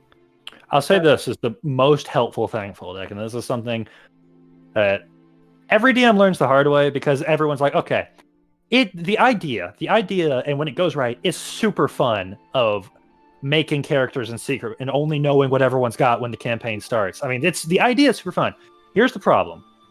It does create a mentality in the group of people didn't make their character with a party in mind. So my highest recommendation, especially when dealing with a larger party size, is have everyone sit down and make the characters together. There can be little secret things that you tell the DM later, but I should, like, if me and you are in the same group and we're sitting down for a session 0 and making a character together, I'll say, yeah, what if I was this, like, vengeance paladin who wants to go hunt down and find the fiend that burned down his village and stuff like that. You should know what I am coming into this. That way people can make a party and not make characters. Because when it's a party, you have to manage one party, not 6 characters. Yeah, and even if you want to maybe have a little bit of surprise there, group up your people. Like, you have 6, so, like, 2 and 2 and 2. Or 3 and 3. So they at least know something about each other when going in, because then you avoid that awkward, I'm joining your party because I know that you're my player friends. You have people that you're already in with, and you just gotta get the in people together. So I feel like that's a much easier writing thing. What you got, Kai? Just say, don't always say no to ideas, but if you have to, don't be afraid to just tell someone, no, you don't do that. Like, that's a big thing for DMing in general, even regardless of the big group. I know, but I'm just saying, like, if you got a lot of people trying to do something and, like, it just conflicts or it's unrealistic, or it would, especially, this is the most important thing, if it's gonna make someone else's time suck, like if a rogue says, it's what my character would do, I'm gonna stab this guy or rob my fellow party member, just say no. It's okay. They're not gonna like it. But if you have to, say no. They'll get over it. They'll get over it. Don't shut down every idea, but reserve your right to say no to an idea that would not be fun. Yeah. And this one, and to be fair, Fulda kind of isn't asking really about a big party, but in general, the biggest thing is that at the end of the day, everybody, including the DM, had fun then. If Most important anybody name isn't of it. if anybody is not having fun, that should be your first priority to fix. So, you can be running the most bog standard, repeated campaign. You go to a dungeon and kill a dragon. As long as everyone had fun, you succeeded that day. You don't have to be super creative, or creativity is fine, but I'm saying you don't have to Surprise everyone. and surprise everyone to have fun. People sometimes like the payoff of Kai. Is it fun that when you're suspicious that something's going to happen and that thing happens, you like the payoff of that? Yeah. Don't change the script just because someone also, figured it out. No, Daniel. Don't say no to seducing the dragon. Just give them consequences for when they succeed at seducing the dragon. What you do is you look your player in the eyes and say, "Okay, seduce me." Just say, "All right, how you do it?" I'm like, "Well, it's just no." What do you say? Tell me. What do you do? What do you do? You look them dead in the eyes and you say, "Seduce me." Do it. I dare you. Seduce Alright. the dragon. Just give consequences. But yeah, that's about it. We've been going for almost 4.5 hours. Yeah. Hey. It was a good stream. But yeah, I'll end the stream now. Tomorrow with the Pokemon stream I was gonna do today.